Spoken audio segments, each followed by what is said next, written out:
Cadia did not fall in the manner of other worlds. There was no final breach followed by surrender, no last fortress casting down its colors, no governor placing a trembling seal upon terms of capitulation.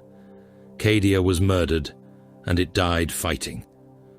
Across the continents of the fortress world, bastions that had endured centuries of invasion vanished beneath bombardments capable of excavating mountains.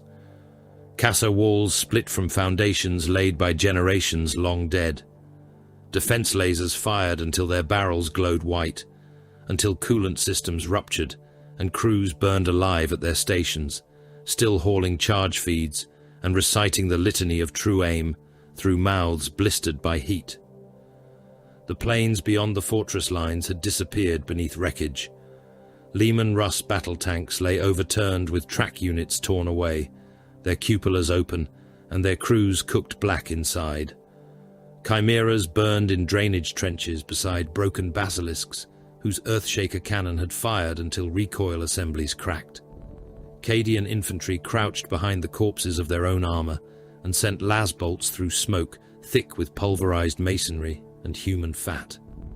Black legionaries came through that storm in the colors of the eye, their ancient plate battered by 10,000 years of war, bolters punching fist-sized entry wounds through guardsmen before mass reactive shells detonated within torsos and scattered ribs, lungs, and shredded webbing over the men fighting beside them.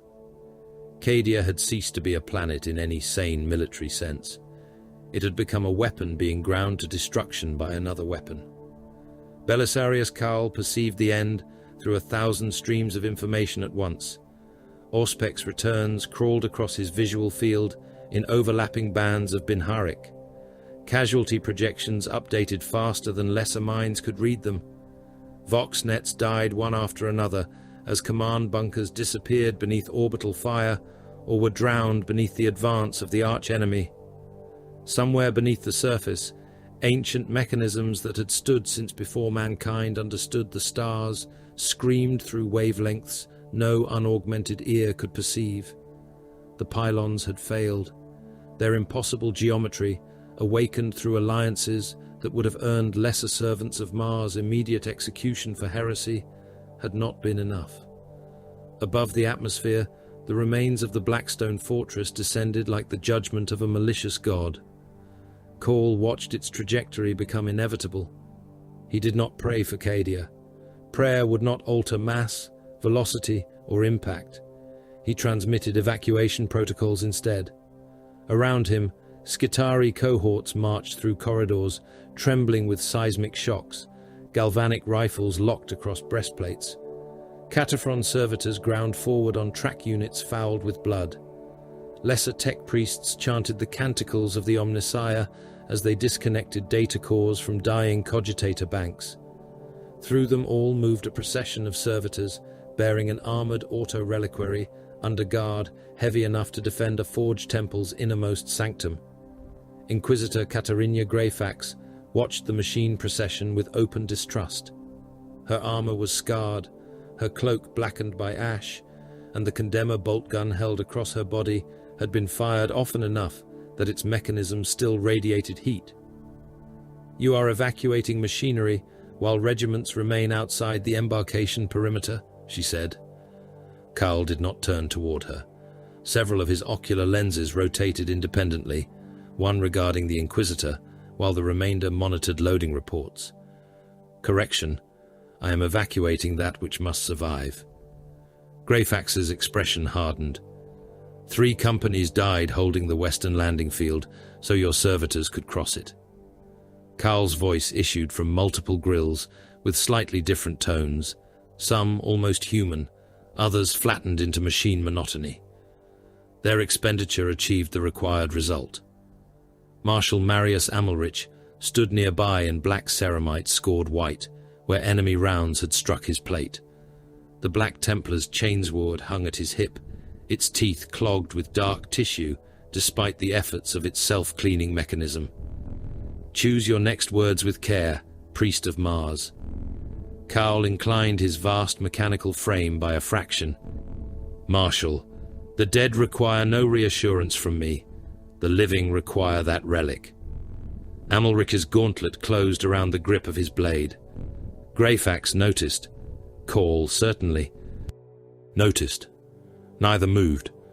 Beyond them, a wounded Cadian officer was dragged past with both legs missing below the knee, arterial clamps biting into what remained of his thighs. He was still issuing orders into a dead Vox set. Saint Celestine entered the embarkation vault through smoke and falling dust, and for a heartbeat, even the alarms seemed less consequential. Her armor was stained from battle, and the blade at her side carried the residue of things that had never been mortal.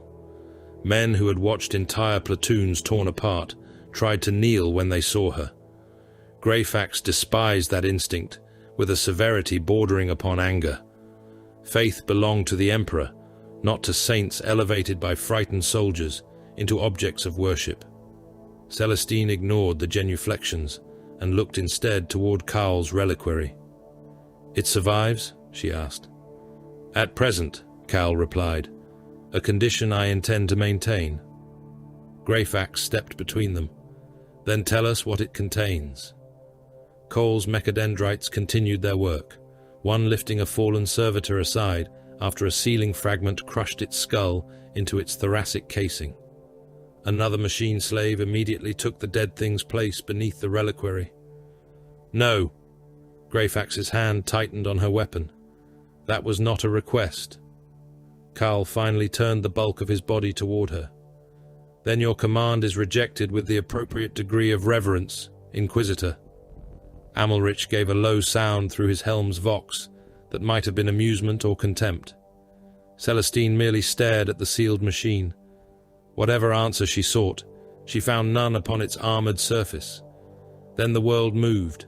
The impact did not resemble an explosion. Explosions possessed centers, edges, measurable pressure waves. This was continental violence. Cadia convulsed as the broken Blackstone fortress struck. Men were hurled from their feet. Armored vehicles shifted sideways across Ferrocrete. A Thunderhawk waiting upon the embarkation apron broke one landing strut and slewed around, crushing ground crew beneath its fuselage in a wet succession of rupturing bodies. Rockcrete vaults cracked from ceiling to floor. Lumens burst. Servitors toppled without attempting to save themselves. Cowl drove stabilizing limbs into the deck and caught the reliquary with 3 mechadendrites before its bearers could lose it. Greyfax struck a bulkhead hard enough to split her lip. Amalrich remained upright only by burying his chainsword's inactive teeth into a deck seam. Celestine spread her wings against the storm of falling debris and shouted above the roar, "Move! Cadia has given us all that she can." No one argued. Outside, the planet's crust had begun to tear. The evacuation became slaughter governed by arithmetic. Landing craft accepted more bodies than their engine seers certified them to carry. Valkyries rose under fire with infantry hanging from access ramps. Thunderhawks descended into kill zones because there were still space marines below. Navy armsmen shot men who tried to force themselves aboard vessels reserved for wounded commanders and essential specialists. Commissars restored order until there was no order left to restore. Carl's procession crossed the final embarkation gantry under covering fire from Black Templars and Tempestus Scions. A Black Legion bolt struck one servitor through the spine. The shell detonated beneath its ribcage and sprayed wet fragments of lungs and steel across the reliquary. But the machine did not release its burden until motor control failed and its remaining organic tissue folded beneath it. Amalrich fired his bolt pistol twice. The pursuing traitor's helm burst apart on the second impact, fragments of black ceramite driven through the meat of his face before the explosive charge pulped what remained inside the skull. "Forward!" the marshal ordered. "The Emperor did not preserve you so that you might die staring backward." The void offered no sanctuary. The surviving Imperial ships fled a world breaking apart beneath them, while the Black Fleet pursued. Engines ran beyond prescribed tolerances. Plasma drives howled through decks already weakened by combat. Void shields flickered as engine seers begged failing generatoriums for one more cycle of protection. The great ships exchanged fire across distances, that would have swallowed planetary nations. Macro-cannon broadsides crossed the darkness as incandescent storms, shells weighing tons striking. Shields with energies that turned nearby space white. Lance batteries burned through armor in lines of surgical brilliance. An Imperial cruiser took a Black Legion salvo across its port quarter. Void shields collapsed, armor peeled away, and entire compartments opened to vacuum. Thousands of crewmen vanished into the dark amid shredded prayer books, ruptured conduits, and glittering droplets of frozen blood. Men farther inside heard the shriek of atmosphere escaping through bulkheads and spun manual sealing wheels until their hands bled. Some doors closed, others jammed on bodies. Aboard the Iron Revenant, Call stood within a cathedral of machinery, while the Arc Mechanicus trembled beneath repeated impacts. The auto-reliquary remained locked to the deck beneath a forest of mechadendrites. Tech adepts circled it, voicing Binharic invocations as they replaced damaged capacitors and re-sanctified cracked housings with sacred oils. Greyfax arrived while warning klaxons sounded through the nave. "Your vessel is dying for that device," she said. Carl answered without looking from a hololithic damage display. "Many vessels are dying. Do not evade me. I rarely evade. I calculate." Another impact struck. Imperial escorts began dying deliberately. One crippled sword-class frigate rolled between the fleeing formation and an incoming Chaos broadside. Its remaining void shield vanished at once. The next shells entered the hull and detonated through magazines, splitting the vessel from within. The frigate became a brief new star, and under the light of its destruction, the larger ships gained another few minutes. Celestine watched the sacrifice from the command deck. Amalrich stood beside her, helm held beneath one arm. "They buy distance with souls," he said. "There is honor in it." Celestine's gaze remained upon the burning wreck. "There is necessity in it. Do not mistake the two, Marshal." He regarded her for several seconds. "You speak strangely for one the faithful call a saint. And you speak as though death requires ornament before you can look upon it." The Black Templar's scarred face hardened, but before he could reply, every lumen on the bridge dimmed red. Celestine turned before the astropathic choir began screaming. Across the fleet, sanctioned psychers collapsed. Some vomited blood until their throats flooded. Others clawed out their eyes. In one choir chamber, an astropath rose against his restraints with enough force to snap both forearms, his bones punching white through the skin as he screamed about a wound opening behind the stars.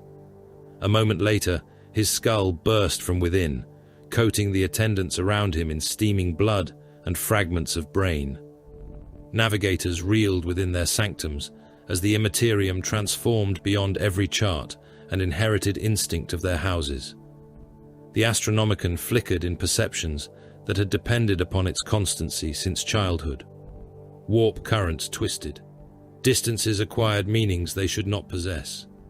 Across the galaxy, worlds saw impossible night bloom in their heavens, while men who had never heard the words "Eye of Terror" woke screaming them. The Cicatrix Maledictum was being born.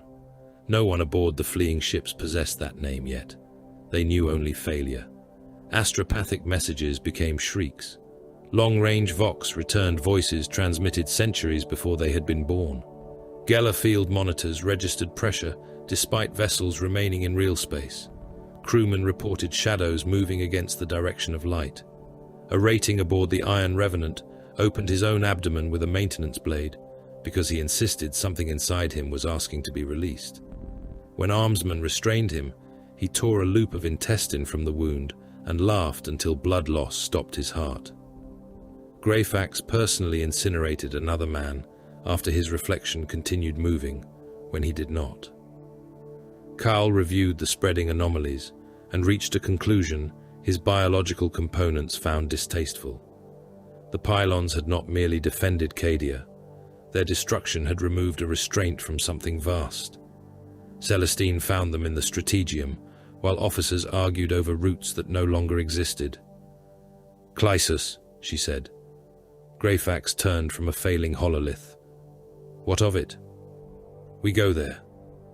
Amalric studied the orbital representation of the outer system. An ice moon. No meaningful fortification. No fleet anchorage. No route of retreat. It is where we must go. Greyfax's voice became colder.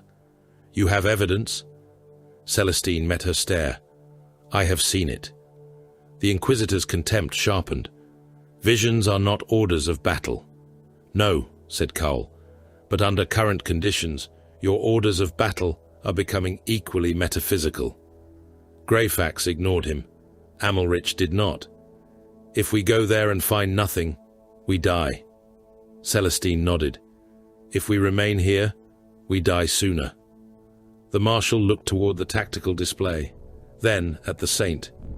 So be it. Let the Emperor judge which of us has mistaken his purpose. The Iron Revenant did not complete the journey intact. Black Legion warships found them again, closing like predators upon wounded prey. The Arch Mechanicus answered with everything still capable of firing. Batteries thundered through its kilometer-long hull.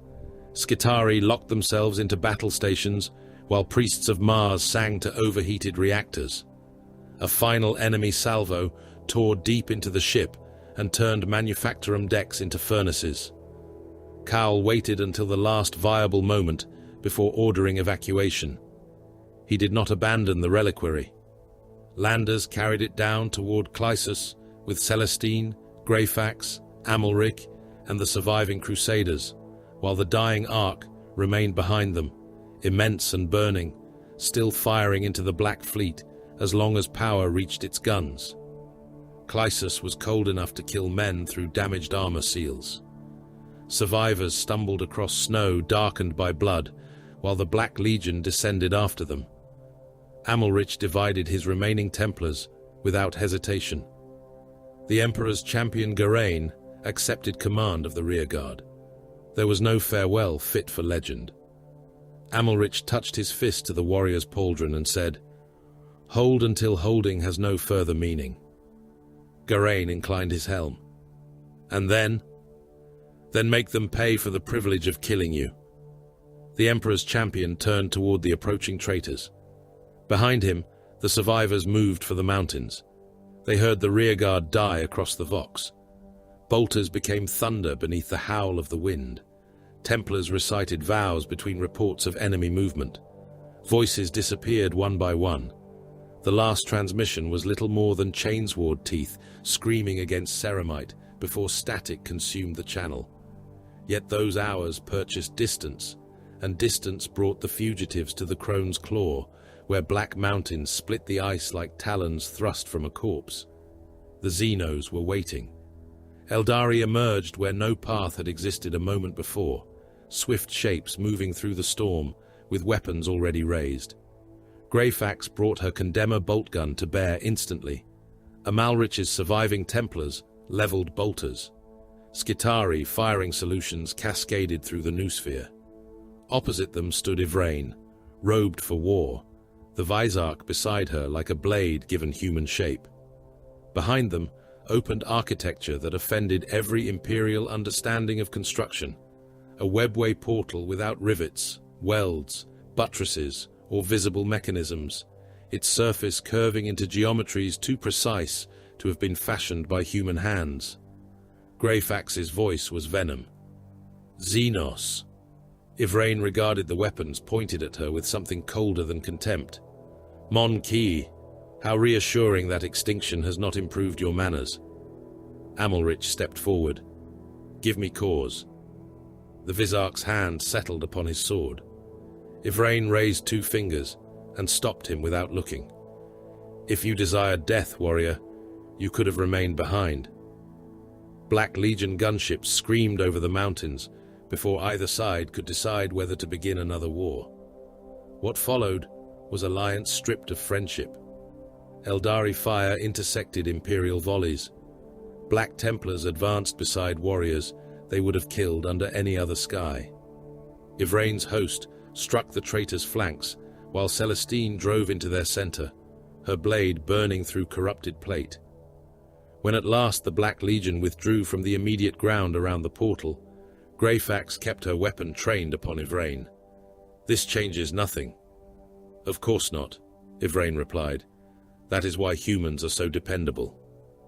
Far away, aboard the Vengeful Spirit, Zarafistan knelt before Ezekiel Abaddon and spoke of what he had seen within the warp. A relic, the priest of Mars, a road bending toward Ultramar, possibilities narrowing around one. Act whose consequences reached farther than Cadia's death. Abaddon listened without interruption. When the sorcerer finished, the War Master's taloned gauntlet tightened upon the arm of his throne until the metal groaned. His anger was not the rage of a defeated man. Cadia was broken. The gate was open. The long war had entered a new age. That was precisely why he would tolerate no uncertainty now. "Send word to the warbands," he said.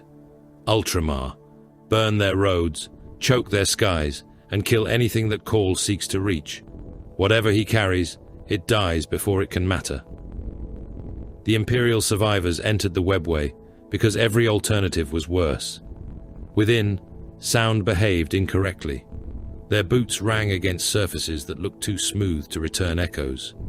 Distances lengthened when men watched them, and shortened when they looked away.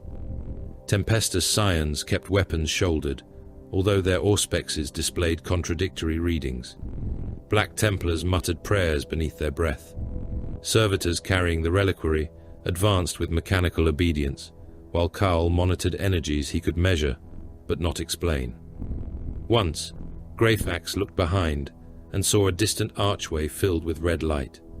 Something enormous moved beyond it. When she turned again, the archway had never existed. Yvraine led them onward through the dead paths between worlds. She offered no reassurance. Kaul asked no questions he expected her to answer. Celestine walked as though she had passed through stranger places. Amalrich watched every Eldari within reach and kept one hand near his chainsword. Somewhere far behind them came a noise like claws drawn slowly across the bones of creation, and no one suggested stopping to discover its source. When at last the webway released them, cold unreality became smoke, heat, and gunfire. They emerged beneath a sky filled with burning aircraft. A shrine had collapsed across a plaza ahead, its stone saints broken beneath wreckage and bodies. Blue-armored space marines fired from barricades around a fortress whose walls were already blackened by bombardment. Above them, Helldrakes screamed through clouds of flak, their demon-bound metal bodies rolling between streams of tracer fire before descending upon Imperial positions in torrents of unnatural flame. Kaul's optics magnified the nearest warrior's pauldron. Blue field, white device, the Omega of Ultramar. For the first time since Cadia died, the Archmagos Dominus became entirely still. A Vox channel opened amid the gunfire, fractured by interference but intelligible. All loyal forces, this is the Laphis garrison. The enemy holds the upper approaches. Repeat, the arch-enemy has struck throughout the system. Macragge is under attack. Kaul looked toward the auto-reliquary that had cost ships, regiments, and thousands of lives to preserve. 10,000 years of labor had brought him to this system. 10,000 years of secrecy had survived the death of Cadia and the birth of a wound across the galaxy. Now, he had only to reach the dead son of the Emperor before the galaxy killed them all. Laphis had been consecrated to the Emperor long before the servants of the Despoiler came to butcher its priests beneath their own statues, and by the time Belisarius Caul emerged from the webway, the shrine world had become a charnel house of smashed reliquaries, burning monasteries and trenches packed with bodies frozen together by blood and snow. The fortress ahead belonged to the Ultramarines, although little of its original stone could be seen through smoke.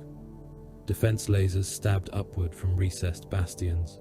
Autocannon batteries hammered at shapes circling above the walls, and streams of tracer fire climbed through the cloud deck in luminous chains. 3 Helldrakes banked through the barrage, with movements no aircraft built by human hands could imitate, iron wings flexing as though jointed with living sinew, furnace light glowing between overlapping plates inscribed with the scars of the warp. One plunged through the flak, directly toward an ultramarine's gun position, its jaws opening wider than metal should permit. Balefire washed across the parapet. Ceramite endured for moments longer than flesh. Astartes disappeared behind a sheet of unnatural flame, while mortal auxilia beside them became black silhouettes, armor straps burning into meat before bodies tumbled from the wall. The Helldrake climbed again, trailing flames from a ruptured wing. Membrane, and met the newcomer's fire as Ivrain's warriors, Karl's Skitarii, and Amalric's Black Templars spread from the webway terminus into the ruins. The violence that followed was too fast for ordinary men to understand as a sequence of individual acts. An Ultramarine's Devastator tracked one descending demon engine with a Lascannon, while the creature rolled through the targeting solution. The beam missed its skull and burned through a wing, vaporizing armor and whatever impossible substance lived beneath it. The Helldrake struck the fortress wall instead of clearing it, plowed through an embrasure, and exploded among its own wreckage, broken demon metal spasming, while Astartes emptied bolters into the thing until its shrieks became machine static. Black legionaries advancing through the ruined shrine district turned their weapons toward the webway newcomers. Bolts struck Skitarii and burst inside augmented torsos, blowing cables, vertebrae and scraps of lung across the snow. Karl's warriors answered with galvanic fire, while Black Templars closed the range beneath their covering volleys. Amalric met a traitor at the edge of a shattered devotional garden, caught the descending chainsword on his own blade, and drove his shoulder into the legionary's chest, hard enough to crack masonry beneath their boots. "No pity," the marshal growled through his helm grill as he forced the weapon aside. "No remorse." His chainsword entered beneath the traitor's gorget. Its teeth climbed through fused ribs and secondary heart, and the weapon emerged from the opposite shoulder in a spray of dark blood and shattered ceramite.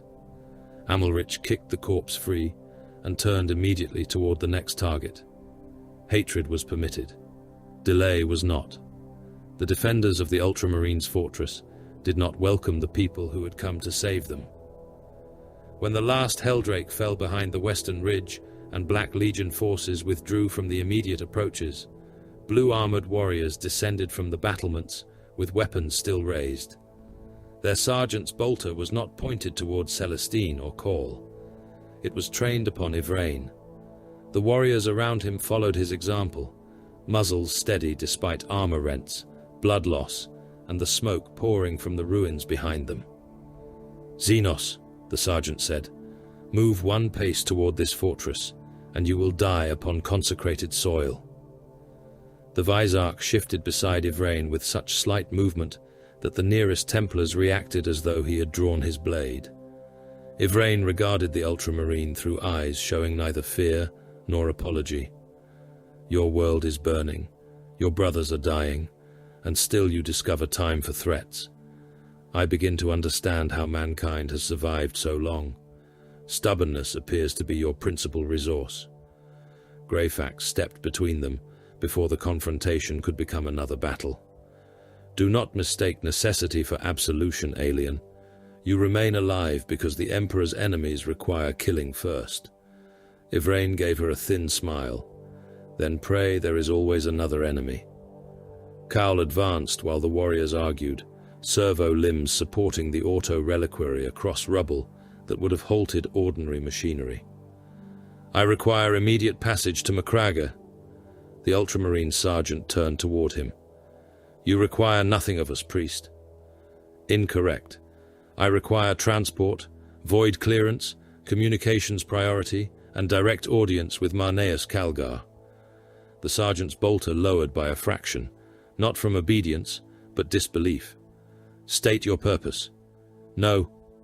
The single word emerged from Karl's vocalizer with infuriating calm. "Then you remain here."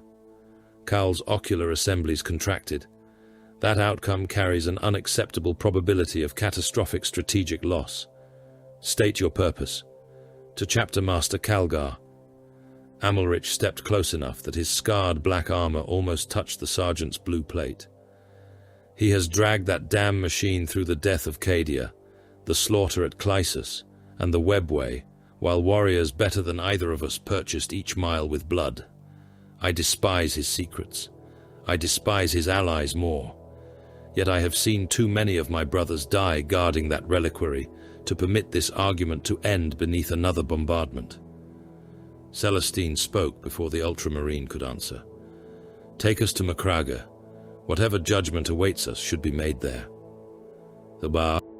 Surviving Inari did not all accompany them.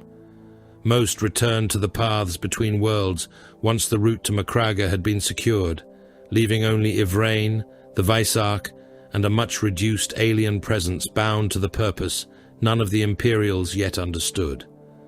That concession purchased no trust, but it removed enough weapons from the balance that the Ultramarines accepted the pilgrimage aboard one of their strike cruisers. Even then, armed battle brothers remained stationed outside the compartments granted to the Xenos, and Greyfax ordered her own attendants to watch the doors from the opposite side. The arrangement satisfied nobody. Cowell alone appeared untroubled. He remained with his reliquary, while the ship translated from Lafis and drove inward through the Macraga system. Tech adepts crawled across its surface, replacing damaged cabling and whispering Binharic prayers over systems Greyfax had been forbidden to examine. She found Cowell watching them and said, "We are aboard an Ultramarines warship. Your excuses diminish." Cowell's answer came without hesitation. The importance of secrecy does not diminish because the walls have changed color. Greyfax rested one hand upon her Condemner bolt gun. One day, Archmagos, your calculations will finally discover the difference between secrecy and heresy. I have been calculating that distinction longer than your Ordo has been questioning me. The first sight of Macraga ended every argument. The strike cruiser's strategium opened its armored shutters onto a hololithic reconstruction of the battle space, and what had seemed from Lafis to be a regional invasion became an interplanetary catastrophe. Macraga hung ahead like a blue-white jewel behind layers of icons representing ships, defense platforms, attack squadrons, orbital weapons stations, and wrecks. Thousands of warning glyphs crowded the display until the planet seemed wrapped in blood-colored static. The Ultramar defense fleet fought in broken formations against vessels carrying the heraldry of the Black Legion and lesser warbands bound to Abaddon's purpose. Iron Warriors cruisers advanced behind overlapping void shields, accepting punishment with methodical indifference, while siege ships hurled ordnance toward orbital bastions. Black Legion warships drove toward the strongest concentrations of resistance with the confidence of veterans who had fought mankind's wars since the heresy. Night Lord's vessels lurked beyond the principal engagements, pouncing upon damaged escorts and isolated transports, rather than wasting strength against intact battle lines. Ships associated with the Purge broadcast diseased interference through Imperial frequencies while launching contaminated boarding craft toward wounded vessels. The scale made Cadia's final evacuation seem almost intimate. Macro batteries discharged in sequences calculated across tens of thousands of kilometers. Shells crossed the darkness in glittering shoals, many missing entirely, others vanishing against void shields in flashes brighter than cities. A damaged Imperial cruiser rotated slowly with half its stern missing, interior decks exposed to vacuum like the opened ribs of some colossal metal carcass. Escape pods poured from it until a Night Lord's escort altered course, raked the drifting capsules with point defense fire, and continued onward without slowing. Greyfax watched the tiny icons disappear. Amalrich's gauntlet tightened against the strategium rail. Murder without purpose. Ivrain stood farther back, her expression unreadable. Fear is their purpose. The Marshal turned toward her. I did not ask the alien. No, you merely failed to understand your enemy within hearing of one. Amalrich took a step toward her before Celestine's voice stopped him. Enough. Save your anger for those who have earned the right to die by it. Ahead, Another defense monitor broke apart beneath lance fire. The Macragge system was consuming ships faster than prayers could name the dead. Their strike cruiser entered the approach corridor under escort, running toward Macragge, while void shields shed light from near misses. Dreadclaws and assault boats streamed past in both directions. Some were shot apart by defense lasers before atmospheric entry. Others descended untouched, black seeds falling toward the world. Thunderhawks launched from the strike cruiser's bays before the vessel could risk a lower orbit. Cal's reliquary was loaded beneath armed guard, its mass forcing the gunship's suspension servos to compensate. The descent became immediate violence. Stormhawks tore through the cloud layer around them, their engines screaming as they engaged Chaos fighters. One vanished when autocannon rounds found its fuselage, the aircraft breaking into 3 burning sections that continued downward on separate trajectories. Flak rose from the surface in dense curtains. Enemy fire came down through it. A missile struck the Thunderhawk beside Cal's, penetrated near the wing root, and detonated inside. The aircraft rolled trailing flame, a side hatch tearing open as acceleration hurled 2 Ultramarines into the sky. Their blue armor disappeared beneath the clouds before anyone could mark where they fell. Macragge's mountains emerged beneath them through smoke. The fortress of Hera dominated the horizon, less a fortress than a fortified city carved into stone and layered with 10,000 years of defensive architecture. Towers bristled with gun batteries. Defense lasers reached upward from bastions large enough to house armies. Statues of heroes stood amid impact craters and collapsed walls, some decapitated by artillery, others scorched until their features had become black stone. The approaches were alive with war. Iron Warriors formations advanced behind armored spearheads toward pre-selected breaches, Vindicators and Demon engines battering the same wall sections again and again with mathematical persistence. Their Vox traffic was sparse, stripped of rhetoric, each order concerned with range, angle, structural failure, and ammunition. Shift bombardment 17 degrees, continue until subsidence. There was no triumph in the voice, only calculation. On another front, Night Lord's infiltrators had extinguished power through whole defensive sectors before descending upon isolated auxiliary command posts. The Vox received screaming on channels that should have carried targeting data. Sometimes the screams belonged to men already dead. The Purge attacked differently. Their warbands seeded the lower approaches with corrosive agents and toxins, forcing defenders into sealed armor, while contaminated servitors wandered forward, bearing canisters that burst beneath bolter fire and spread clouds of poisonous vapor. Their transmissions carried no promises of conquest. "Life is the infection," one voice rasped across an open channel. "We are the cure." Ultramarine artillery answered with massed fire.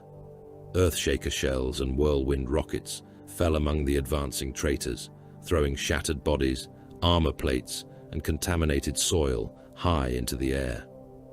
Black Legion forces pushed through the center, while the others consumed the flanks, and from above it was clear that the seemingly disparate attacks shared a single object. Every avenue of pressure bent eventually toward the fortress of Hera.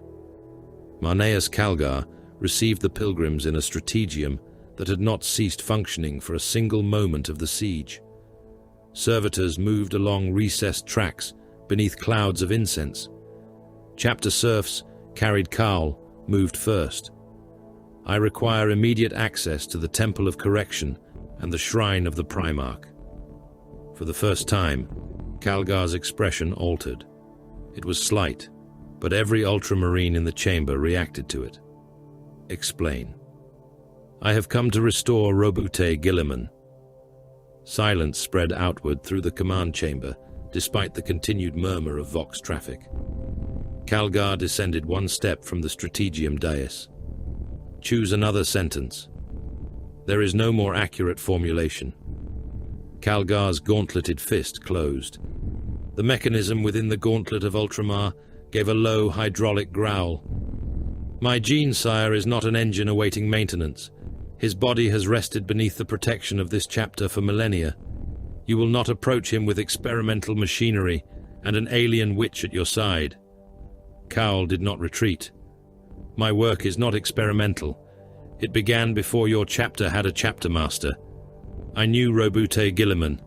I received commands originating in an age you know only through archives and reliquaries, and I have labored upon their completion for 10,000 years." Calgar's face became stone. "You claim the Primarch commanded this?" "I claim that the work from which this solution ultimately derives began under authority tied to him and to those who prepared mankind for what followed the heresy. I also claim that your present alternatives are exceptionally poor." Calgar looked past him toward Yvraine. "And that creature?" Yvraine's eyes narrowed. The Vicearch shifted one hand toward his blade, but she restrained him with the smallest gesture. Cowell answered, "Necessary." Calgar's anger cooled into something more dangerous. "You ask me to place a Xeno-sorcerer beside the body of the avenging sun." Greyfax spoke before Cowell could answer. "He does, and I consider the proposal abhorrent. Should either the Archmagos or the alien display treachery, I will kill them myself, if your warriors do not reach them first." Yvraine regarded the Inquisitor almost lazily. "Such comfort. I had feared our alliance was becoming sentimental." Celestine stepped forward. "None of us came here because we approve of one another, Lord Calgar. Cadia is dead. The warp has split the heavens. The enemy has crossed the stars to prevent what Call intends. Ask yourself why." A warning rune ignited above the hololith before Calgar could answer. One of the western approaches had collapsed. Iron Warriors' artillery had breached another defensive wall, and Black Legion assault formations were already redirecting toward the gap. An auxiliary colonel reported that his remaining companies could hold for perhaps 20 minutes. The transmission ended in static as Night Lord's attacks severed the local relay. Calgar studied the map for 3 seconds. "Agamemnon, move the 1st Company Reserve to the western breach. Commit armor from the northern vaults. Do not pursue if the Iron Warriors yield ground. They are shaping the approach." Severus Agamemnon acknowledged at once. Another report followed. Purge warbands had contaminated a subterranean water processing complex. Calgar ordered the entire facility sealed and flooded with promethium. Thousands of Imperial workers were still inside. Nobody in the Strategium questioned the command. The alternative was allowing the contamination into the fortress reservoirs. Varro Tigurius entered while the orders were still being transmitted. The chief librarian looked like a man who had survived an illness no mortal physician could name. Psychic exhaustion had hollowed his features, yet his eyes remained painfully alert.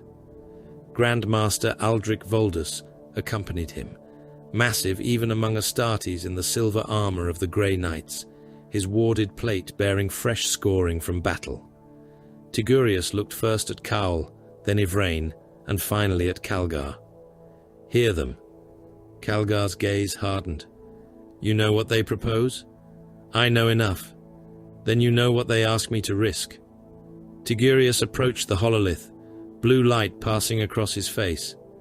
"Since before the heavens tore open, I have seen fragments, a throne in darkness, a blade burning where no flame should survive, the dead drawing breath while the living screamed around him.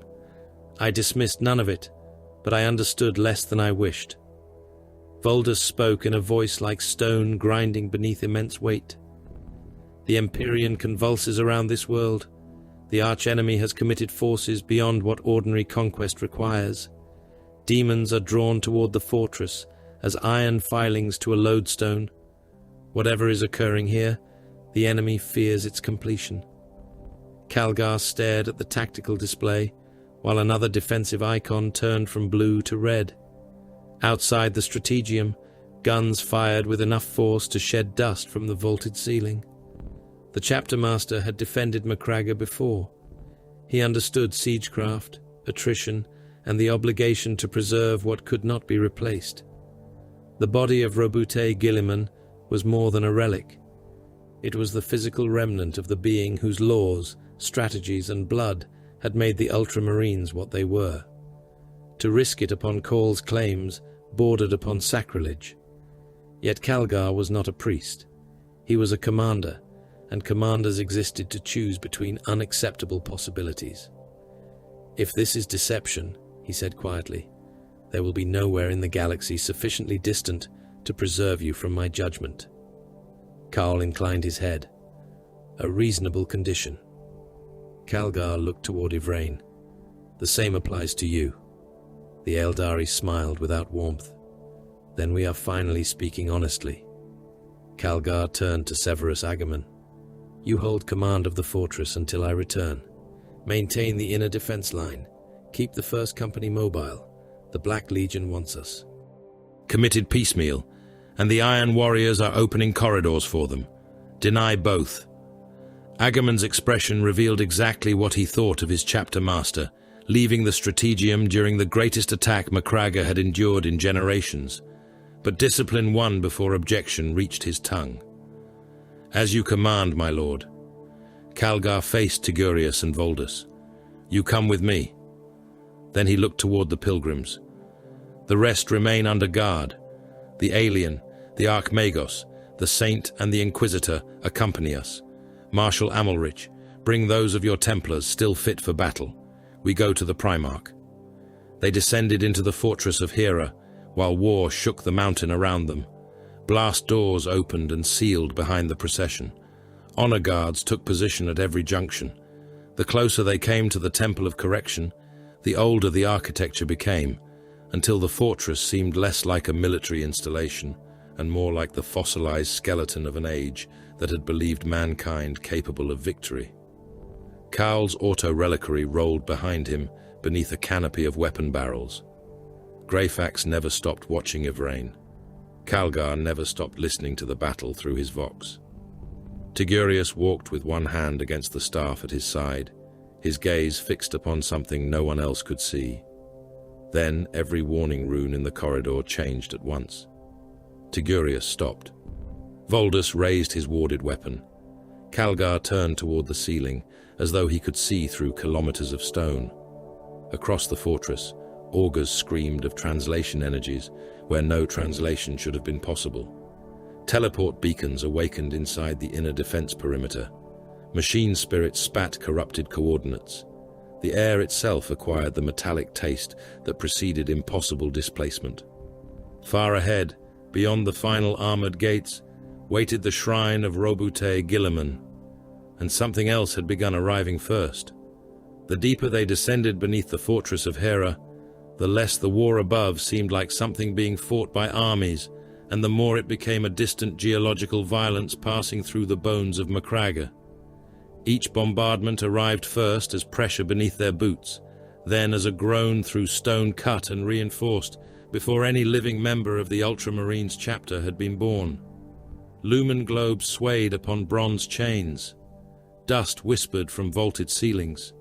Servo skulls drifted ahead of the procession, trailing incense that could not quite conceal the smells of promethium, hot ceramite, and blood carried down from the upper fortress by ventilation systems already struggling beneath battle damage. Marneus Calgar led them through successive adamantium gates, while his helm filled with reports from the siege. Iron Warriors had opened a second breach in the western curtain. Black Legion assault formations were driving armor toward it. The Purge had released another toxic agent into the lower trench network. Somewhere beyond the range of ordinary Vox, Night Lords were transmitting the screams of captured auxiliar officers through commandeered command frequencies. Calgar acknowledged each report, altered deployments where necessary, and continued walking. He would not permit the war to disappear merely because he approached the most sacred chamber upon Macraga. The architecture changed as they entered the Temple of Correction. Military functionality gave way to remembrance, and remembrance had long ago metastasized into worship. The oldest pillars were ultramarine in the ancient sense, disciplined proportions, severe marble, victories recorded with names and dates rather than prayers. Those original surfaces had almost vanished beneath 10,000 years of devotion. Gold leaf halos had been added around sculpted likenesses of the Primarch. Prayer parchment hung in layered curtains from arches once left bare. Candles burned in ranks before reliefs, depicting campaigns that Karl remembered as historical events and the modern Imperium treated as sacred mysteries. Pilgrims had worn grooves into the stone with their knees. Reliquaries contained fragments of banners, broken blades, shell casings, and dust supposedly gathered from worlds where Roboute Guilliman had fought. Calgar passed all of it without comment, but Belisarius Karl understood the irony with irritating clarity. The man they had transformed into an object of veneration had belonged to an age that denied divinity as policy. Guilliman had built systems, written laws, reorganized armies, and regarded civilization as something constructed through reason and administration. 10 millennia later, men crossed star systems to kneel before dust associated with his boots. Greyfax noticed Karl examining a golden icon of the Primarch and mistook his silence for reverence. Even you recognize where you stand. Karl's primary optical cluster rotated toward her, while several secondary lenses continued scanning the walls. I recognize approximately 11,000 alterations to the original architectural scheme visible from this position. That was not what I meant. It was nevertheless what you said. Amalric's armored footfalls sounded behind them, each step heavy enough to echo through the sepulchral avenue. Do you possess no capacity for awe, machine priest? Karl considered the question for less than a second. I possess several. The marshal glanced toward the enormous auto-reliquary, moving behind its escort of servitors and Skitari. Then perhaps you should employ one before the tomb of a son of the Emperor. Karl's voice emerged from another grille, lower and more mechanical. He is not yet a tomb. Calgar stopped. Every ultramarine honor guard stopped with him. The chapter master turned his head slowly. Do not repeat that claim until we stand before him. Karl inclined his body. As you wish. The final doors opened upon a chamber large enough to swallow a cathedral. Marble columns rose into darkness high overhead, their capitals lost among drifting incense and the distant glimmer of maintenance lumens.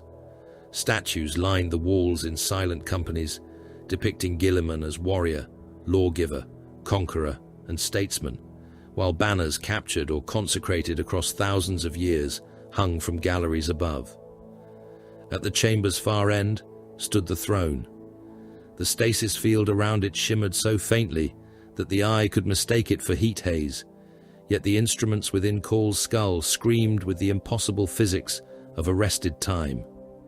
Everything inside that invisible boundary existed outside the normal procession of cause and decay. Dust did not settle upon the throne. Cloth did not fray. Flesh did not rot. Blood did not complete the act of flowing. Roboute Guilliman sat within it. The effect was not peaceful. There was nothing of sleep in the Primarch's posture, nothing of repose in the pallor of his flesh, or the terrible wound preserved at his throat. He had been caught at the instant between life and death, and imprisoned there for 10,000 years. Fulgrim's poisoned blade had opened him with the precision of a murderer who understood exactly how much suffering a Primarch could endure before even such a body failed. The wound remained raw, its edges frozen before blood could properly spill, as though the violence had occurred less than a heartbeat ago, rather than in an age when the Imperium still remembered its own founding. Guilliman's face retained the stern structure familiar from a million statues, yet the likenesses had lied by omission. Stone had made him serene.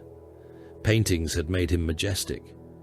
The being upon the throne looked stricken, pale and unfinished, a demigod interrupted in the process of dying. Calgar lowered his head. Tigurius did the same. The honor guard knelt as one. Amalric bowed. Greyfax remained standing, but touched 2 fingers to the sigil of the Inquisition upon her breast. Even Celestine's expression softened. Karl alone moved immediately. The auto-reliquary advanced into the chamber, with the grinding solemnity of an altar dragged toward sacrifice. Its outer armor separated along seams that had remained sealed through the death of Cadia, the flight through the warp's awakening madness, and the battles from Clysis to Macraga. Locking bolts withdrew with thunderous impacts. Sacred unguents bled from lubrication vents. Servo arms unfolded in nested layers, each tipped with tools whose functions ranged from recognizable surgical instruments to mechanisms no ordinary magos biologist would have been permitted to study.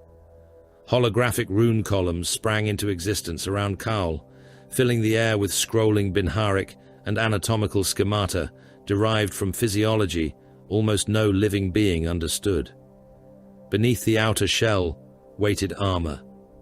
The armor of fate was not merely large power plate manufactured for a Primarch's dimensions. It was a life support system, disguised as the panoply of a conqueror. Armor plates of blue and gold enclosed systems dense enough to fill a surgical theater, auto-sanguination pumps, metabolic regulators, neuroreactive interfaces, redundant circulatory feeds, toxin filtration systems, arcane energy conduits, and mechanisms whose principles had been assembled from technologies Kaul had spent millennia preserving, adapting, and refusing to explain. Flexible seals contained microscopic injector arrays intended to communicate directly with gene-forged flesh. Sensor webs could monitor organs capable of sustaining injuries that would kill an Astartes outright. Beneath one armature rested the reconstructed Hand of Dominion, a brutal gauntlet designed not only to close with power field strength sufficient to crush ceramite, but to deliver mass reactive fire from its integrated weaponry. This was no ceremonial suit meant to dress a corpse for a miracle. Kaul had prepared the Primarch to awaken equipped for war. Calgar stared at the armor. "You brought all of this from Mars." "Not all components originated upon Mars," Cal replied. "Do not ask for a catalogue. We lack several centuries." The Archmagos extended mechadendrites toward the edge of the stasis apparatus, but did not touch it. Around him, lesser Mechanicus priests began their rites. They cast sanctified oils upon couplings. They marked housings with the cog-toothed sigil of the machine god. They sang the canticle of activation in bursts of binharic too rapid for unaugmented cognition, while Kaul simultaneously calculated blood volume, organ degradation, poison persistence, neural trauma, and the exact interval available between the termination of the stasis field and irreversible systemic failure. The spectacle would have seemed madness to a scientist of the distant past. Mathematics recited as liturgy, diagnostics accompanied by sensors, surgery undertaken beneath invocation to the Omnissiah. In the Imperium, there was no contradiction. Knowledge had become sacred because so much of it had been lost. Yvraine approached the throne until 3 Ultramarines raised bolters toward her. She stopped before Calgar needed to command it. "The machine cannot perform the entire task." Calgar's gaze remained on Guilliman. "Kaul told me otherwise." "Then Kaul permitted you to hear what was necessary to bring us here." Greyfax immediately drew her condemner weapon. The sound of its mechanism engaging was small in the enormous chamber, and nevertheless seemed to reach everyone. "Explain yourself." Kaul's mechadendrites paused for an instant.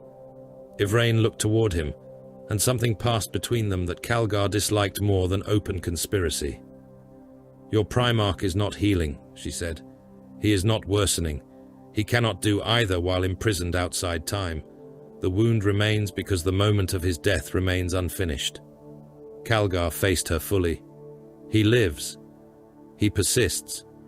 Her answer made the nearest Ultramarines shift their aim. "There is a distinction." Amalrich drew his chainsword, but did not activate its teeth. Voldus raised his warded hammer into a ready position, while Grey Knights spread to either side of their Grand Master, storm bolters angled toward both the Inari and Kaul. Greyfax stepped close enough that the muzzle of her weapon almost touched Yvraine's chest. "You intend to kill him." The Vizarch's blade cleared its sheath in a whisper. Black Templar bolters rose, Skitari weapons followed them. For several seconds, the chamber that contained the greatest hope of the Imperium stood on the edge of becoming a massacre between supposed allies. Yvraine showed no fear. He must be permitted to reach the threshold you have spent 10,000 years preventing him from crossing. Only then can what has been broken be restored. Calgar moved toward Call. The gauntlets of Ultramar flexed around fists that could tear a battle tank open. You knew. Yes. You allowed me to bring you here without telling me that your first act would be to murder my Gene Father. Your Gene Father is already dying, Chapter Master. The process has merely been interrupted for 10 millennia. Calgar seized one of Cowl's forward mechanical limbs and crushed its armored casing. Pistons burst. Sacred oil sprayed across the marble. Weaponized mechadendrites snapped toward the Chapter Master and froze before firing. Give me one reason, Calgar said, his voice almost quiet, why I should not reduce you to scrap and have the alien burned where she stands. Call's damaged limb twitched in his grip. Because if you do, Roboute Guilliman will remain exactly as you see him until the stasis machinery fails, Macragge is destroyed around him, or the stars themselves go dark. Tigurius finally spoke. Release him, my lord. Calgar looked at his chief librarian. You support this? Tigurius's face was pale beneath the psychic hood. I support nothing about this. I trust neither the alien nor the certainty of Cowl's calculations. But I have looked into the storm surrounding us. I have felt the enemy clawing toward this chamber. They do not spend armies because they fear a corpse. Celestine stepped beside him. We crossed Cadia's grave, the wrath of the archenemy, and paths no human army was meant to walk. If the Emperor's purpose brought us here, then faith that refuses the final step is merely fear wearing sacred robes. Calgar released Cowl. Do it, he said. The first teleport flare erupted before Cowl could answer. Reality split in the western transept with a concussion that hurled devotional candles from their stands. Black lightning crawled across marble. Ozone and the stink of the warp flooded the chamber as warriors in black tactical dreadnought armor materialized amid the shrines.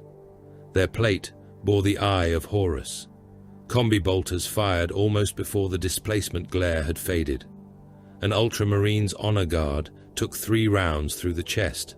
The first cracked ceramite, the second penetrated, and the third detonated inside his thoracic cavity.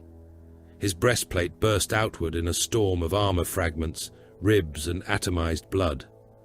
The Terminators advanced through the ruin they had made, while more teleport signatures ignited among the pillars. Above, something struck the shrine's roof with enough force to fracture marble. Raptors descended through the breach on screaming jump packs, black armor wreathed in dust and muzzle flash. Calgar became motion. The storm bolters mounted within the gauntlets of Ultramar roared, heavy mass-reactive shells punching into a Black Legion Terminator before detonating beneath layered plate. Calgar closed the remaining distance and drove one power fist into the traitor's torso. The power field flashed. Tactical dreadnought armor folded inward as though struck by siege machinery, crushing the warrior inside into a slurry of bone, organs, and ruptured armor seals. Voldus fired his stormbolter one-handed while advancing toward another knot of traitors. Grey Knight ammunition tore through warp-tainted flesh as his brothers spoke words of banishment in clipped unison. When a corrupted champion reached him, Voldus's force weapon struck the traitor across the shoulder and discharged psychic power through armor, flesh, and soul together. The Black Legionary convulsed once before collapsing, smoke leaking from his helm vents. Celestine met the raptors beneath the shattered roof. Her blade burned through one jump pack and severed the warrior beneath it from shoulder to sternum. The traitor fell in 2 uneven halves, organs tumbling across broken statuary, while the damaged pack fired itself into a marble saint and exploded. Amalrich led the Black Templars directly into the densest fighting. "For the throne!" he roared, Chainsword teeth shrieking as they bit through a Black Legionary's forearm. The severed gauntlet struck the floor, still gripping its pistol. Amalric drove his blade through the gap beneath the warrior's breastplate and opened him upward, the chain tearing abdominal organs into ribbons before soaring through the lower ribs. Ultramarines fired disciplined volleys around them, every burst directed, every target assigned, while the Black Legion answered with the fury of warriors who knew precisely what stood upon the throne behind their enemies. Then the obliterators arrived. One emerged from teleportation, already mutating its weapon limbs into configurations that should not have existed. Flesh flowed around barrels, muzzles irised open through swollen meat. Its first discharge was plasma.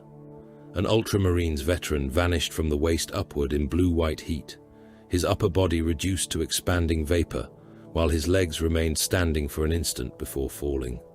The second weapon became something like a multi-melter and struck another warrior across the abdomen. Ceramite turned. Incandescent. The Space Marine folded as his armor and internal organs became one molten mass. Grey Knights concentrated fire upon the creature, but it continued forward, laughing through several mouths that opened along its shoulders. Carl ignored the battle. Terminate stasis containment. Calgar heard him. For one terrible instant, the chapter master looked past the enemy and saw Cowl's mechadendrite descending toward the control nexus. No! The field died. Time reclaimed Roboute Guilliman. Blood moved. The wound at his throat opened, as though Fulgrim's blade had left it a heartbeat before. Primarch blood spilled across pale flesh. Guilliman's chest convulsed. His organs, arrested on the brink of death for 10,000 years, resumed failing all at once. Cowl's auto-reliquary engulfed the throne. Servo arms descended. Injector needles penetrated flesh. The armor of fate closed around the Primarch in sections, while pumps activated with mechanical thunder. Auto-sanguination units forced blood through systems already poisoned beyond mortal recovery. Neural interfaces drove into prepared contact points. Warning runes filled Call's vision with red. Cardiac cascade. A Grey Knight died 10 paces away as a power axe opened his helm and skull together. Respiratory collapse. Amalric tore the axe-wielder's head from his shoulders with a chainsword stroke.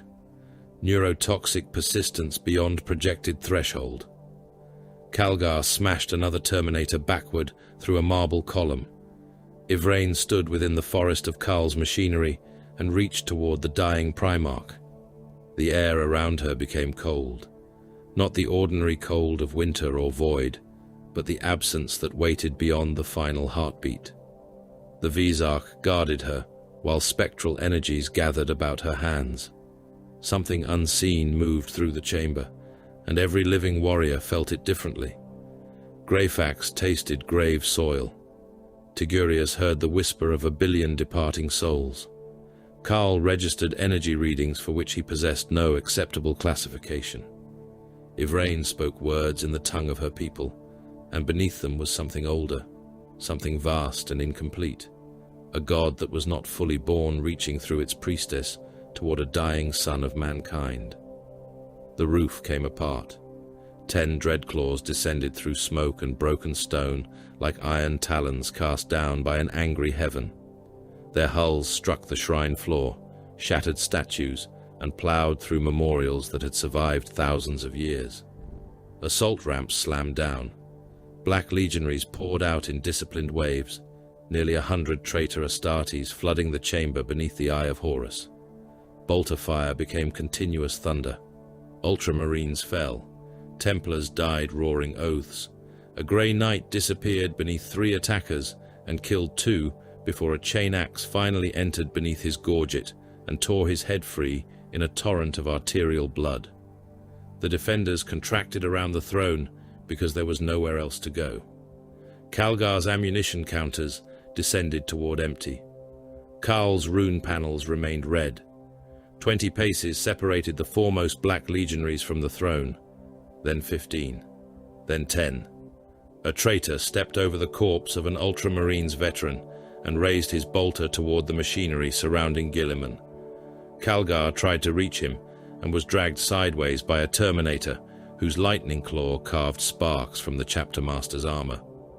Tigurius was on one knee, blood running from his nose beneath the strain of holding back sorcerous fire. Voldus had lost sight of half his brotherhood beneath the melee. Celestine fought beneath a storm of black-armored bodies. The Black Legion advanced. A clear tone sounded from the auto-reliquary. Karl froze. Across his displays, red became green. Inside the armor of fate, one of Roboute Guilliman's hearts contracted. Then the other answered it. The Black Legionary nearest the throne heard the sound through the gunfire and looked up. The Primarch's eyes were open, and the dead man was looking directly at him. Roboute Guilliman died twice, and to him there was no interval between the deaths. Fulgrim was before him beneath a poisoned sky, beautiful in the obscene manner of a thing that had surrendered perfection for corruption and somehow become more magnificent through the exchange. Guilliman remembered the Daemon Primarch's smile. He remembered forcing his failing body to continue fighting after reason had already informed him that the wound was mortal. He remembered the blade passing his guard, the impact at his throat, and something colder than steel entering his blood. Poison moved through a physiology engineered to survive toxins that would have killed entire squads of mortal soldiers. His heart hammered against it. His lungs labored. His vision narrowed around Fulgrim's face, while warriors died somewhere beyond him, and Guilliman understood, with a clarity more offensive than fear, that he had made an error he would not live long enough to correct. He remembered falling. He remembered men shouting his name. He remembered darkness closing with impossible speed. Then the darkness tore open, and he was upright, his body encased in armor he had never worn, machine systems driving needles and impulses into nerves that had been silent for 10,000 years, his lungs dragging air filled with incense, propellant fumes, and hot blood. Bolters thundered. Someone was screaming. A black-armored warrior stood less than a dozen paces away, with the Eye of Horus upon his breastplate. Guilliman had been dying beneath Fulgrim's sword an instant before. Now a son of the old enemy was raising a bolter toward his face. Thought became action before confusion could become weakness.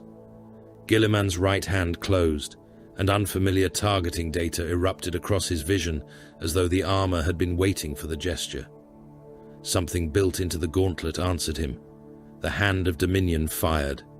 At such range, there was scarcely time for the Black Legionary to recoil before armor-piercing bolts struck his breastplate in a line from abdomen to gorget. The first rounds punched through ancient ceramite. Those behind followed through fractured plate and exploded inside the warrior's torso.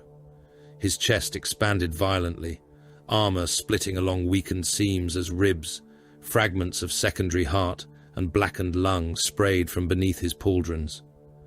Guilliman crossed the distance before the corpse reached the ground. Another traitor swung a power axe toward him. Guilliman caught the haft in the hand of Dominion, crushed weapon and gauntlet together, then drove his other fist through the warrior's breastplate with enough force to collapse the chest cavity around the spine. The traitor folded backward over the blow, blood blasting through his helm grill. Guilliman discarded him and turned. His mind had already taken in the chamber. Enemy positions, friendly concentrations, broken firing lanes, 10 assault craft embedded within the shrine, tactical dreadnought armor among the attackers, silver-armored warriors maintaining a defensive knot to his left, blue ceramite ahead and behind, black plate bearing the cross of Sigismund's heirs, an Eldari presence beside a machine construct of staggering complexity. None of it belonged together. All of it was killing. Then his left hand became aware of what it held. The sword was impossible to mistake. Guilliman had known its shape before entire civilizations had risen and fallen. Memory supplied the weight, the workmanship, the subtle balance of a weapon never fashioned for ordinary hands. What memory did not supply was the flame. Fire ran along the Emperor's sword without consuming metal, not promethium flame, not the crackling discharge of a conventional power field, but something that his senses perceived and rejected at the same instant. The light touched the warp and made it recoil. Guilliman stared at the blade for less than a heartbeat. There was no time to ask how his father's weapon had come into his hand. A warrior marked with the symbols of Khorne charged him through the bodies, chain axe roaring, the traitor's vox amplified bellow collapsing into a wordless howl. Guilliman stepped inside the descending stroke and cut once.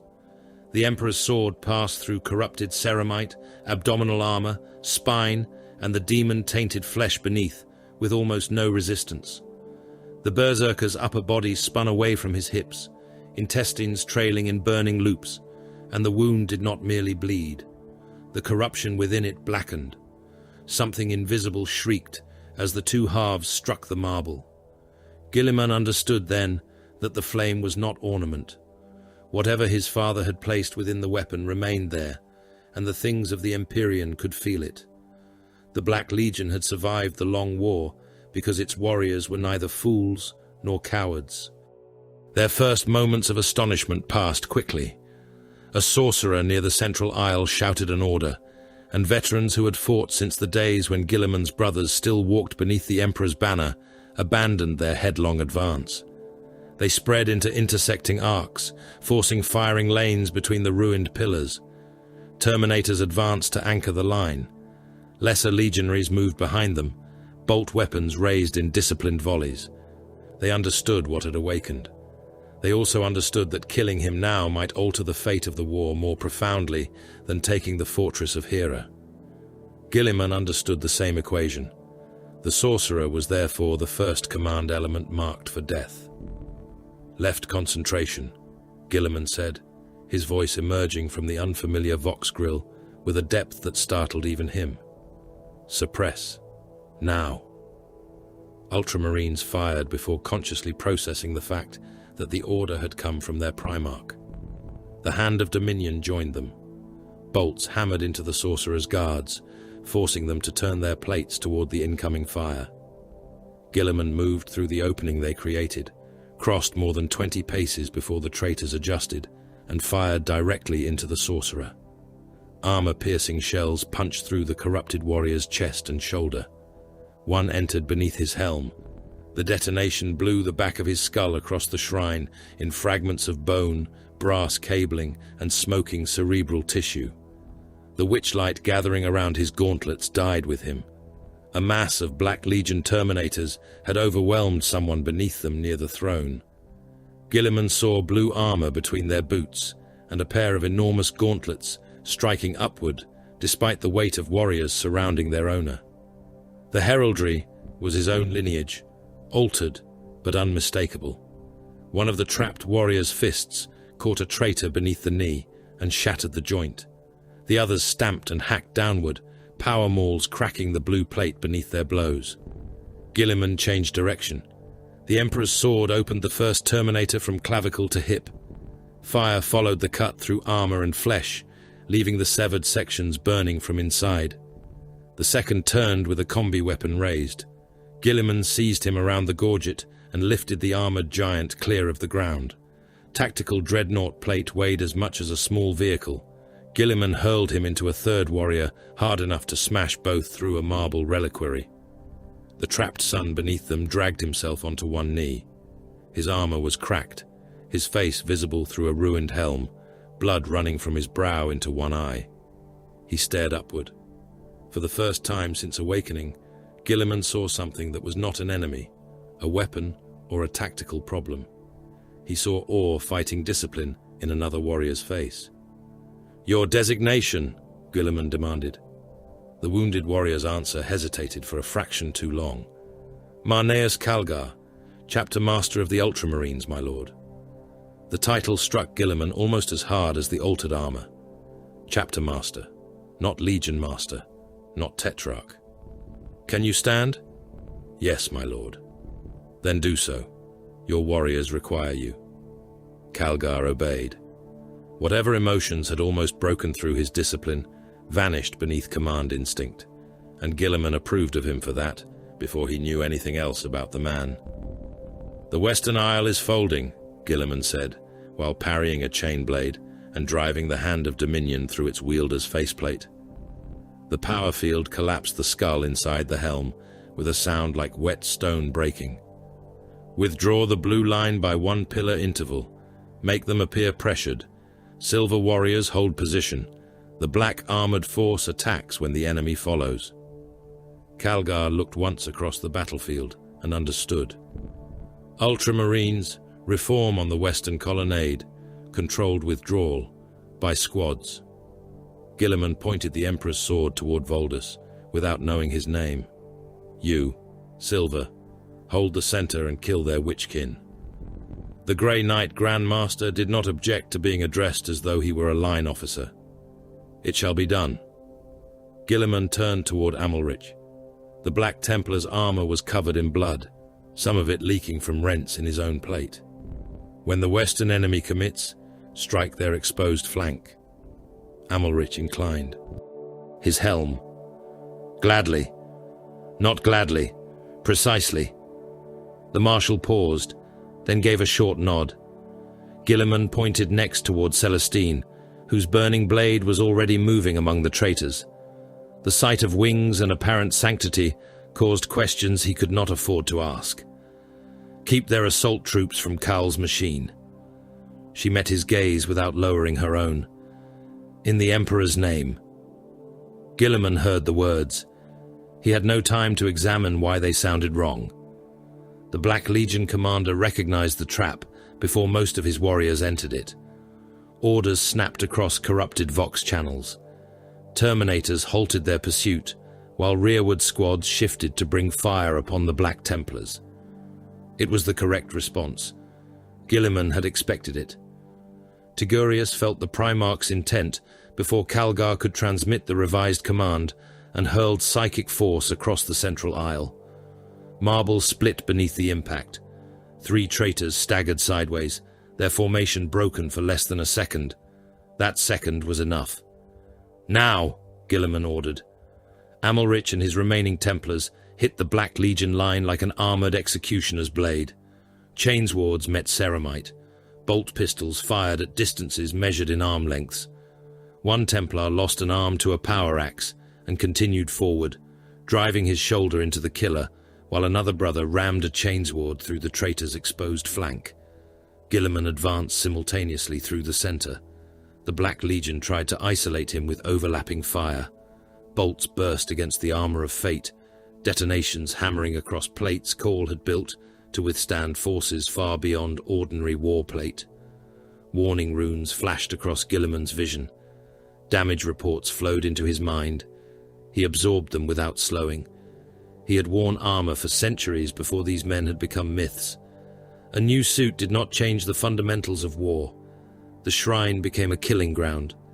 Guilliman did not fight like an Astartes, because comparison between an Astartes and a Primarch failed at the level of speed, force, and cognition. He fired while moving, selected targets before his previous victims had fallen, and used the position of every friendly warrior as part of a constantly changing tactical geometry. The hand of Dominion punched bursts through helms, gorgets, and damaged plate. The Emperor's sword carved through power weapons, armor, and demon flesh alike, its fire consuming corruption in wounds that should have poured black blood. When a Terminator attempted to lock him in place for supporting fire, Guilliman took the incoming chain fist against his shoulder plate, accepted the damage, seized the warrior by the head, and drove him face first into the marble floor. The impact broke the stone. The second shattered the helm. The third drove fragments of skull and armor into the crater. A Black Legion veteran fired into Guilliman's back while he rose. Calgar shot the traitor through the throat. Guilliman did not thank him. Calgar did not expect thanks. They were already fighting as commander and subordinate. The traitors began to withdraw toward the ruptures through which they had entered, and Guilliman understood that they were not breaking yet. It was a fighting retreat intended to recover distance, reform around the Dreadclaws, and force him into exposed approaches. "Seal the northern breach," he ordered. "Voldus, deny the eastern route. Calgar, take the western exit. None of them leave." A black legionary heard the order over an open Vox channel and laughed. "You wake from death and think yourself master still." Guilliman turned toward him. Something in the traitor's voice belonged to another age, an accent preserved through 10 millennia of hatred. "I do not need mastery over you," Guilliman said. "Only your position." He fired. The bolt entered through the warrior's mouth grill and detonated behind his face. The helm burst outward in a spray of teeth, fragments of jaw and blood. Around him, the retreat failed exactly where Guilliman had calculated it would. The Grey Knights closed one route, Black Templars severed another. Ultramarines' fire drove the remaining traitors away from cover. What had begun as an assassination force became a pocket of surrounded veterans being destroyed by enemies who had regained command of the battlefield. They died hard. A Terminator with one leg severed continued firing from the floor until Voldus crushed his skull with a force weapon. A Black Legion champion fought 3 Ultramarines simultaneously, killed one by driving a lightning claw through his breastplate and tearing both hearts apart, then died when Guilliman's sword entered beneath his arm and emerged through the opposite side of his chest in a plume of psychic flame. Another traitor attempted to overload a captured plasma weapon inside the shrine. Tigurius broke his wrist telekinetically before the charge could reach critical mass. Calgar's bolters finished him. The final knot of Black Legionaries formed around the wreck of a Dreadclaw and fired until ammunition counters reached nothing. They drew blades. They cursed the Emperor, Guilliman, and the Imperium in voices that remembered the Horus heresy as lived experience rather than scripture. Guilliman killed the last of them himself. When the warrior's body struck the floor, the shrine remained filled with the thunder of war from beyond its walls, but inside the chamber, no servant of the Black Legion still stood. Only then did Guilliman look at where he was. The battle had destroyed much, but not enough. Gold statues still bore his face. Marble reliefs showed him crowned in halos. Thousands of prayer strips hung from damaged galleries, many stained with the blood of men who had died beneath them. Incense burners swung beneath icons, incorporating his personal heraldry into forms of devotional worship. Mortal survivors emerged from cover and dropped to their knees. Several Ultramarines did the same, before remembering that a battlefield was not a chapel. Guilliman turned slowly, taking in representations of himself that transformed generalship into sanctity and history into scripture. He recognized the double-headed eagle of the Imperium, but its ubiquity was wrong. It adorned devotional objects. Priests bore it beside symbols of worship. Servo skulls carried fragments of parchment covered in prayers, invoking his father's divinity. His expression changed almost imperceptibly. Calgar saw it. "My lord," he began, "what year?" The question silenced everyone within hearing. Calgar answered carefully. "By the most accepted imperial reckoning, the final year of the 41st millennium." Guilliman stared at him. The numbers assembled themselves without effort. He rejected them, recalculated, rejected them again because their implication was absurd, then accepted them because Calgar's expression made deception impossible. "Approximately 10,000 years, Guilliman said. "Yes, my lord." Guilliman looked toward his own statues. What happened? No one attempted to make the answer merciful. Guilliman would have despised them for it. Calgar gave him the broad military truth, while Tigurius supplied what required explanation. The Imperium endured. The Emperor remained upon the golden throne. The loyal Primarchs were gone from mankind's wars, lost, slain, or vanished into legend. None stood openly at the head of an imperial host. The traitor legions had survived within the eye and beyond it, fractured but unbroken. The Great Crusade had become an age of myth. The Codex Astartes had outlived almost everyone who remembered the circumstances of its writing. Humanity possessed worlds beyond counting, and was losing them continuously. Guilliman's eyes narrowed. "My father?" Celestine answered before Calgar. "The God Emperor watches over mankind from the Golden Throne. Guilliman turned toward her. The silence that followed was more dangerous than shouting. The what? Celestine did not retreat. The God Emperor. Guilliman looked from her armor to the devotional banners, the kneeling mortals, and the prayers covering his shrine. His face became unreadable. Continue. Cadia was dead. That required another calculation, another revision of a strategic map preserved in Guilliman's memory, from an age when the Cadian Gate had not yet become 10,000 years of fortress construction. Worse followed. The pylons had failed. Abaddon's latest Black Crusade had succeeded in breaking the ancient restraint around the Eye of Terror. The warp had erupted across the galaxy. Astropathic communications were collapsing. Navigator routes were becoming unusable. Reports spoke of a wound in reality, spanning distances that made ordinary military geography meaningless. Some systems could no longer perceive the Astronomicon. Whole regions of the Imperium had disappeared from reliable contact. Guilliman listened without interruption, yet those closest to him could see his mind working behind his eyes, dismantling assumptions, rebuilding strategic models, and discarding each one when the next piece of information made it obsolete.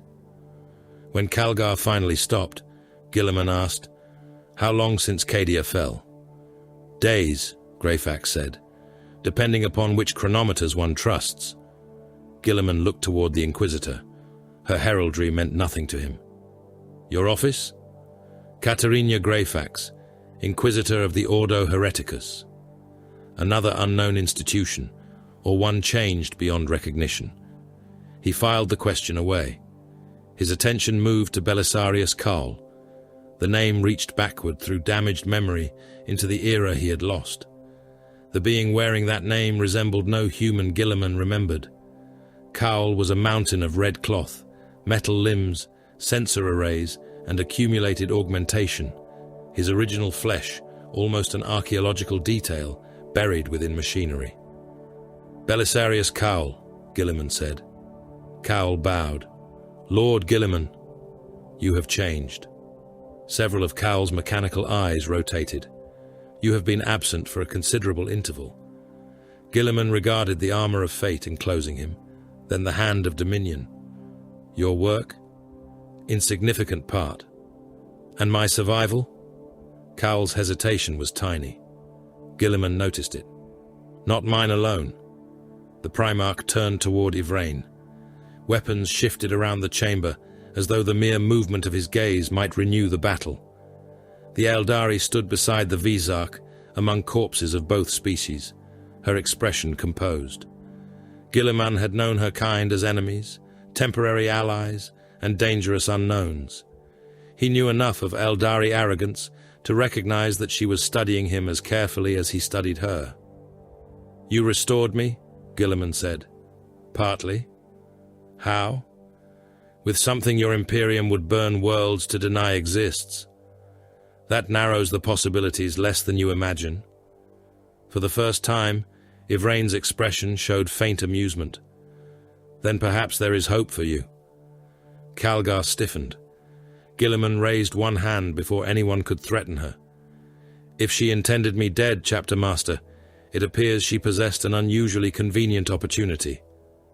He looked back at Yvraine. "I owe you a debt. Do not mistake acknowledgement of that debt for trust. I would be disappointed if you did." "Good." That ended the matter for the moment. Guilliman left the shrine because remaining there would have encouraged worship, questions, and ceremony, none of which could alter the war outside. Calgar walked beside him, despite apothecaries demanding access to his injuries. The chapter master had refused evacuation and accepted only emergency sealant across the worst fractures in his armor. Ultramarines encountered them in the corridors and stopped as though struck. Some knelt, others simply stared. Guilliman disliked both reactions, but said nothing. Vox networks carried the news faster than he walked. He heard his own name transmitted through fortress channels as a proclamation. Auxiliar units answered with cheers. Priests began shouting blessings through public address systems. Somewhere upon the walls, men who had believed themselves hours from death, learned that Roboute Guilliman lived and began killing with renewed fury. It was useful. Guilliman hated that usefulness almost immediately. The strategium doors opened before him. Severus Agamemnon turned from the war table and went still. Around him, officers, serfs, and servitors ceased moving. Guilliman crossed the chamber without ceremony and stopped before the hololithic projection of Macraga. The world burned beneath layers of tactical data. Fortress sectors flashed warning colors. Orbital markers vanished as ships died. Enemy concentrations massed around breaches in the Hera defenses. Beyond Macraga, distress signals crawled across the wider map of Ultramar, entire worlds reduced to runes announcing invasion, rebellion, communications failure, or unknown status. Guilliman placed both hands upon the edge of the strategium table. The gesture felt familiar. The galaxy displayed above it did not. Agamemnon approached and bowed. "Lord Guilliman, I am told you presently command this fortress." "I do."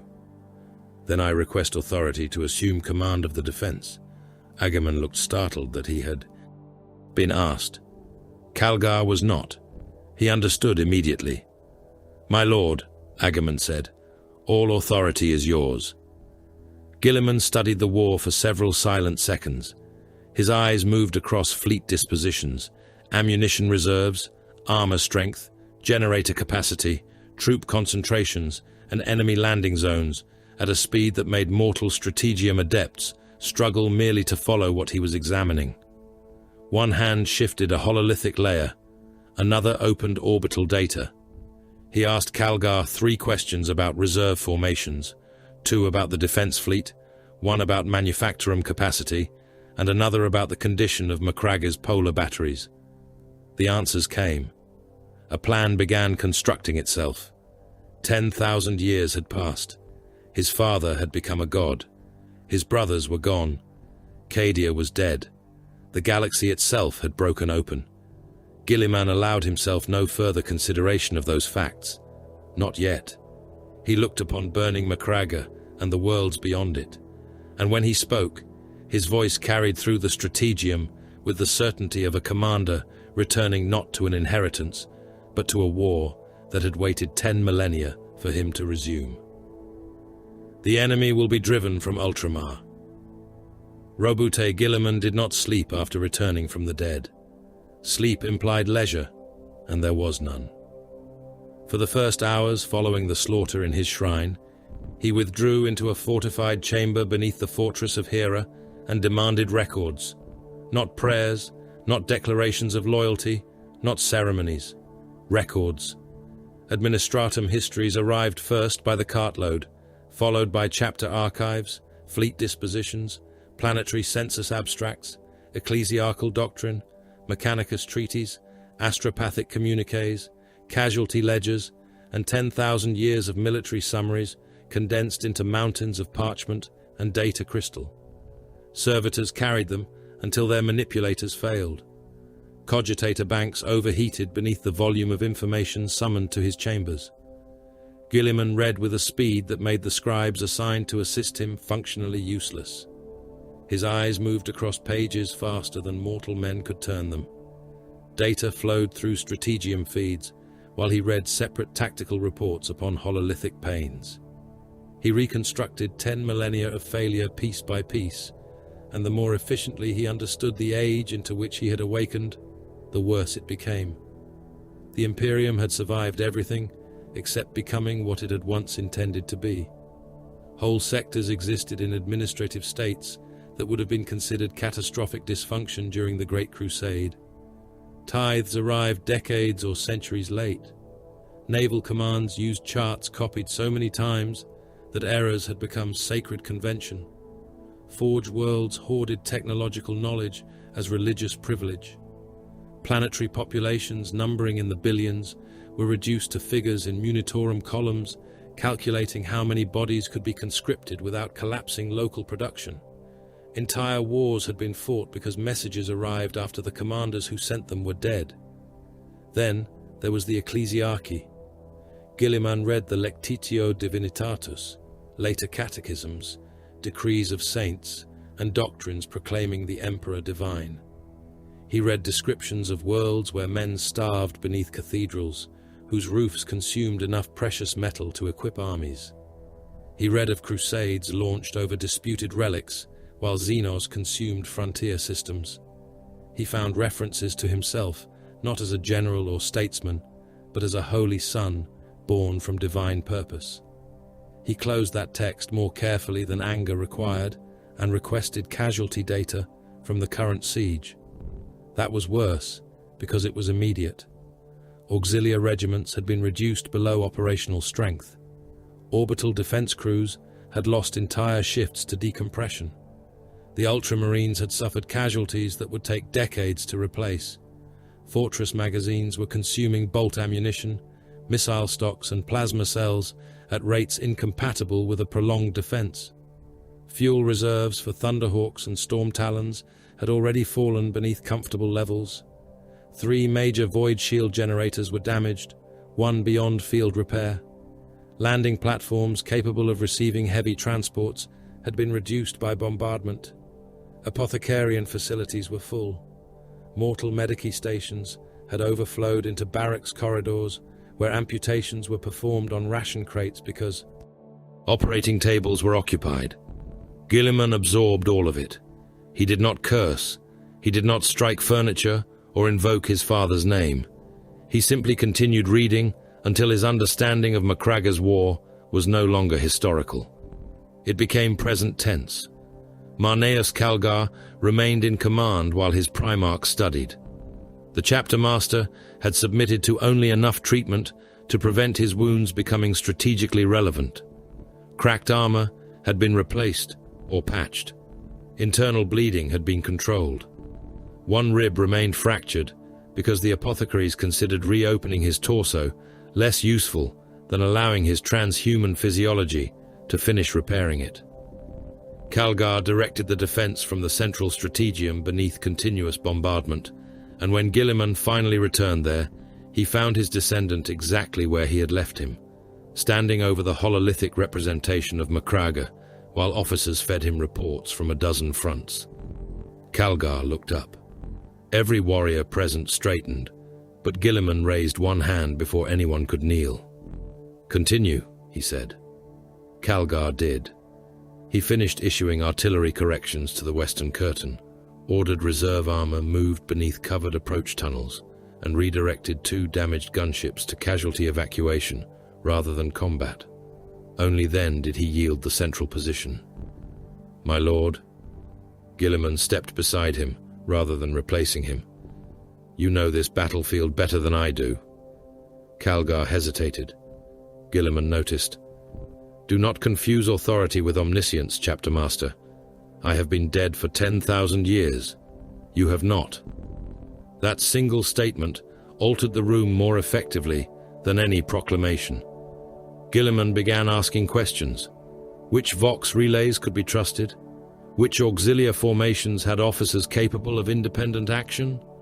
Which enemy warbands were cooperating reluctantly? How many Thunderhawks could make another sortie before requiring engine maintenance? Where were the remaining stocks of crack missiles? Which void defense batteries could still engage targets below high orbit? Calgar answered what he knew and summoned officers for what he did not. Tigurius supplied psychic assessments of sorcerous concentrations. Cato Sicarius arrived from the outer defenses, with soot burned into the edges of his armor, and gave Guilliman a front-line account, stripped of ceremonial language.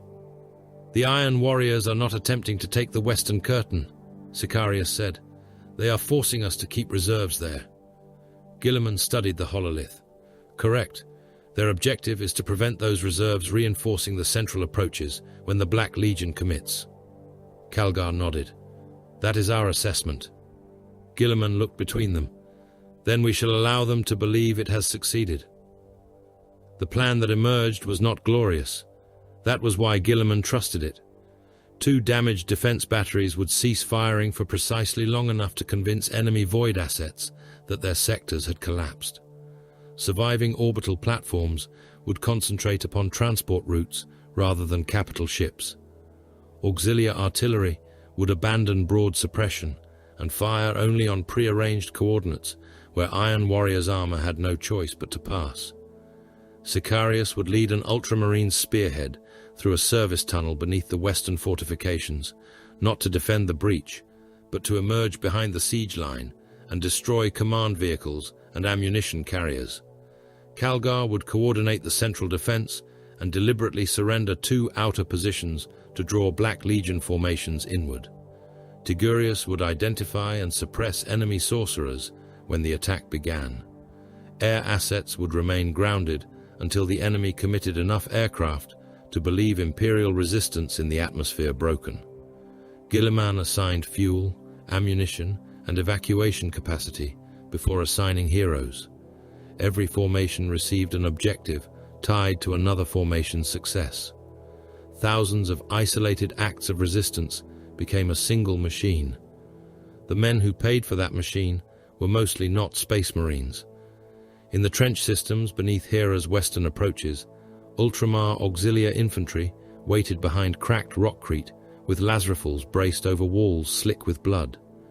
They had watched Astartes kill one another at distances and speeds beyond human comprehension, yet their orders remained brutally ordinary. Hold the trench. Protect the missile teams. Keep the supply culvert open.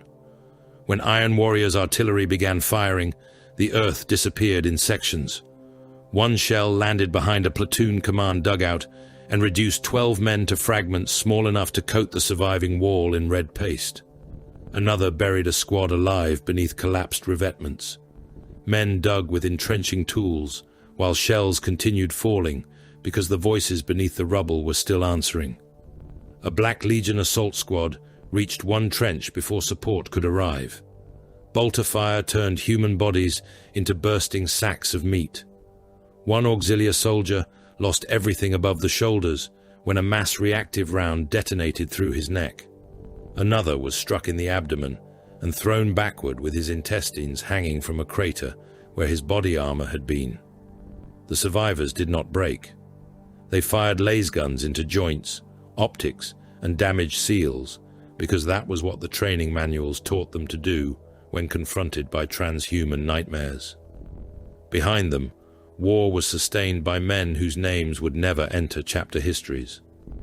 Munitorum adepts counted ammunition, while blood from the wounded ran beneath their desks. Servitors hauled crates of bolter shells toward armories and dragged ruined suits of ceramite back from field stations for salvage. Engine seers crawled beneath crippled predators, while enemy artillery shook grit from the ceilings, replacing damaged motive assemblies with components stripped from vehicles judged beyond recovery. Apothecaries moved among dead and dying Astartes with ruthless efficiency. Gene seed was recovered before armor. The living could wait seconds. The chapter's future could not. In mortal infirmaries, medici teams amputated gangrenous limbs, cauterized shrapnel wounds, and marked men beyond treatment with black paint so pain suppressants would not be wasted. Guilliman reviewed these details personally. War had never been only the moment when blades met. War was whether the blade arrived sharpened, whether the warrior had eaten, whether ammunition reached him, whether the wounded could be moved, and whether the road behind him remained open. The Iron Warriors began the next assault exactly where Guilliman expected. Their siege tanks advanced beneath overlapping fields of fire, Vindicators hammering fortified positions, while legionaries moved behind armored shields and demon engines. Their Vox transmissions were short, mathematical, and contemptuous. Breach integrity declining. Continue bombardment. Enemy response within predicted tolerance. Advance second echelon. They believed themselves engaged in arithmetic. Guilliman gave them different numbers. Auxiliary artillery remained silent until the leading armor entered the designated corridor. Then concealed basilisk batteries opened fire together. Earthshaker shells descended almost vertically into the formation. The first detonations shattered track assemblies and overturned transports. The second wave struck vehicles trapped behind the wreckage. Sicarius emerged from the service tunnels before the Iron Warriors could reorient. Ultramarine squads fired melter weapons into ammunition carriers at close range. One transport became an incandescent furnace, its stored shells cooking off in a chain of explosions that tore neighboring vehicles apart. Sicarius drove his sword through an Iron Warriors officer's gorget and shouted into the chapter vox, "The western siege line is broken. Proceed." Night Lords attempted to exploit the apparent weakness elsewhere. They had severed power to an auxiliary command district and infiltrated through maintenance tunnels, broadcasting the screams of captured signal officers ahead of their advance. Their purpose was not territory, but paralysis. Guilliman had already ordered the command staff relocated.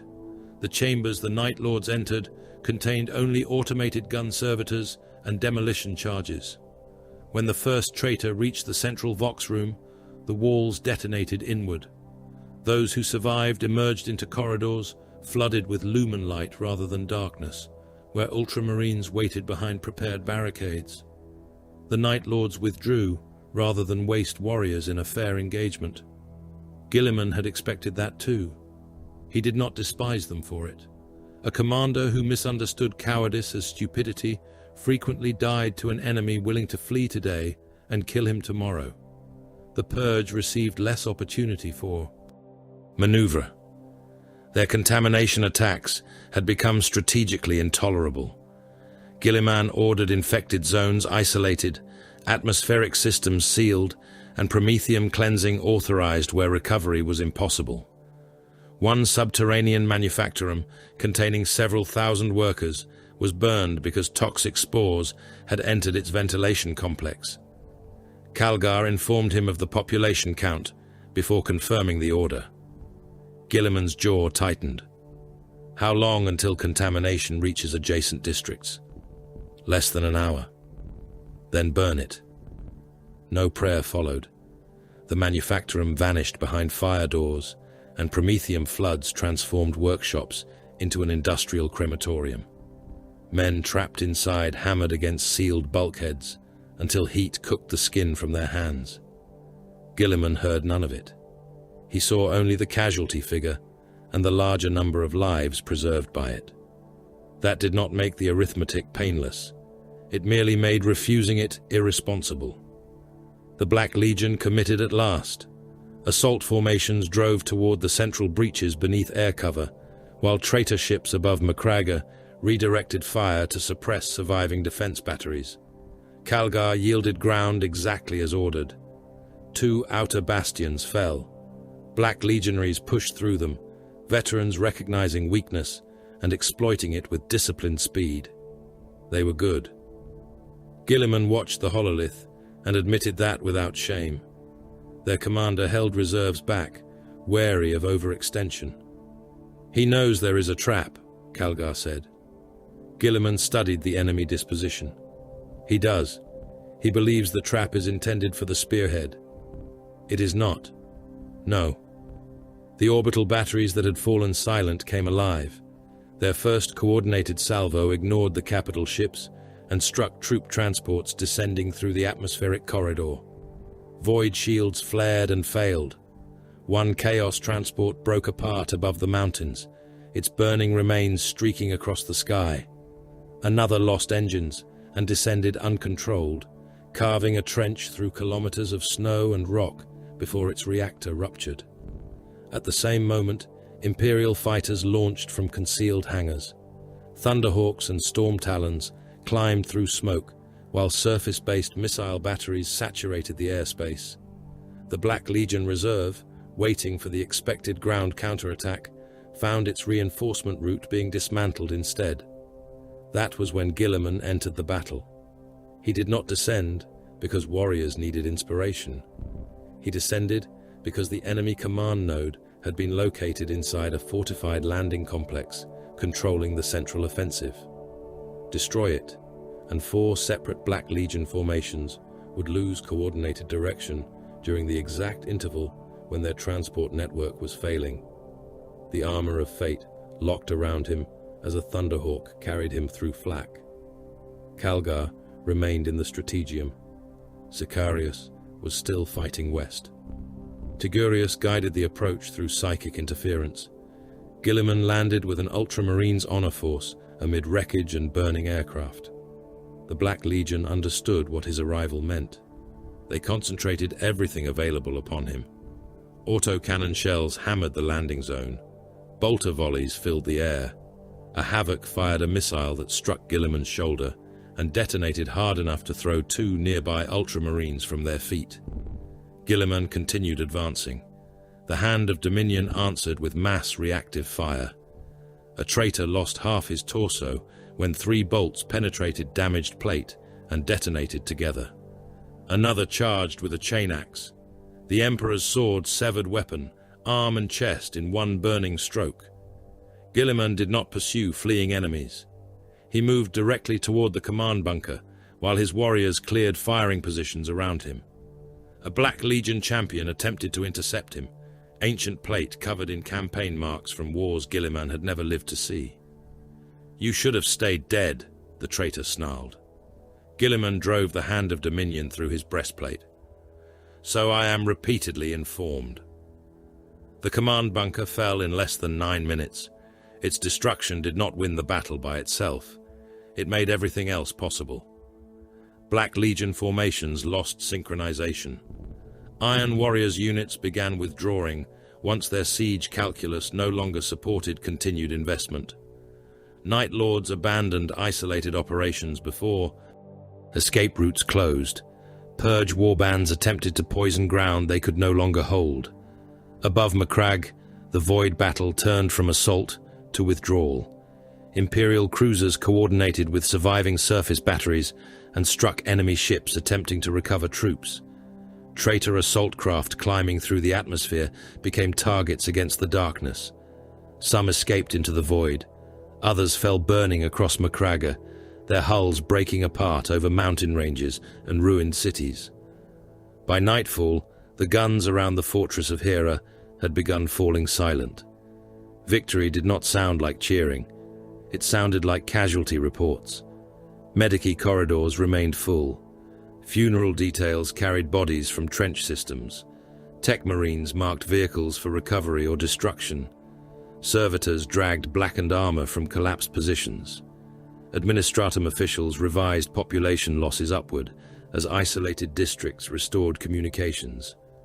Calgar found Guilliman in the Strategium, looking not at Macragge, but at the expanding representation of Ultramar. The chapter master allowed himself one statement. Macragge stands. Guilliman regarded the systems beyond it. World after world glowed with warning runes. Invasion, rebellion, astropathic silence, unknown contact, fleet losses, requests for aid transmitted before the Great Rift had distorted time and distance. Some messages were already old enough that the people who sent them were probably dead. Macragge stands, Guilliman repeated. Calgar heard what was missing from the words. Guilliman expanded the hololith until the fortress world became one point among many. This is not victory. No, my lord. Our enemy committed strength here because they believed my return could be prevented. They have failed. Guilliman's eyes moved across the wider realm he had once built. Now they will learn what that failure costs them. Calgar stood beside his gene-sire, no longer merely the commander defending a fortress, but the warden of a realm about to become a weapon. Guilliman touched the first burning system upon the hololith. Prepare the fleets. His hand moved to the next. Recall every formation that can still answer. Then another. We begin with Ultramar. The dead Primarch had awakened. Now the empire he had founded would go to war.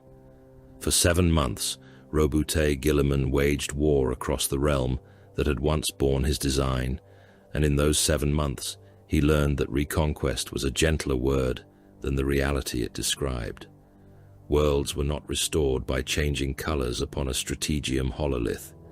They were restored by breaking sieges, reopening void routes, cleansing fortresses, replacing dead governors, repairing manufactoria, finding grain where famine had already begun, and sending armies onward before the blood upon their armor had dried.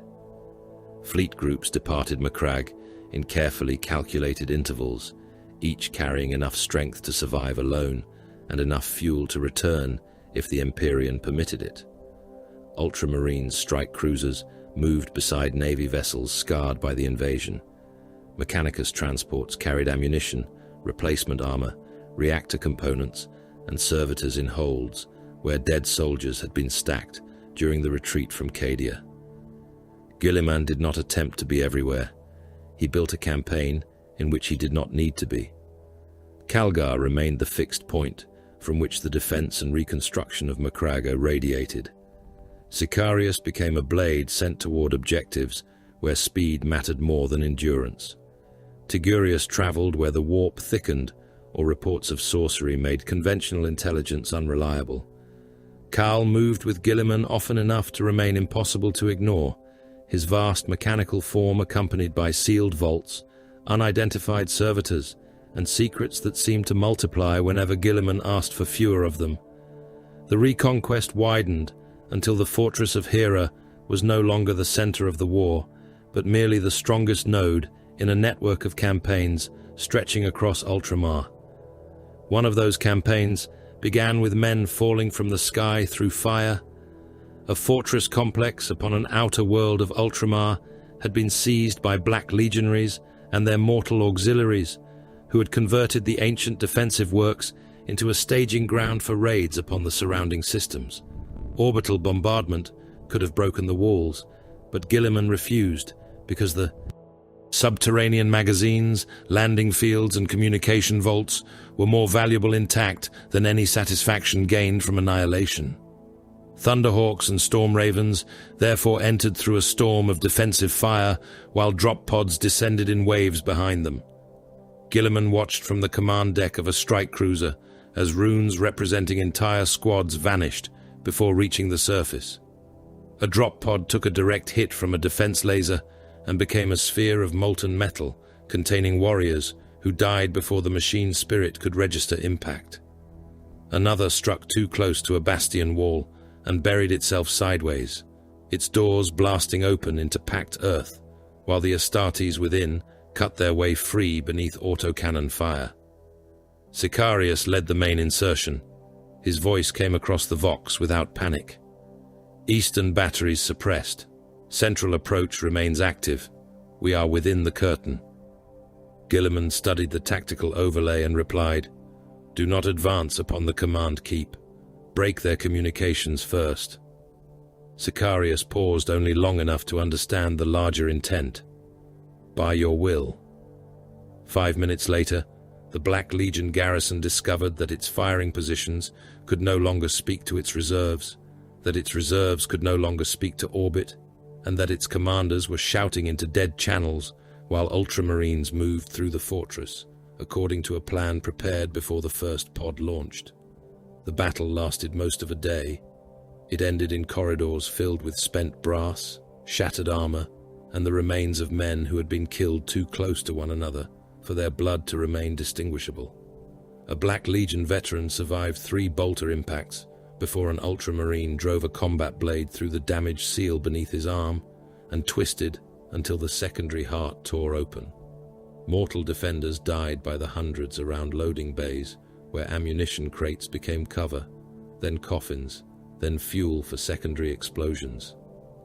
Sicarius reached the communications vault through a tunnel packed with dead cult soldiers whose bodies had been compressed beneath Astartes' boots until the floor became slick with pulped tissue. He did not assault the command keep until Guilliman ordered it.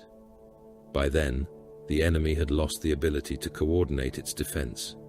The fortress fell not because the Ultramarines killed faster, although they often did, but because Guilliman had forced every enemy strongpoint to fight alone.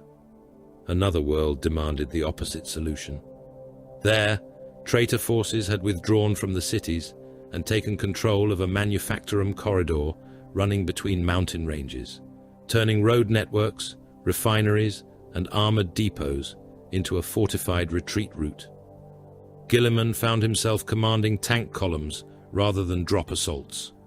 Hundreds of Lehman Russ battle tanks, Predators, Vindicators, and troop carriers advanced beneath artillery umbrellas, while engineering vehicles filled craters ahead of them. The enemy had mined the roads, contaminated water stores, and sighted guns on every valley. Iron warriors controlled several of the strongest positions. Their discipline remained cold, even while their retreat became inevitable.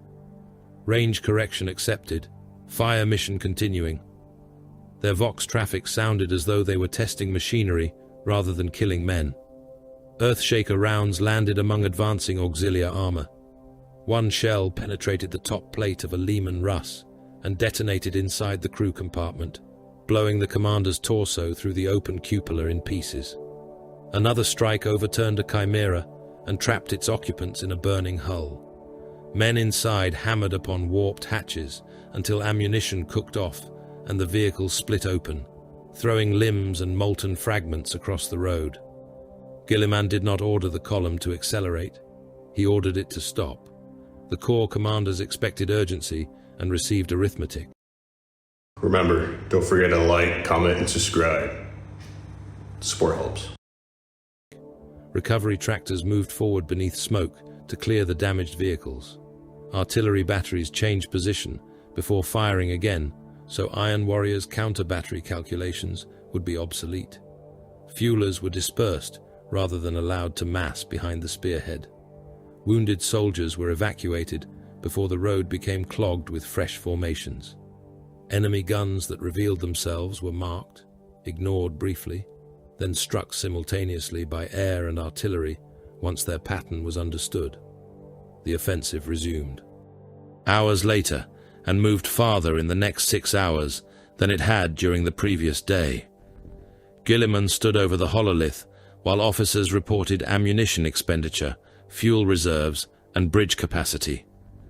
"They expect us to treat delay as defeat," he said.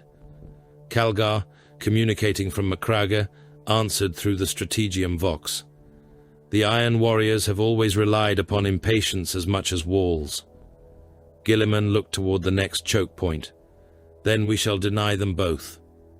The Void offered a third form of war. An orbital station controlling passage through one of Ultramar's more important transit regions had fallen into enemy hands and been reinforced until it resembled a small fortress suspended above a dead moon. Assaulting it required Navy ships to approach through minefields, while defense lasers and lance batteries fired from armored bastions attached to the station's central spine. Guilliman coordinated the operation from the bridge of a battle barge, surrounded by officers whose families had served in the Void for generations. Macro-cannon broadsides shook the deck beneath his feet. Void shields flared across the viewing ports like false dawns. A sword-class escort took a lance strike through its prow and continued advancing, while compartments burned behind sealed bulkheads. Its captain reported loss of atmosphere on 6 decks and requested permission to remain in formation. Guilliman granted it.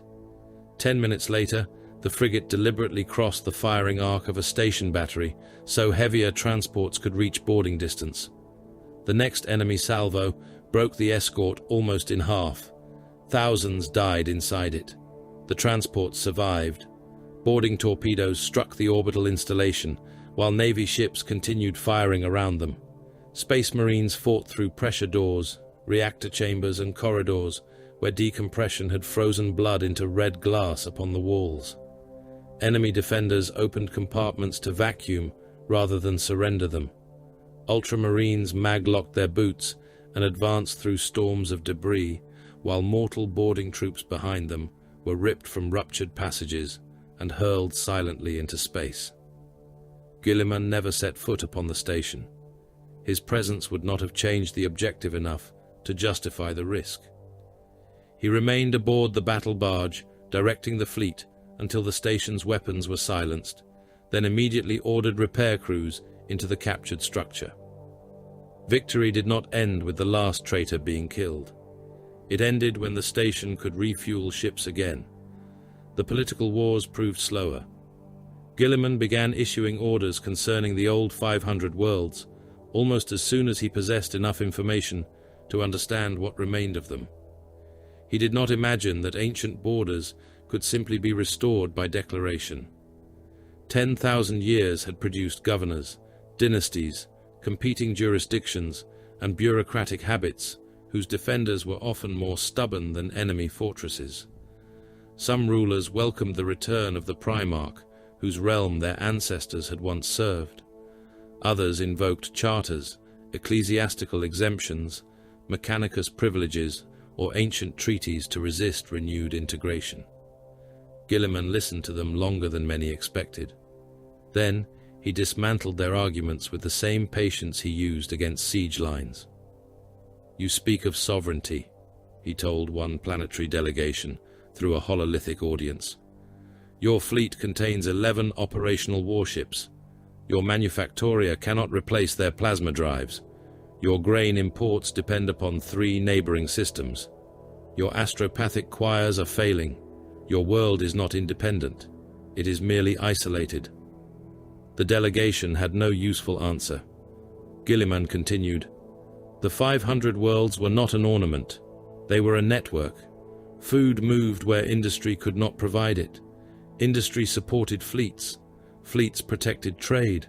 Recruitment sustained armies. Administration prevented each planet from attempting to survive alone.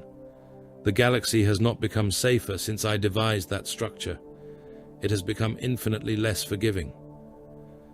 Between campaigns, he continued studying the Imperium. Every archive opened another wound. He learned of the repeated Black Crusades and the price paid to contain them. He studied the Tyranid invasions and spent hours examining reports describing organisms capable of stripping worlds to bare rock, fleets that were not fleets, but living ecologies of predation moving between stars. He read of Necron dynasties awakening beneath planets mankind had colonized without understanding what slept below. He studied Orc empires whose migrations could engulf sectors, and Toho expansion that seemed trivial in territory until measured against an Imperium already failing to defend its borders. He examined inquisitorial powers that could condemn populations upon suspicion of corruption, then read the case files and found enough demonic incursions to understand why such authority had emerged. He studied the Mechanicus and discovered that technical stagnation was not merely ignorance, but a civilization-wide terror of innovation, wrapped around real memories of machines that had nearly destroyed mankind. Every institution he despised contained reasons for becoming what it was. That did not make it acceptable. It made the disease harder to cure. The imperial cult disturbed him most because it was everywhere. He could ignore no shrine because every troop transport contained one. He could dismiss no priest because frightened soldiers listened to them before battle. He visited a liberated hive where a cathedral dominated the central district while refugee camps spread through its shadow. The cathedral roof was plated in precious metal. Its processional avenue could have accommodated armored regiments. Thousands of laborers had died building it generations before the current war. Outside, refugees queued for ration paste beneath statues depicting the emperor as a radiant god and Guilliman himself as one of his sacred sons. Crematoria operated beyond the walls without pause, yet bodies still accumulated. Servitors moved among them, painting identification numbers upon corpses whose names had been lost. Children sat beside dead fathers because the camp authorities had not yet assigned another ration group to receive them. Administratum scribes reduced the entire scene to columns: population before invasion, population after invasion, productive capacity, conscription viability, estimated recovery. A priest recognized Guilliman and fell to his knees so quickly that his forehead split against the stone. Blessed son of the god emperor. Guilliman looked down at him. Blood ran from the man's brow. Around them, hundreds more began kneeling. Stand, Guilliman said. The priest remained bowed. My lord, I am unworthy. You are obstructing a ration route. The man looked up, confused. Guilliman pointed toward carts unable to pass because the crowd had stopped. Stand. This time the priest obeyed. Guilliman continued through the camp while Tigurius walked beside him. After several minutes, the Primarch said, "This is madness." Tigurius knew better than to pretend ignorance. The worship? All of it. They starve beneath gold, while praying for deliverance from a man who forbade them to call him divine. Tigurius watched the refugees returning to their lines. And yet they held this district for 9 days after their command staff was killed, because a priest told them the emperor could still see them. Guilliman's expression hardened. "You defend superstition." "No, I describe a weapon." Guilliman looked at him. Tigurius continued, "You taught your sons to understand the battlefield that exists, not the one they wish existed. This is the battlefield now." Guilliman disliked the answer because it was correct. He had seen demons with his own eyes. He carried a sword whose flame wounded entities that did not obey physical law. Tigurius had stood before creatures born from emotion and destroyed them through psychic force. The old imperial truth had been intended to free mankind from superstition, yet the universe itself contained powers that fed upon belief, terror, and desire. Guilliman could not simply issue an edict declaring metaphysics irrational and expect the warp to comply. "Faith may be useful," he said at last. "That does not make it true." Tigurius inclined his head. "No, my lord. And utility is not permission for ignorance." "No." Guilliman looked back toward the cathedral. "Then we shall have to survive long enough to separate the two." Cal presented a different problem. Guilliman summoned him repeatedly and received answers assembled from partial truths. The Archmagos admitted that his work had not ended with the armor of fate. He spoke of gene seed, improved organs, weapons. Platforms and projects begun under orders so old that the parchment records describing them had become dust. "You have built something," Guilliman said. Cowl's mechanical limbs shifted around him. "I have built many things. Something intended for the Legiones Astartes. The Legiones Astartes no longer exist in the form you remember." Guilliman's stare hardened. "Do not play games with me, Belisarius." Several of Cole's vocalizers produced a noise that might have been amusement. "My lord, after 10,000 years, games are among the few luxuries I have earned." Guilliman stepped closer. "What have you done?" Cowl's answer was infuriatingly calm. "Completed instructions." "Whose?" "Yours, in sufficient measure." Guilliman did not believe that was the whole truth. He also could not dismiss the being whose work had returned him to life. "You will show me. When the time is correct." "You presume much." "I have had a long time to practice." By the end of the 7th month, most of Ultramar had been secured or brought within reach of relief. That did not mean peace. There were still cults to purge, shattered infrastructure to rebuild, garrisons to replace, and worlds whose governors mistook temporary survival for political competence. The dead remained beyond counting. Entire regiments existed only as entries awaiting deletion from Munitorum rolls. Recovered Astartes armor stood empty in chapter vaults because the Gene Sons who had worn it were ash. Guilliman walked through victory parades because morale required symbols, then returned to strategiums where maps showed thousands of wars beyond his realm. His private anger became quieter as it grew. He remembered an imperium meant to expand knowledge, rational government, and human potential. What stood before him had survived by embracing ignorance, tyranny, and worship as defensive reflexes. The cruelest truth was that some of those reflexes had worked. Mankind was still alive, barely. He began to understand his resurrection not as salvation, but obligation.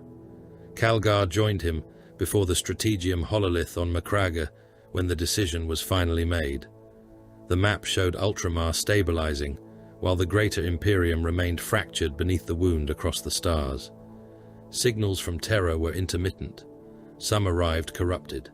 Others carried orders issued before the Great Rift, and therefore belonged to a strategic reality that no longer existed. Guilliman enlarged the projection until the Sol system glowed far beyond the local cluster. "I cannot govern this war from Macraga," he said. Calgar had expected the words. "You intend terror. I intend coherence. Terror is where that must begin." Guilliman looked toward him. "Ultramar requires a ruler who understands what it has become, rather than only what I remember it being." Calgar lowered his head. "I will hold it. You will rebuild it. Holding is insufficient." Calgar looked toward the star map. "And what will you find upon Terra?" Guilliman was silent for a long time. The answer waiting within him was the one question he had avoided while worlds burned around him. "My father." Neither man spoke after that. Outside the fortress of Hera, shipyards labored without rest. Crews loaded ammunition. Thunderhawks were repaired. Warships translated into system carrying survivors from worlds that had barely endured. Astropaths screamed themselves blind, trying to find routes through a broken galaxy. Navigators stared into the Empyrean and saw currents no charts described. Roboute Guilliman had restored enough of Ultramar to leave it. Now he would cross the darkness between himself and Terra and discover what 10,000 years had made of the Emperor. Macraga celebrated the resurrection of Roboute Guilliman as though celebration possessed the power to undo 10,000 years of decline. Processional avenues that had carried ammunition convoys only weeks earlier were cleared of wreckage and washed until the blood no longer stained the stone. Damaged statues were draped in the banners of Ultramar. Auxiliary regiments marched beneath triumphal arches, while Thunderhawks passed overhead in formations tight enough to make the crowds roar. Millions packed the districts surrounding the fortress of Hera, men climbing towers, manufactorum gantries, and half-ruined hab blocks for the chance to see the Primarch whose likeness had watched them from shrines since childhood. Priests proclaimed that the Emperor had returned his son to mankind. Bells large enough to require teams of servitors rang until masonry trembled. Guilliman rode beneath their adoration in armor, fashioned by Belisarius' call, and felt no triumph. Every cheer represented morale restored and therefore possessed military value. Every picked recording distributed beyond Macraga would become evidence that the avenging son truly lived and therefore possessed political value. He accepted the pageantry for those reasons alone. While men shouted his name, Guilliman thought about fleet tonnage, navigator reliability, damaged plasma drives, estimated ammunition consumption, and the probability that the force gathering above Macraga would ever reach Terra. The parade lasted hours. His calculations never stopped. Beyond the atmosphere waited Macraga's honor, and looking upon the vessel, awakened memories Guilliman had not expected to survive death. The Gloriana-class battleship had carried him through wars belonging to another age, a ship immense enough that ordinary cruisers looked like escorts beside its armored flanks. Its hull bore the scars of 10,000 years without him. Chapels had multiplied, where once there had been halls devoted to secular remembrance. Ancient machine systems survived beneath layers of modification, whose original architects would have considered many of them temporary expedients. Yet the vessel endured, its void shields strong, its weapon decks armed, its cavernous hangars consuming Thunderhawks and attack craft by the squadron. Around it assembled the Terran Crusade. Ultramarines formed the disciplined core, but word of Guilliman's resurrection had spread through Ultima Segmentum and beyond. White Scars came upon swift strike cruisers and regarded every proposed route in terms of speed and initiative. Space Wolves arrived carrying the Fenrisian culture that Guilliman remembered as equal measures, aggression, loyalty, and infuriating independence.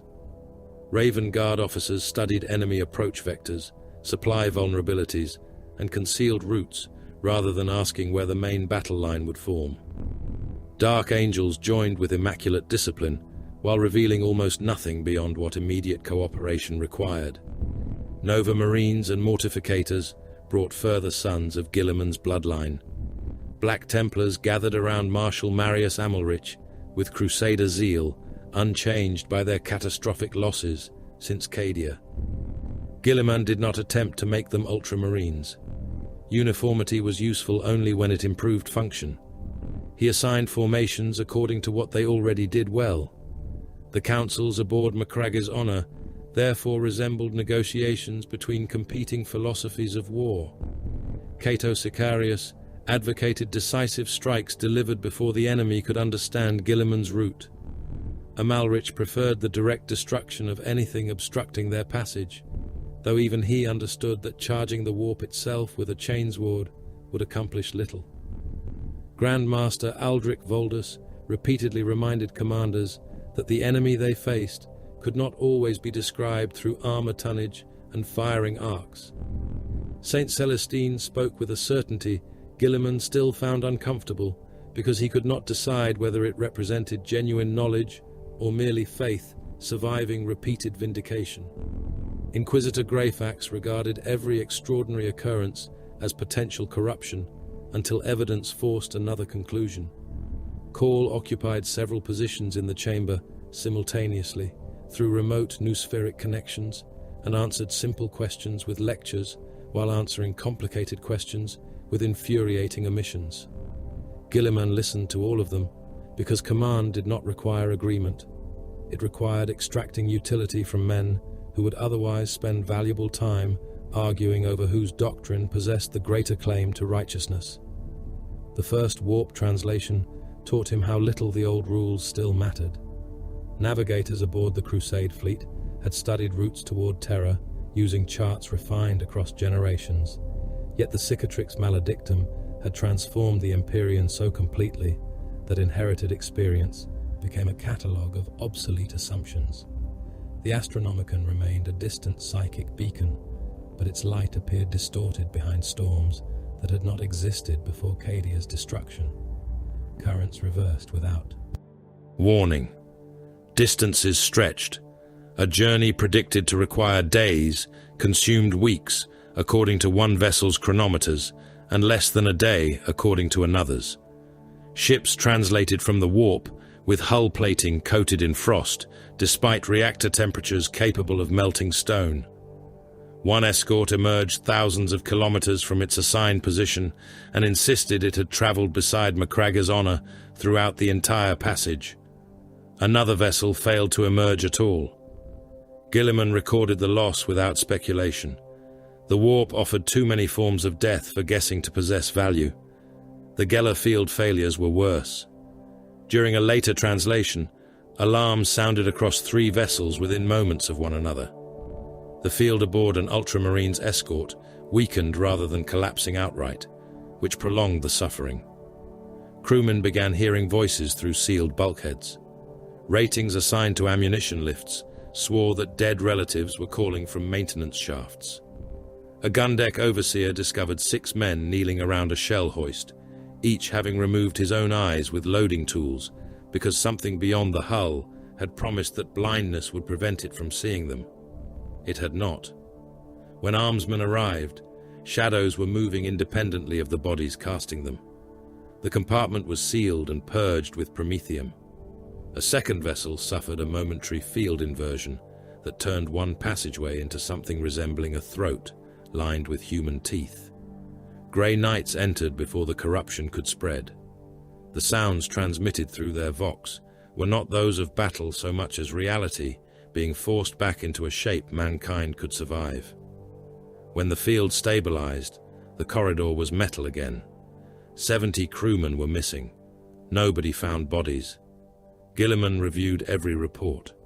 In another age, he might have regarded several as the product of mass hysteria. Now, he carried the Emperor's sword and had watched its fire destroy things that possessed no lawful biological existence. The old distinction between superstition and operational reality has become inconvenient, he told Voldus after examining the most recent losses. The Grey Knight Grand Master stood opposite him within the strategium, his massive warded armor turning the chamber's lesser officers into children by comparison. The distinction was always less comforting than mankind preferred to believe. Guilliman's mouth tightened. Comfort is irrelevant.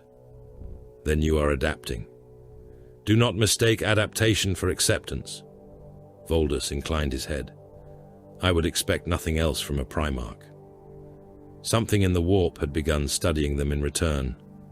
Guilliman first detected the pattern through statistical irregularities. Astropathic warnings arrived soon enough to alter course, but late enough that every alternate route carried greater risk. Demonic attacks struck vessels whose loss forced the fleet towards specific navigational corridors. Warp storms closed behind them more frequently than probability allowed. Each event could be explained alone. Together, they resembled strategy. Guilliman ordered navigators to calculate routes based upon deliberately falsified destination assumptions and found the storms adjusting around those alternatives as well. We are being shepherded, he told Sicarius. The captain looked over the shifting hololith. Toward what? That is the question our enemy wishes us to answer by arriving.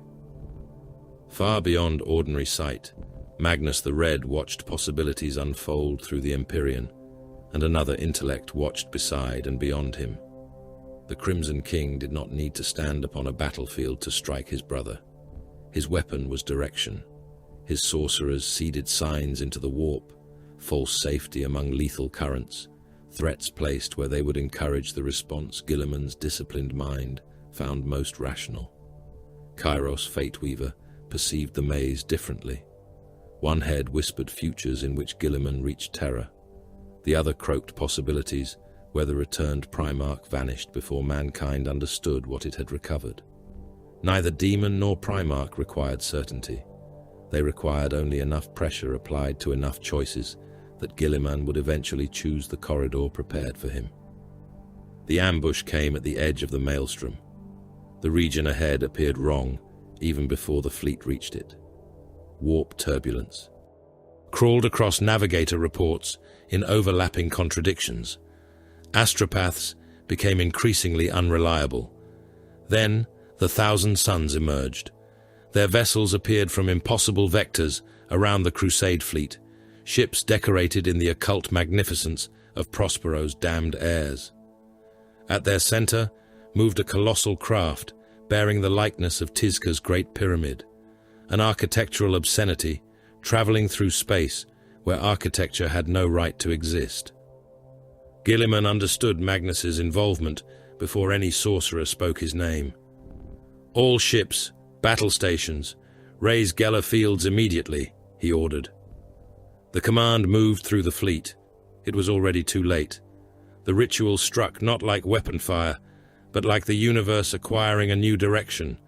Empiric force wrapped around Imperial vessels. Navigators screamed as routes ceased to mean anything. Several ships raised their Geller fields before the force seized them. Others did not. Guilliman watched an escort cruiser vanish from the hololith and reappear for a fraction of a second as something anatomically impossible. Decks folded through one another. Crew signals multiplied into thousands of contradictory life signs before the vessel disappeared permanently. Another ship entered the warp unprotected. Its final Vox transmission consisted of every member of the bridge crew screaming the same word in perfect unison.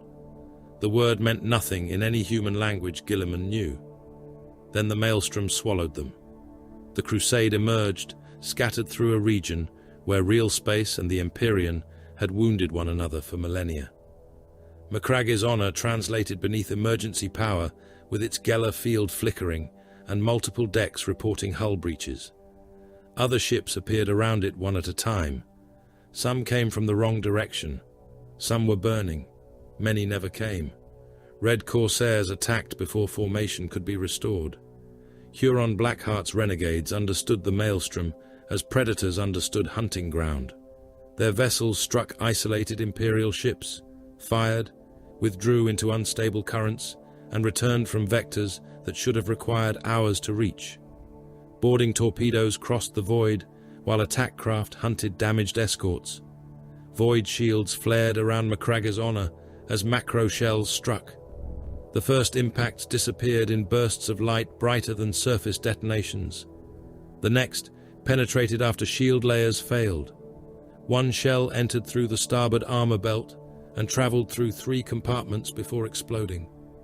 Thousands of tons of machinery became shrapnel. Atmosphere vented from decks large enough to contain cathedrals. Crewmen were sucked through ruptures amid ammunition carts, prayer scrolls, and pieces of other crewmen. A naval officer caught a railing and remained alive long enough to watch 2 ratings pass him into the void, one missing both legs from the knees down, arterial blood freezing into glittering crystals behind him. The officer's grip failed seconds later. Red Corsairs reached the outer decks. They came in armor colored by renegade heraldry, killers whose allegiance to Huron Blackheart had been purchased through plunder, hatred, and opportunity rather than the older loyalties of the traitor legions. Sicarius led the counterboarding force. Bolter fire filled passages with concussion.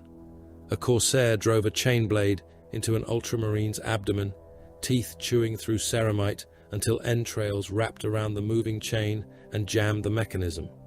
The wounded ultramarine caught his attacker by the gorget and fired his bolt pistol into the Corsair's ribs until both warriors disappeared beneath sprays of armor fragments and meat.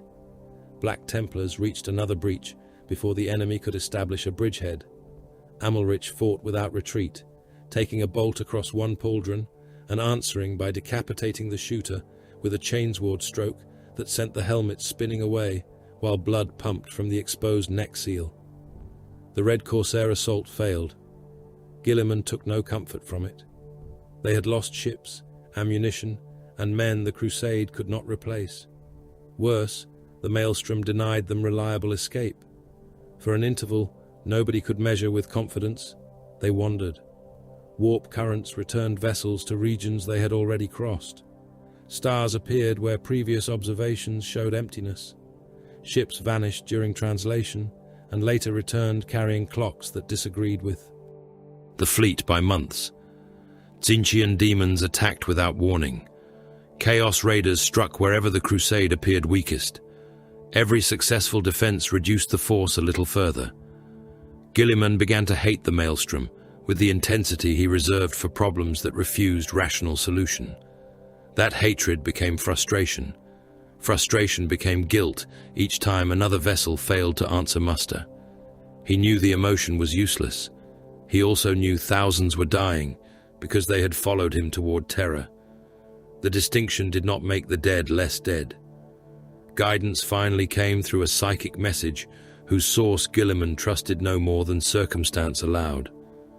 The Eldari seer Eldrad Ulthran provided landmarks by which the Crusade could seek a passage from the Maelstrom. Greyfax wanted the message rejected as manipulation. Voldus warned that manipulation and truth were not mutually exclusive. Guilliman listened, calculated the alternatives, and followed the path because every imperial method had already failed. It led them to a graveyard. Dead ships filled the darkness beyond counting, human, Xenos, and vessels, whose builders no living imperial archive remembered. Chains, kilometers long, linked wrecks together into a vast web stretching beyond Auspec's range. Battleships hung beside transports split open like carcasses. Ancient cruisers rotated slowly with frozen bodies drifting around their hulls. The entire formation resembled a net cast across the route back toward real space. Guilliman saw the trap. He saw it one moment too late. Red Corsair ships powered from behind the graveyard, while fresh contacts appeared across every escape vector. Tzeentchian energies erupted among the wrecks. Enemy torpedoes struck Imperial vessels, already forced into narrow passages between chained hulks. A lance beam crossed the darkness and carved through an Ultramarine's cruiser from prow to reactor decks. The ship did not explode immediately. It came apart gradually, kilometers of armor opening, while fires burned in compartments suddenly exposed to vacuum. Macro shells smashed pieces from Macragge's honor large enough to demolish hive districts. Defense turrets fired until their barrels ruptured. Boarding alarms sounded across the flagship.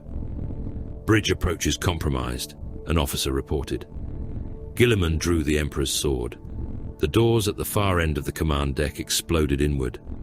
Red Corsairs came through smoke beside demons, whose bodies changed color and shape, whenever the eye tried to settle upon them. Sicarius and the Ultramarines met them beneath the Strategium galleries. Voldus struck into the demons, force weapon blazing, as Grey Knights recited wards over the Vox. Celestine's sword joined the defense. Greyfax fired into warp flesh until her weapon clicked empty and reloaded without lowering her eyes. Cole's Skitari formed firing ranks around the Strategium core. Then, Kairos Fateweaver entered the bridge. The Lord of Change seemed too large for the chamber, and yet fitted within it, because dimensions ceased being reliable in his presence. Two avian heads regarded Guilliman from different angles. Wings unfolded through smoke and shattered architecture. One mouth laughed at decisions already made. The other whispered consequences that had not happened yet. Guilliman attacked. The Emperor's sword met sorcery in an eruption that turned the Strategium white. Guilliman drove forward, while Fateweaver yielded, each retreat placing the demon precisely where another spell had already prepared the ground. Guilliman recognized the pattern and changed his assault. Fateweaver had anticipated the change. Rage touched him then, not wild rage, but the controlled fury of a commander realizing that logic itself was being used as a leash. "You have been asking the wrong question," one head croaked. The other smiled. "You wondered how to escape." Guilliman struck again. "You should have wondered why every escape failed." Something inside him tightened. Macraga, Cadia, the ships lost beneath his command, the Imperium rotting while he lay trapped in stasis. 10,000 years of failure accumulated around thoughts that were not wholly his own. Guilliman understood the attack even as it took hold. Fateweaver had been feeding the doubt, amplifying what already existed until emotion possessed weight within the warp. Crystal formed around his wrists. Guilliman roared and broke the first. Chain. More appeared. They were not metal. They were guilt-made structure, psychic substance hardened around every failure his mind could name. His brothers, his father, his realm, the dead vessels of the crusade. The Emperor's sword descended and shattered another binding, but 3 replaced it. Guilliman fell to one knee. Around him the bridge battle faltered. Kairos raised one taloned hand toward the Primarch's exposed throat. "Surrender," the demon said. Amalrich answered first. "No." Red Corsairs were already overwhelming the Enginarium decks. Across the Crusade fleet, Imperial ships were being boarded and crippled. Kairos looked toward Guilliman's surviving commanders. "Then he dies." Guilliman tried to order them to continue fighting. The chains tightened around his chest and throat. No sound emerged. Sicarius stared at his Primarch. Voldus looked from Fateweaver to the remaining Imperial strength. Celestine lowered her blade by a fraction. Amalrich cursed so violently that even the Red Corsairs around him seemed amused. One by one, Imperial weapons lowered. The Terran Crusade surrendered. Those who refused were beaten down or killed. Amalrich held an Enginarium breach until Red Corsairs buried him beneath numbers and smashed him unconscious, rather than granting him the death he demanded. Space Marines were stripped of weapons. Skitari were disabled and chained.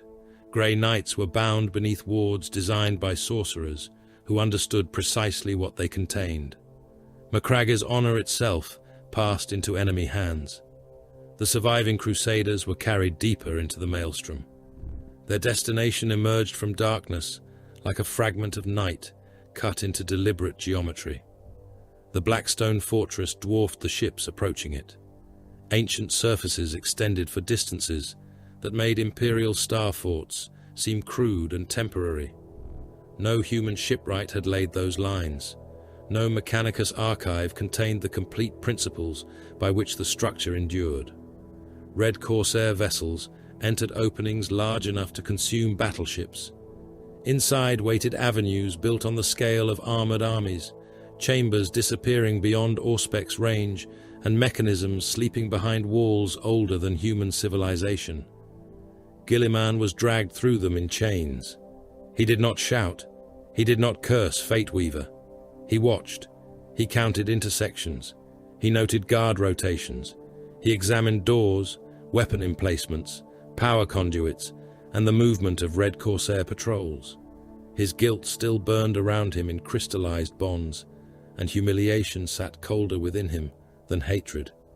He had returned from 10,000 years of death to save an empire, and had allowed himself to be taken prisoner before reaching Terra. None of that altered the first principle of the problem. The Blackstone fortress had been built. Anything built possessed structure. Structure implied systems. Systems possessed weaknesses. Roboute Guilliman lowered his head as his captors dragged him into the darkness, not in surrender, but so none of them would see that he was already studying the walls. Roboute Guilliman measured imprisonment in losses rather than hours. Time inside the Blackstone fortress possessed too little reliability to be useful. Chronometers disagreed, biological rhythms drifted beneath the pressure of the maelstrom, and the ancient structure carried vibrations through its impossible body that might have been distant engines, weapons fire, or mechanisms completing functions begun before mankind existed. The Red Corsairs had stripped the survivors of the Terran Crusade of weapons, armor systems they could safely remove, and every symbol of command they thought might be used as a tool. Hundreds of Adeptus Astartes, Grey Knights and Skitarii had been divided between spell-shielded vaults and containment chambers large enough to imprison armored companies. Adamantium restraints enclosed transhuman wrists. Hexagrammic wards burned around the Grey Knights. Guilliman remained bound by something worse than metal. Crystal structures grown from the emotions Kairos Fateweaver had weaponized aboard Macragge's honor. Every time he tested them, they answered not simply with resistance, but memory. Cadia breaking, ships lost in the maelstrom, warriors surrendering because his life had been held against theirs. Each shard of translucent matter seemed to contain another accusation. The Red Corsairs treated the captured Primarch as the greatest trophy their fortress had ever held. Kairos treated him as an unfinished calculation.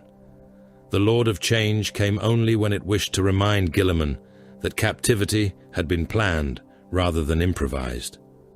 Warp light bent around its feathered bulk as it stood beyond the containment field, both avian heads watching him with different forms of amusement.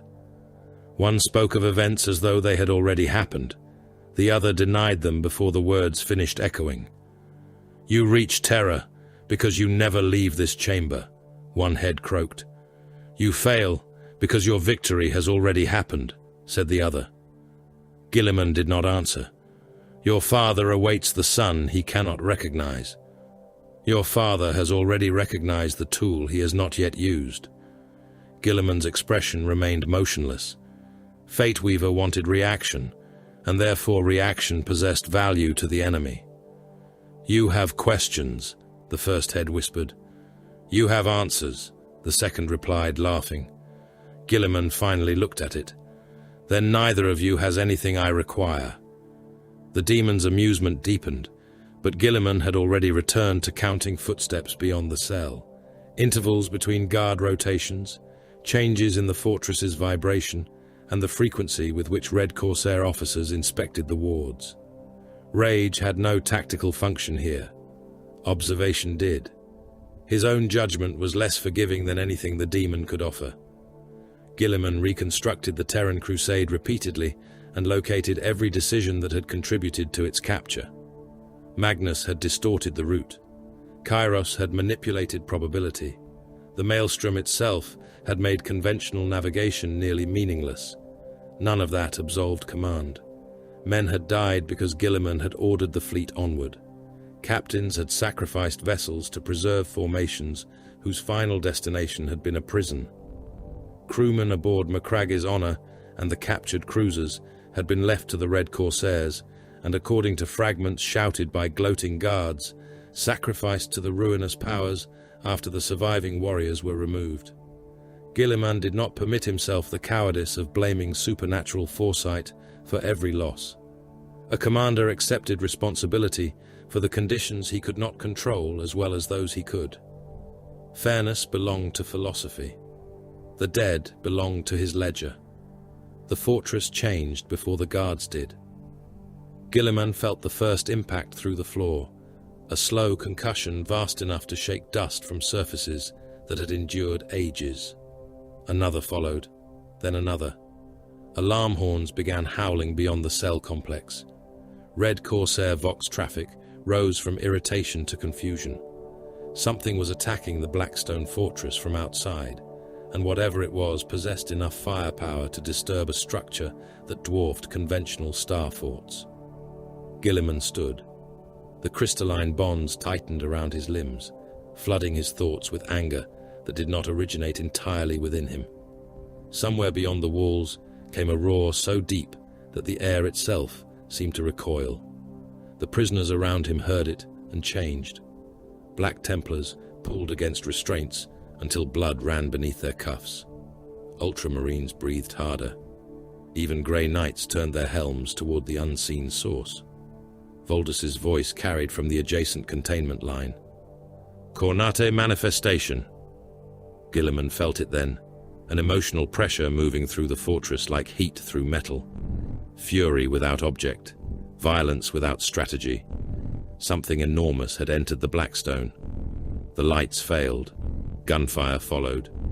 A Red Corsair guard outside Guilliman's cell turned toward the approaching sound and disappeared when a bolt round struck the side of his helmet. The mass-reactive shell entered through ceramite and detonated within the skull. Blood, bone, and pieces of brain splashed across the containment field before the corpse had time to fall. A second guard raised his weapon. 2 shots punched through his breastplate, burst inside the thoracic cavity, and hurled him backward, trailing fragments of ribs and secondary heart. Dark armored figures advanced through the corridor with the disciplined speed of space marines. Their plate was old, bearing heraldry that made the Ultramarines' prisoners stiffen with immediate suspicion. At their center walked a warrior carrying pistols and secrecy in equal measure. Cypher stopped. Before Guilliman. The Primarch studied him in silence. There were symbols upon the warrior that belonged to the First Legion, and histories that should have ended long before Guilliman's resurrection. Behind Cypher stood others of the fallen, armed and watchful, while Red Corsair corpses smoked across the floor. "Roboute Guilliman," Cypher said. "There are faster introductions." Guilliman looked toward the dead guards. "Then begin with the mechanism releasing these restraints." Cypher's helm concealed any expression, in exchange for a promise. Sicarius, chained nearby, surged against his bonds. "You bargain with the Primarch." One of Cypher's warriors raised a bolt pistol. Guilliman silenced both sides with a glance. "State it." Cypher's answer was simple. "Take me to Terra. Bring me before the Golden Throne." Suspicion sharpened throughout the chamber. Whatever purpose could drive one of the fallen to seek the Emperor was unlikely to be harmless. Guilliman considered the alternatives, remaining guaranteed imprisonment. Cypher offered escape at an unknown future cost. "I promise only that I will bring you toward Terra while our interests remain aligned. What happens when we reach the throne world will depend upon what I learn before then." Cypher inclined his head. "Enough." The restraints opened. Guilliman tore the remaining crystalline growths from his armor, while fallen warriors released the others. The weapons returned to them had been gathered from Red Corsair armories and corpse piles. None were ideal. Astartes checked magazines before sentiment. Grey Knights recovered enough sanctified war gear to become dangerous again. Skitari reactivated weapon limbs. Amalrich was given the black sword he had borne since being named Emperor's champion, and the change in him was immediate. He had once commanded as a marshal, calculating lives and objectives even while hatred burned beneath every word. With the black sword in his hand, he seemed narrower in purpose, as though the entire universe had been reduced to the distance between himself and the next enemy. "The Emperor provides," he said. Greyfax examined the fallen with open loathing. "This is not providence." Amalric activated the sword's power field. "Everything that brings us closer to his enemies is Providence. Another figure emerged from behind Cypher, and Greyfax's weapon rose before the newcomer had fully entered the light. Silandri Veilwalker wore the impossible grace of the Harlequins, every movement too deliberate to be accidental, and too effortless to resemble military drill. "Again," Greyfax said, "an alien." Veilwalker tilted her masked face. "Again, an inquisitor surprised that the galaxy contains more than mankind." Guilliman regarded the Shadowseer. Something about her psychic presence stirred memory of guidance received within the Maelstrom. "You sent the visions?" Veilwalker bowed slightly. "Some roads must be shown before the traveler understands why he walks them. And some guides deliberately conceal the destination. Had you seen all of it, would you have come?" Guilliman disliked that he could not answer with certainty. "Where is the route to Terra?" he asked instead. Veilwalker turned toward the deeper fortress. "At its heart." Their escape became a campaign within a single structure. The Blackstone's interior reduced human architecture to crude imitation. Corridors widened into avenues broad enough for super-heavy armor. Galleries opened onto abysses whose opposite walls lay beyond ordinary sight. Bridges crossed voids so immense that the lights of fighting formations below resembled stars. Great black columns rose from depths Auspex beams could not penetrate, surfaces untouched by rivet, weld, or tool mark. Red Corsairs had imposed their occupation upon this impossible geometry with barricades, gun emplacements, ammunition dumps, and profane shrines, but their additions looked temporary, like shelters built by scavengers inside the skeleton of a dead god. Veilwalker led them through routes that seemed to alter when observed. At several junctions, she chose doors before they existed. Carl, restored to sufficient mobility by his own attendants, flooded the noosphere with increasingly frustrated analysis. The structure's internal dimensions exceed several external measurements. Guilliman fired the Hand of Dominion into an approaching Red Corsair. "Then stop measuring the wrong geometry." The first major resistance came at a bridge spanning darkness wide enough to contain a hive district. Red Corsairs had emplaced autocannon and heavy bolters behind overlapping barricades, while demon shapes gathered in the air beyond them. Sicarius organized the Ultramarines into firing elements before Guilliman needed to speak.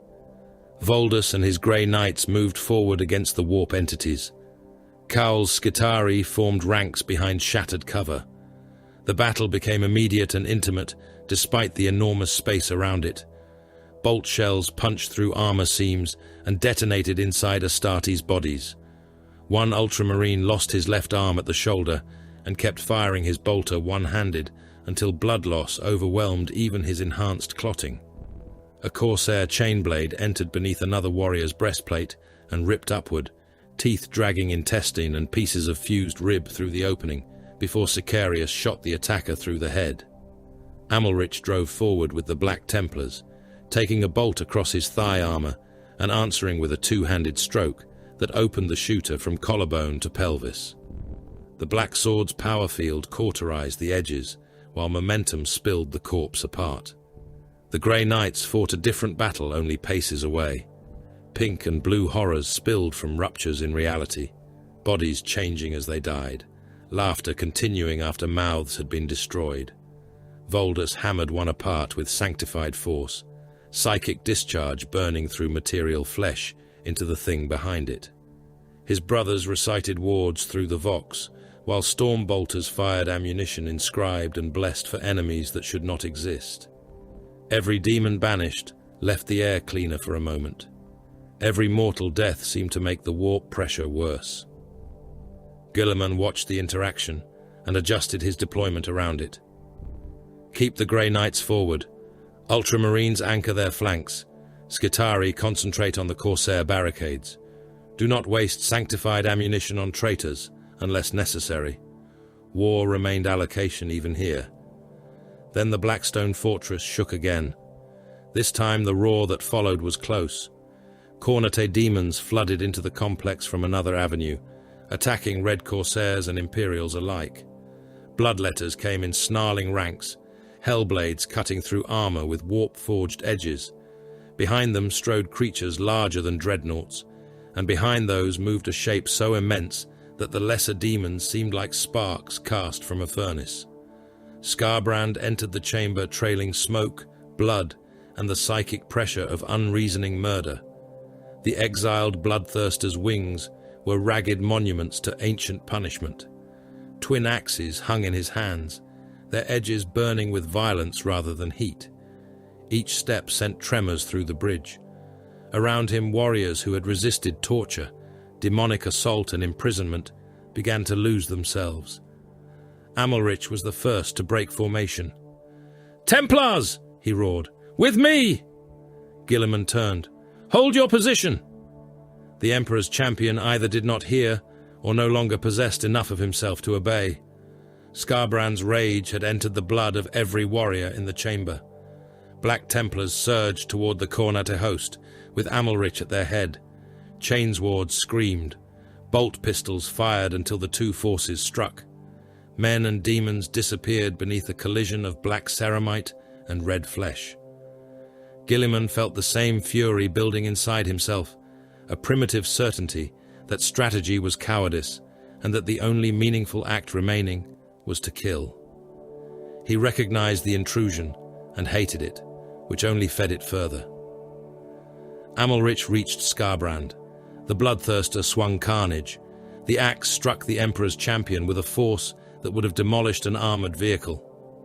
Amalrich raised the black sword and turned enough of the blow that it did not bisect him, but the impact still broke armor across his chest and hurled him through a line of lesser demons. He struck the floor hard enough to fracture stone. Blood flooded his mouth. One leg failed beneath him when he rose. He charged again. Skarbrand laughed. The second collision tore Amalrich's shoulder plate away. The bloodthirster's other axe opened him from upper chest to flank, splitting ceramite, ribs, and one lung. Blood poured inside his armor. Guilliman saw the wound and knew it was mortal. Amalrich knew it too. The Black Templar did not retreat. He locked both hands around the black sword, stepped inside the descending axes, and drove the blade into Skarbrand's chest, with everything remaining in him. The sword entered to the hilt. Skarbrand roared. A clawed hand closed around Amalrich. For an instant, the Emperor's champion hung before the demon, broken armor dripping blood from every joint. Then Skarbrand crushed him. Ceramite collapsed inward. Ribs, organs, and transhuman bone compressed beneath pressure no mortal body could have survived for a heartbeat. Blood erupted through Amalrich's gorget and abdominal seals. When Skarbrand hurled the corpse aside, the black sword remained buried in the bloodthirster's chest. Guilliman did not waste the death. "Portal force forward," he ordered. "All remaining formations disengage by echelon. I will hold Skarbrand." Sicarius turned toward him. "My lord, that was not consultation." Guilliman advanced. Skarbrand met him upon the bridge. The first axe strike hit the Emperor's sword with enough force to drive Guilliman backward across the black surface. Warning sigils flooded the armor of fate. The second blow struck the hand of Dominion and deformed protective plating around the gauntlet. Guilliman answered with a cut across the bloodthirster's abdomen. The Emperor's sword burned into demonic flesh, and Skarbrand's howl shook the bridge. Yet the creature did not fight like a mindless beast.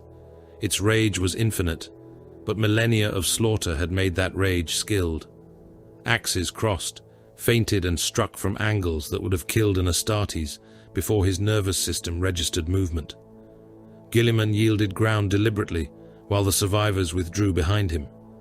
Around them, Skarbrand's psychic fury intensified. Guilliman saw red at the edges of his vision. Every failure returned, demanding violence as answer. Fulgrim, Cadia, captivity, Amalrich's crushed corpse.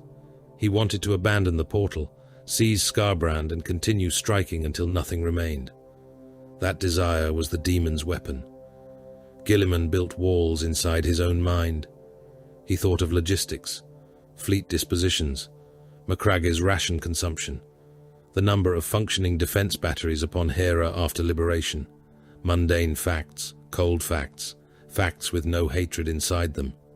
He forced emotion behind them until the world returned to tactical clarity. Skarbrand lunged. Guilliman raised the Hand of Dominion and fired.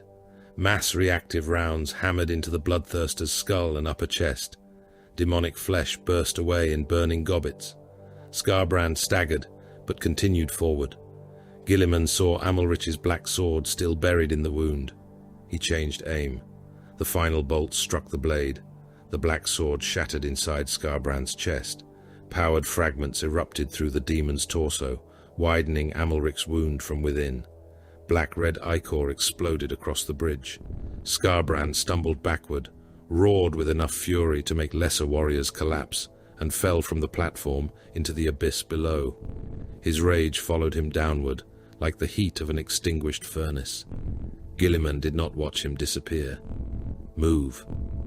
The heart of the fortress opened ahead of them, a chamber so vast its ceiling and floor vanished into darkness. A titanic central column rose through the void.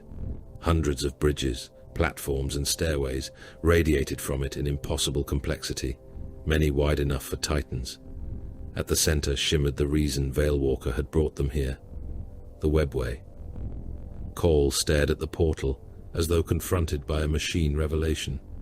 Guilliman saw only an escape route. Grey Knights first around the threshold, Call and essential Mechanicus assets next. Wounded formations follow, remaining Astartes by combat strength. Sicarius, organize the crossing. Celestine and Greyfax go before the rear guard. Greyfax opened her mouth. Guilliman cut her off. Your objection is noted and irrelevant. The survivors crossed. Guilliman remained until the last viable formations were moving through. Red Corsairs appeared again in the distance. Demons followed them. The Legion of the Damned emerged amid the rearguard like warriors assembled from flame and memory, spectral bolter fire tearing into the pursuing hordes without explanation or demand. Guilliman had ceased expecting the galaxy to justify its impossibilities. He accepted the time they purchased and stepped backward into the webway. The Blackstone fortress vanished. Silence replaced war. Then gunfire echoed from somewhere ahead. Veilwalker stopped. Voldus raised his weapon. Across the impossible distance of the webway came the disciplined crack of inferno bolts. Blue and gold shapes appeared along distant bridges, marching without breath beneath the symbols of the Thousand Suns. Guilliman looked toward the route that was meant to lead to Terra, and understood. The prison had not been the final trap. It had merely forced him onto the road Magnus wanted him to take. The webway did not echo like a place built for human voices. Sound traveled too far, died too suddenly, and returned from directions that possessed no obvious relationship to the geometry around them.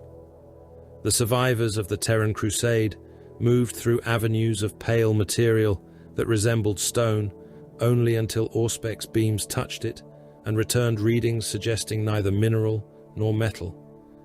Bridges curved across luminous gulfs without visible supports.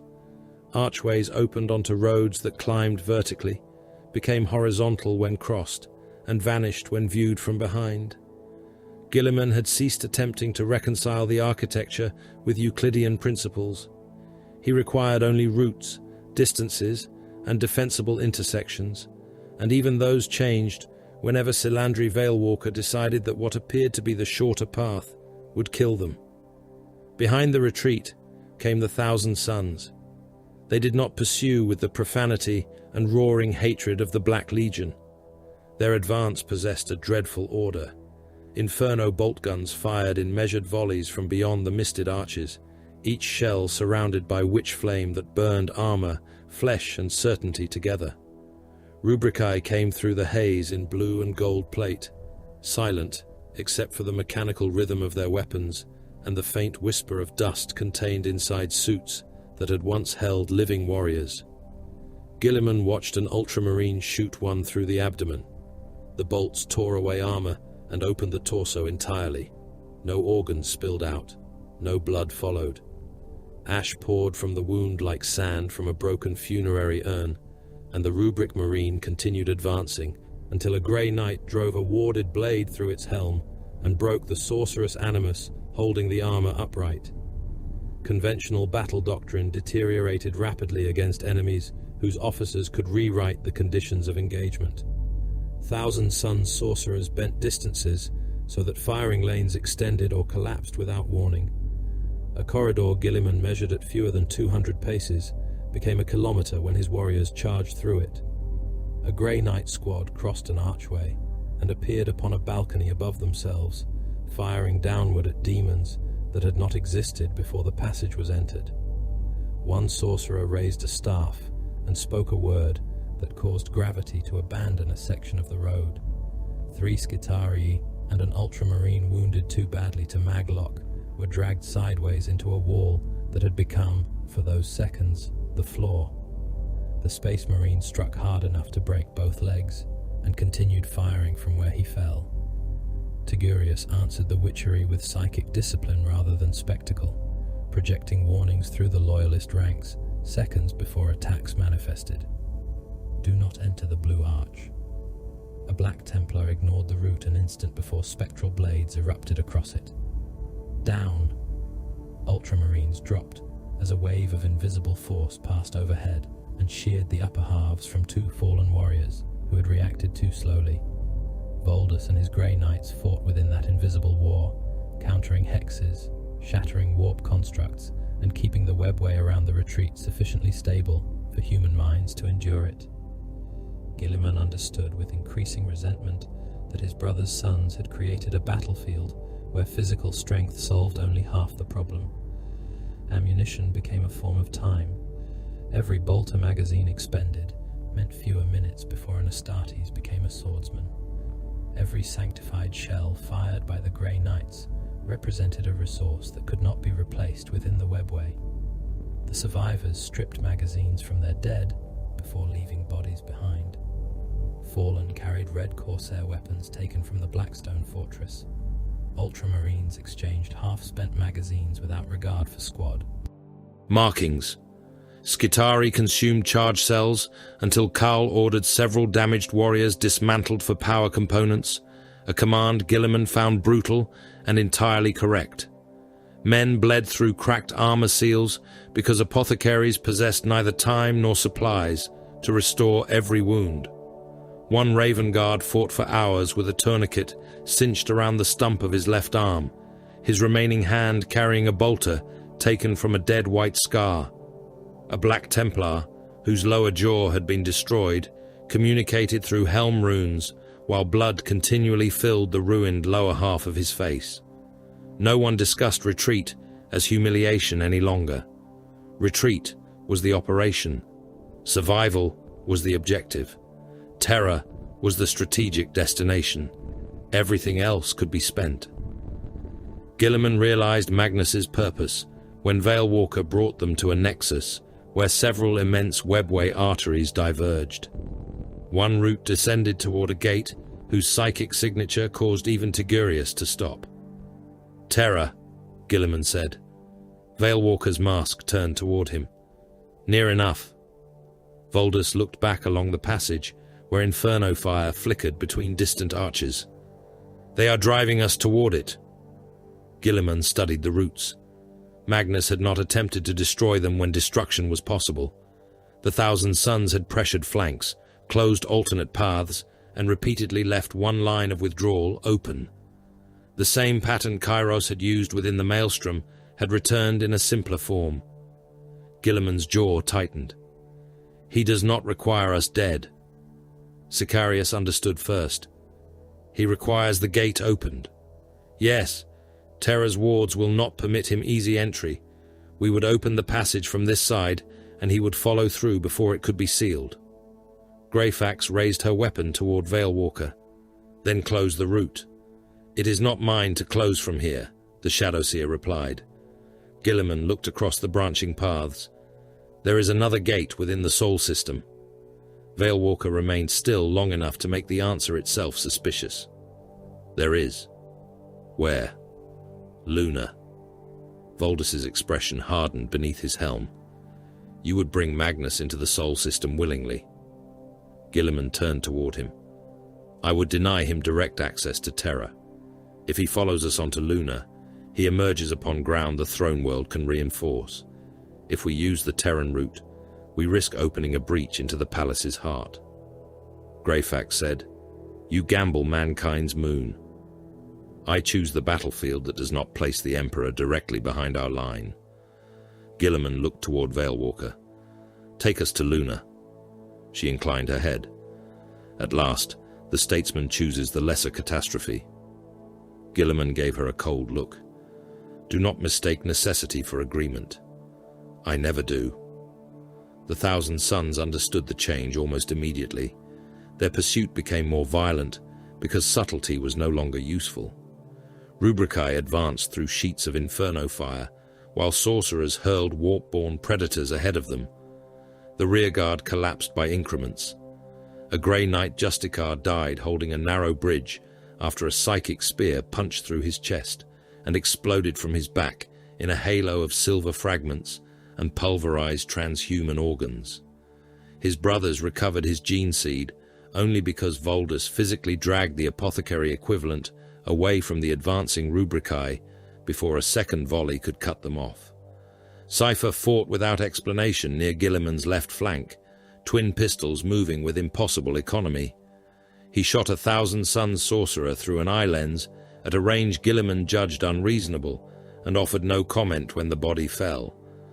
The fallen around him died in numbers that would have broken an ordinary warband. Cypher did not mourn them visibly. Guilliman wondered, not for the first time, what could compel a warrior carrying 10,000 years of secrets to insist upon reaching the Golden Throne. He postponed the problem. Magnus was trying to kill them now. Cypher might become a problem later. Strategy demanded chronological discipline. They reached the lunar portal with less than half the fighting strength that had escaped the Blackstone Fortress. Several of Call's primary systems had been damaged. Greyfax carried a bolt gun stripped from a dead Templar because her preferred ammunition was gone. Celestine's armor was blackened, her wings torn along the outer pinions where witchfire had touched them. Sicarius had a cracked pauldron and a wound through one thigh that leaked whenever he ran.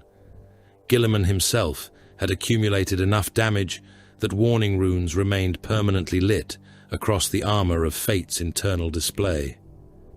Veilwalker stopped before an apparently blank wall and made a gesture too subtle for the Imperials to follow. Light unfolded from nothing. The webway gate appeared not as a mechanical door, but as a wound in perception, showing darkness, grey dust, and a black sky beyond. Through, Guilliman ordered. The survivors emerged onto Luna. The change in gravity transformed movement immediately. Astartes, who had spent lifetimes learning the exact weight of their armor, adjusted within strides, but momentum remained different, and every jump carried farther than instinct expected. The exposed crater plain around the hidden gate possessed only the thinnest trace of Luna's engineered atmosphere, insufficient for unaided human survival and too little to carry ordinary sound with any strength. Armor became environment. Vox became voice. Dust erupted beneath boots and descended with languid slowness. The first dead Skitarius struck the ground and bounced rather than collapsing where he fell. Beyond the crater rim stood abandoned industrial structures and defensive works whose surfaces bore the exhaustion of millennia. Far above, impossibly beautiful against the black, hung Terra. Guilliman stopped for a heartbeat. Home. 10,000 years earlier, he had known the world beneath those clouds as the center of an imperium wounded by Horus, but still capable of imagining recovery. Now Terra glowed beneath orbital traffic, fortress platforms, and the accumulated machinery of a civilization that had turned one planet into the throne room of 1,000,000 worlds. He had crossed Cadia's grave, a broken galaxy, the maelstrom, captivity, and the webway to reach it. "Seal the gate," he ordered. Veilwalker turned. Too late. Inferno bolts came through first. An ultramarine standing beside the portal took 3 hits across the chest. Ceramite became molten at the impact points. Witch flame entered through the breaches and boiled the flesh beneath. When he fell, smoke and cooked blood vented from his armor in thin streams that froze into crystals around the corpse. Rubricae marched through behind the volley, weapons leveled, blue and gold plate bright beneath the hard light of Sol. Grey Knights returned fire. Bolts struck Thousand Suns' armor and released clouds of dust that shimmered in the low gravity before slowly dispersing across the crater. Guilliman shouted orders through every surviving command channel. Secure the ridgeline. Grey Knights upon the gate. Ultramarines establish crossfire from the eastern structures. Skitari form around Kaul. Do not allow them depth. Then the portal widened. The Psykers felt Magnus before they saw him. Tigurius dropped to one knee, one hand pressed against the ground as blood ran from both nostrils. Grey Knights staggered beneath pressures their wards had been created to withstand.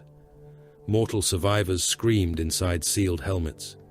Dust began rising from Luna's surface without wind, spiraling upward in red-lit columns. Stone cracked in patterns resembling enormous eyes. Shadows extended toward the portal regardless of the direction of the sun. Guilliman felt the Emperor's sword flare in his grasp, as if the weapon itself recognized what approached. Magnus the Red stepped onto Luna. The demon Primarch towered above his sons, his form less a stable body than a declaration imposed upon reality by will. Great wings spread behind him. Horned armor shone beneath sorcerous light. One enormous eye regarded Guilliman with an expression containing contempt, sorrow, and the unbearable certainty of a being who had spent millennia convincing himself that every disaster had ultimately proven him correct. Roboute. The name reached Guilliman through his helm, despite the near vacuum. Magnus. The Crimson King's mouth curved. 10,000 years, and still you hurry toward Father's throne when the empire he made collapses around you. Guilliman raised the Emperor's sword. You mistake persistence for obedience. Do I? You wake into a mausoleum built from everything we once condemned, and your first answer is to preserve it. My first answer is to prevent you from making it worse. Magnus laughed, and the crater. Floor trembled. There is the statesman, still arranging the ruins, still believing a sufficient quantity of order can redeem a rotten foundation. Guilliman's expression hardened. And there is Magnus, still calling consequences injustice, because admitting fault would require humility. The Crimson King's eye narrowed. The duel began. Guilliman crossed the crater with speed that turned his enormous armor into a blur. The Emperor's sword came upward toward Magnus's torso. The demon Primarch was no longer there. Space bent. Guilliman's strike passed through an afterimage as telekinetic force hit him from the side and threw him hundreds of paces across Luna. He struck the crater wall hard enough to excavate rock and immediately rose. Magnus extended one hand. Boulders tore themselves from the ground and became projectiles. Guilliman cut the first apart, shattered another with the hand of Dominion, and allowed the third to strike his shoulder, because avoiding it would have exposed him to the spear of warp lightning following behind. The blast overloaded half his vision. Warning runes flooded red. Guilliman kept advancing. Around them, the battle spread across the lunar surface.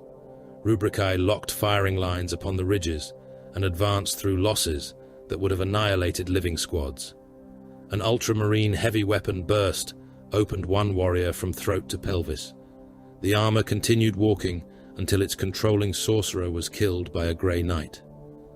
Tigurius and Voldus hunted those sorcerers because destroying the Rubricae individually wasted ammunition.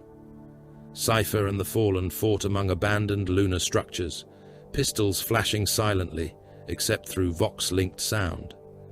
Celestine descended upon a knot of Thousand Suns, her blade burning through one suit and releasing nothing but a cyclone of ancient dust. Greyfax fired from cover, marking sorceress officers for Astartes' fire rather than wasting shots upon empty armor.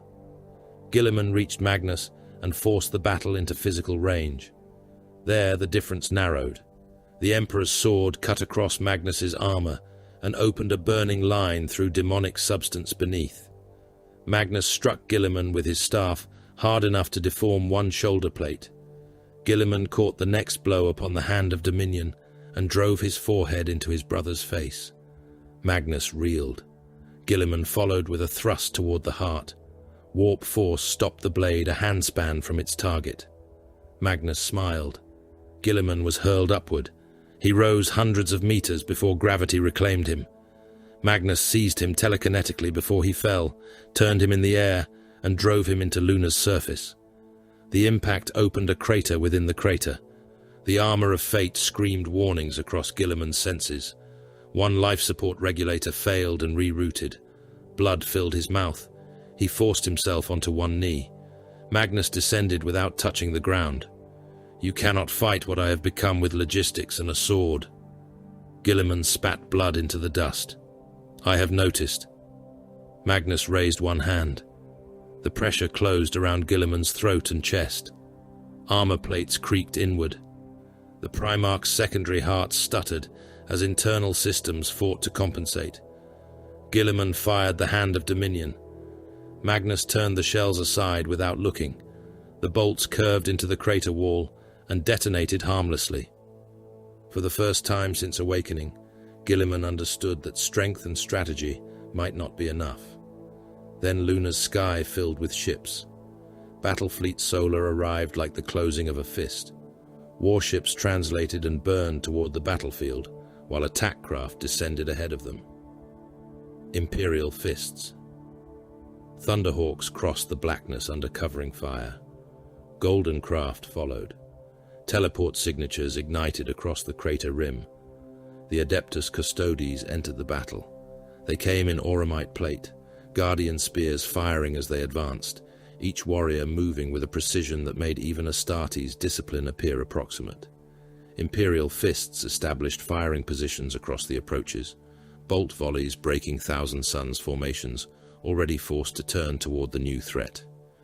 Guilliman saw warriors whose heraldry carried Dawn's legacy, and felt another piece of a dead age surface through 10,000 years of absence. Then the Sisters of Silence arrived. Their presence struck the battlefield as absence rather than force. Magnus recoiled. The pressure around Guilliman weakened instantly. Sorcerous fire guttered. Rubricae faltered where psychic control became strained. The air around the Null Maidens seemed spiritually hollow, a region where the warp could not comfortably exist. They advanced without shouted invocation, blades drawn, their silence more disturbing than any battle cry. Guilliman moved. Magnus turned toward the sisters for one fraction of a second. That was enough. Guilliman closed the distance and drove the Emperor's sword through his brother from behind. The blade emerged burning from Magnus's torso. The Crimson King's roar crossed vacuum, vox and soul alike. Psychic force exploded outward, throwing warriors from their feet and splitting lunar stone. Guilliman held the sword inside him and drove forward. Fire consumed the wound in a way demonic flesh could not ignore. "You preserve nothing," Magnus snarled. Guilliman forced him toward the portal. "Then you should have no objection to leaving." Magnus struck him once across the face with enough force to fracture the gorget of the armor of fate, but the null field pressed closer, and his sorcery continued weakening. Custodes and Grey Knights drove the Thousand Suns backward. Imperial fists closed the flanks. Rubricae vanished through the portal in disciplined retreat, or collapsed where their controlling sorcerers were slain. Veilwalker stood beside the gateway. "Now, Mon Kay!" Guilliman tore the sword free and kicked Magnus through the opening. For an instant, the Crimson King stood framed within the impossible light of the webway, one eye burning with hatred older than almost every civilization still alive. Then Veilwalker sealed the gate. Magnus vanished. The remaining Thousand Suns disappeared with him into impossible routes, and the Eldari presence upon the battlefield seemed to dissolve at the same moment. Veilwalker was simply gone, leaving no explanation behind her. Silence returned to Luna. Bodies lay scattered across the crater in blue, gold, silver, black, and crimson. Dust settled slowly upon them. Blood escaped damaged armor and beaded across the surface before freezing. Servitors moved among the wounded. Grey Knights began the work of identifying warp contamination. Custodes formed ranks around Guilliman without ceremony. Guilliman looked upward. Terror filled the sky. He had reached the Sol system. He had survived Magnus. He had crossed 10,000 years to come home. Then the first emergency reports arrived from the throne world. Warp phenomena, mass civil disorder, communication failure, demonic manifestations, mobilization around the Imperial Palace. Guilliman listened while Medici systems fought to stabilize his wounds. Terror was not waiting to welcome him. Terror was already at war. Terror did not welcome Roboute Guilliman with battle. That made his arrival worse. On Luna, there had been Magnus, Inferno bolts, Rubricae advancing through their own spilled dust, and the immediate honesty of men trying to kill one another. Terror offered silence first, and beneath that silence, Guilliman saw what 10,000 years had accomplished more clearly than any archive could have shown him. The throne world filled the viewing ports as their craft descended beneath the surveillance of Battlefleet Solar, but almost nothing remained of the blue and white planet he remembered. Continents had disappeared beneath construction.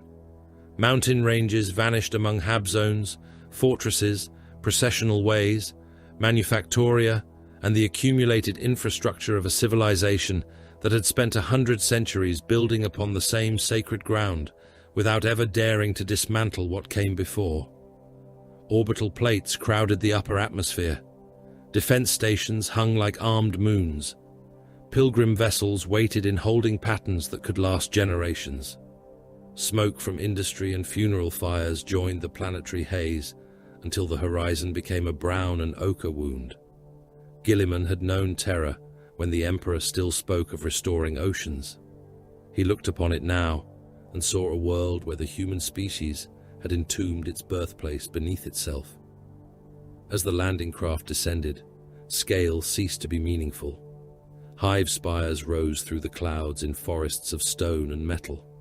Some were cities vertically compressed into mountains, their lower districts buried beneath structures built upon structures until entire populations lived without ever seeing the sun. Pilgrimage routes crossed the surface in rivers of humanity so dense that individual men became texture. Millions moved toward shrines they would never reach. Others had already died upon the road and been pushed aside to keep the processions moving. Servitors gathered corpses onto carts, while priests walked behind them swinging censers, their chants amplified from towers blackened by centuries of pollution. Administratum complexes extended beyond the visible horizon, windowless blocks filled with scribes recording the production, taxation, conscription, and death of worlds those scribes would never see. Guilliman watched one immense cathedral pass beneath the descending craft and calculated, involuntarily, how many warships could have been constructed from the metals covering its towers. He immediately despised himself for the calculation because it was useful. That was what terror had become, a place where every horror demanded to be measured against another horror to determine whether changing it would kill more people than leaving it untouched. The Imperial Palace was greater still. Guilliman had seen its walls during the age when Dawn transformed his father's residence into a fortress against Horus. He remembered defensive bastions cut into mountains, killing grounds measured in kilometers, and fortifications designed by a brother whose genius expressed itself through stone, geometry, and stubborn refusal. Those works remained, but they had been buried beneath the additions of 10,000 years. Religious structures clung to military walls. Shrines stood where command posts had once functioned. Fortified towers bore statues of saints whose names Guilliman did not know. Pilgrims crowded plazas built over ground where legionaries had once killed one another during the siege. The scars of that war had not been erased. They had been preserved, sanctified, interpreted, and surrounded by new scars. Custodes' gunships escorted Guilliman's craft through layers of defense. Targeting systems tracked them continuously. Even with a Primarch aboard, even after Luna, nobody approached the master of mankind without passing through enough firepower to annihilate an invasion fleet. Guilliman approved of that. It was one of the few things he saw upon Terra that appeared to have become more rational through paranoia.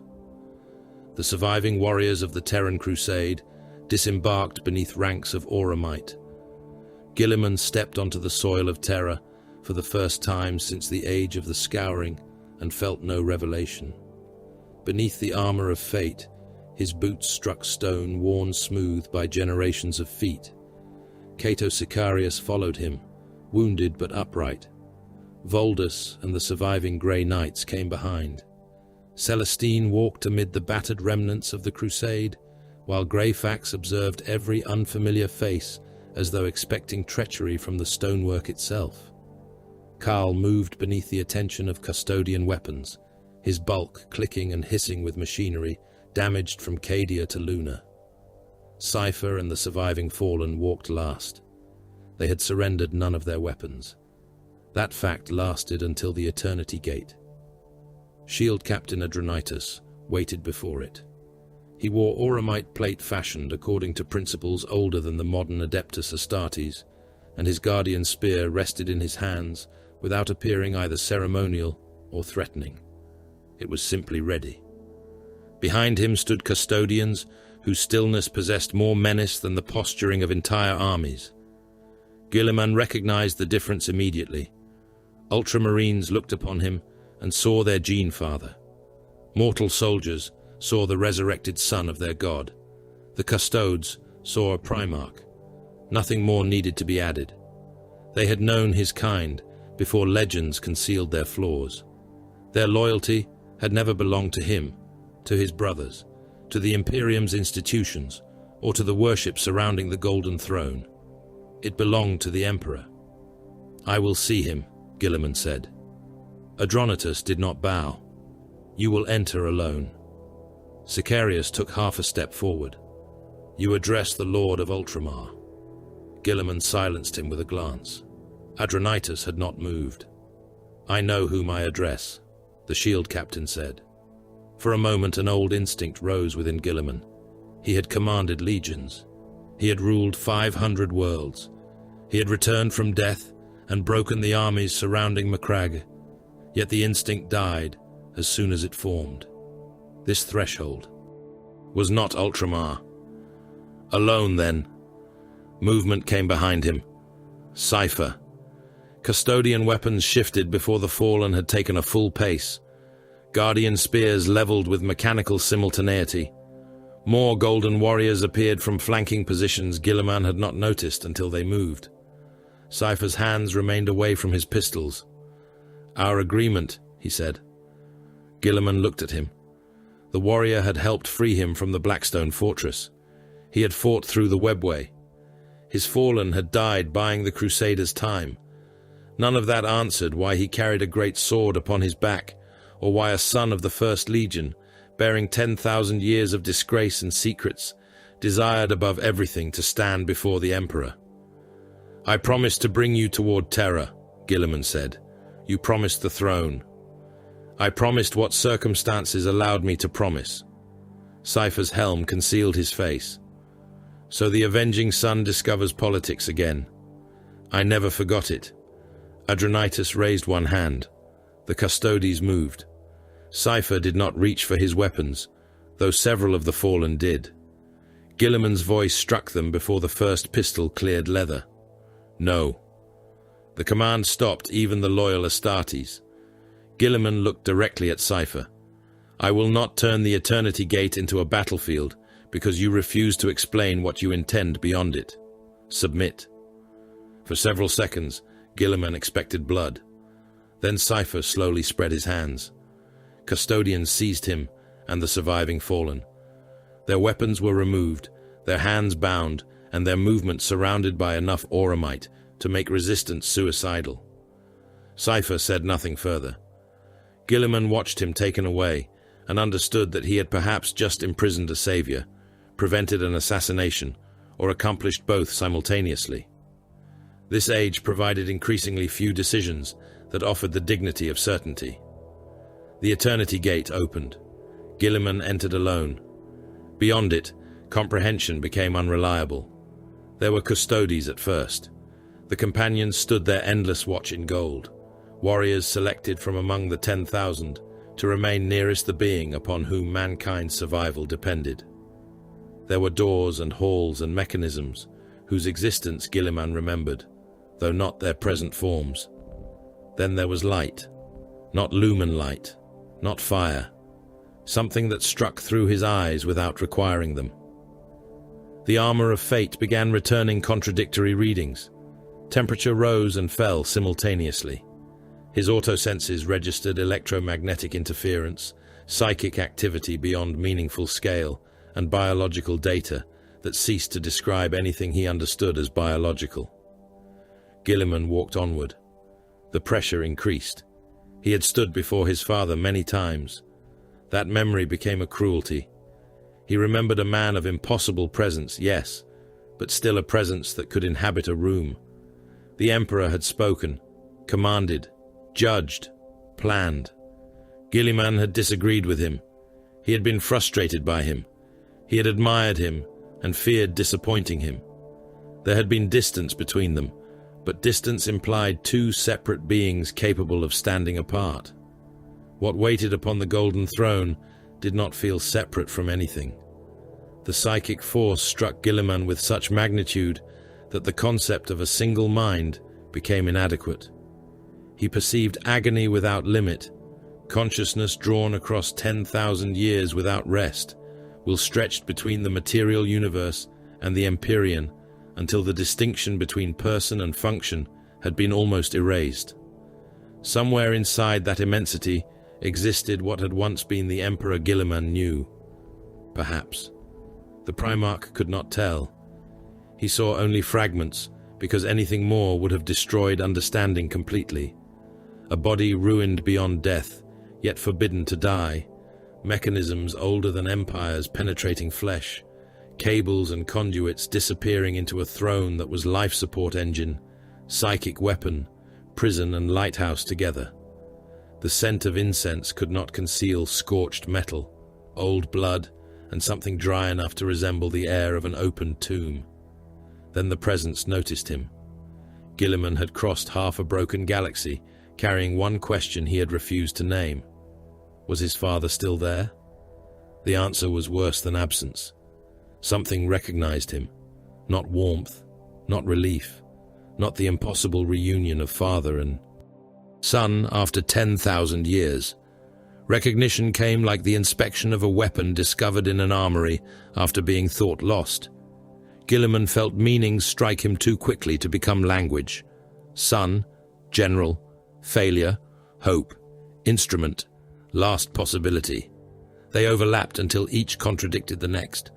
Vast intelligence pressed against his mind, forcing images into him faster than his Primarch cognition could order them.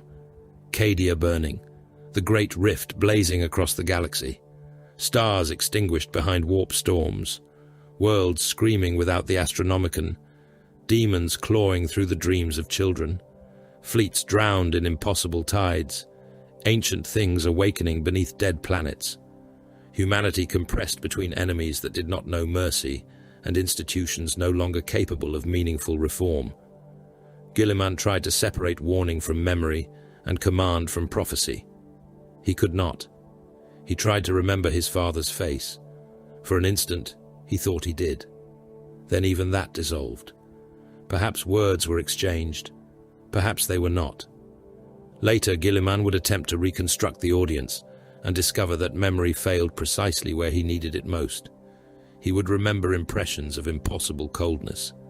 He would remember the sense that whatever humanity the Emperor once possessed had been burned away or buried beneath centuries of pain.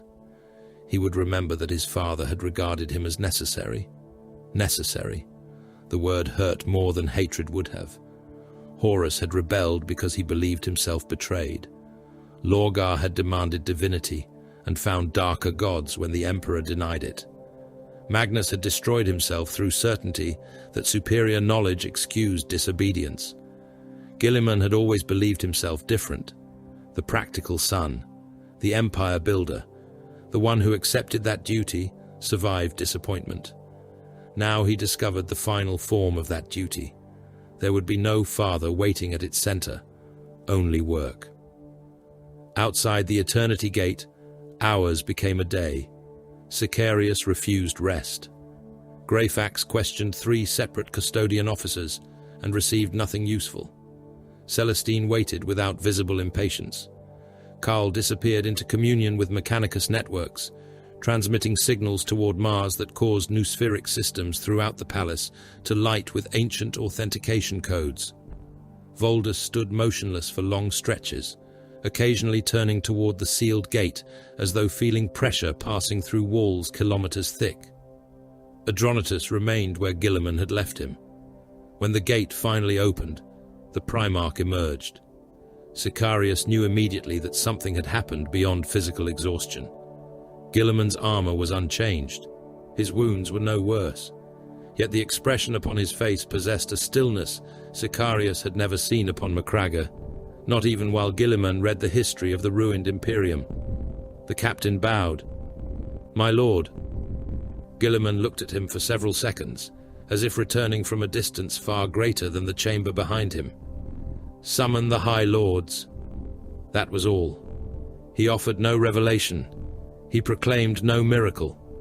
He did not tell the men waiting beyond the gate whether the Emperor had spoken, whether he had blessed the crusade, or whether the master of mankind even remained capable of distinctions so ordinary. The Imperium could not survive the uncertainty Guilliman carried from that chamber. Therefore he kept it. The Senatorum Imperialis assembled under circumstances that would have been inconceivable days earlier. Men whose offices had directed the Imperium for generations found themselves facing a being whose authority predated most of those offices. They were not fools. Fools did not survive long at the summit of terror. They understood power, precedent, and the danger represented by a Primarch supported by the Custodes, surviving Astartes, the returned saint, the Mechanicus, and the simple fact that half the heavens were burning. Some appealed to procedure, others warned of destabilization. One spoke cautiously of jurisdictions established across millennia. Guilliman listened. When they finished, he said, "Cadia is gone. The Astronomicon is obscured across vast reaches of human space. Fleet routes are collapsing.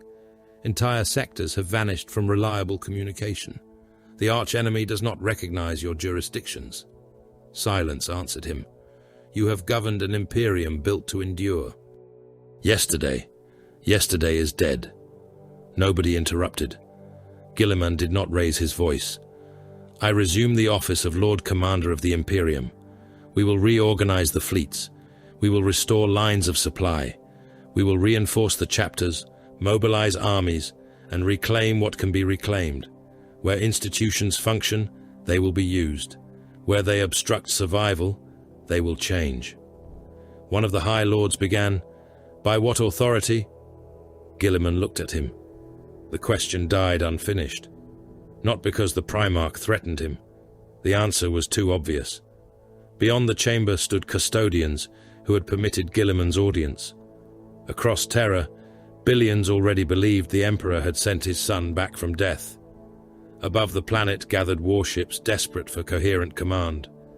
And behind the Eternity Gate sat the only authority higher than Guilliman, silent upon the golden throne. The Lord Commander rose. "There will be time for argument when mankind is no longer facing extinction." Belisarius Karl found him afterward. The Archmagos entered a private strategium, trailing cables, mechadendrites and incense from mechanisms that seemed almost cheerful, despite the state of the galaxy. Guilliman stared at him. "You have been withholding something since Macragga." "Many things. The relevant one." Cowl's lenses adjusted. "My other work is ready." Guilliman said nothing. Cowl transmitted an authentication sequence. The strategium darkened. One hololithic image became hundreds, then thousands. Hidden Mechanicus facilities, Arc Mechanicus vaults, stasis chambers buried beneath forge complexes and sealed behind protocols older than living dynasties. Guilliman recognized genetic sigils, his brothers, his own, all of the loyal lineages. Cowl's voice became almost reverent. You commanded that the work continue. I have been diligent. 10,000 years of hidden machinery awakened. Across sealed vaults, stasis fields disengaged in long processions. Frost rolled across decks untouched by ordinary human feet for centuries. Mechanicus adepts chanted as armored doors opened. Red-robed priests watched diagnostic runes turn from dormant amber to living green. Inside the first chamber, an enormous warrior opened his eyes. He was an Adeptus Astartes, yet larger, different. Behind him waited thousands more. New armor stood upon racks beside unfamiliar bolt rifles. New organs beat inside transhuman chests. Warriors created from the gene lines of the Emperor's loyal sons awakened into an imperium they had never seen, prepared for a war that had already consumed 10,000 years. Guilliman stared at the ranks. Cowl's mechanical voice filled the chamber. My lord, meet your new space marines. For the first time since leaving the Golden Throne, Roboute Guilliman felt something other than cold purpose. Not hope. Hope was too dangerous. But possibility. Terror began dying by administrative failure before the demons arrived. The blackness descended upon the throne world as the Cicatrix Maledictum tore the galaxy open, and systems upon which quadrillions of daily decisions depended began failing in cascading sequence. Astropathic choirs reached outward and found only screams, broken impressions and distances that no longer obeyed the assumptions upon which the Imperium had built its communications. Navigators reported the Astronomicon obscured behind storms that seemed to possess intention. Merchant vessels failed to arrive. Grain convoys disappeared. Promethium allocations became impossible to predict. Hive districts dependent upon daily imports exhausted stored food within days, then consumed reserve stocks intended for military formations, then discovered that faith could not be boiled into nutrient paste. Administratum towers continued issuing ration schedules after the warehouses listed upon them were empty. Arbitrators fired upon crowds attempting to breach supply depots. Priests preached endurance beneath statues of the Emperor, while starving men murdered one another over corpse starch blocks stamped with Departamento Munitorum seals. Entire Hab districts lost power. Others lost water. In the darkness, cults that had whispered for generations came into the open. Guardsmen sent to suppress them found sacrificial chambers packed with bodies whose hearts had been removed and stacked upon crude altars. The throne world that claimed dominion over 1,000,000 worlds could no longer guarantee order in the streets surrounding its own palace. Roboute Guilliman saw the reports accumulating across the strategium and understood that an empire could be killed without an enemy fleet firing a shot. Food distribution failures appeared beside cult uprisings. Munitorum depots reported ammunition shortages, while adjacent administratum offices insisted the same stores remained full. Vox stations contradicted one another. Some districts believed the Emperor had died. Others believed Guilliman's resurrection heralded the final judgment of mankind. In the lower hives, mobs slaughtered suspected mutants, psychers, unbelievers, and anyone fortunate enough to possess food. Guilliman issued orders faster than scribes could transcribe them. Military stockpiles were opened to selected civilian authorities. Naval ratings were reassigned to protect distribution routes.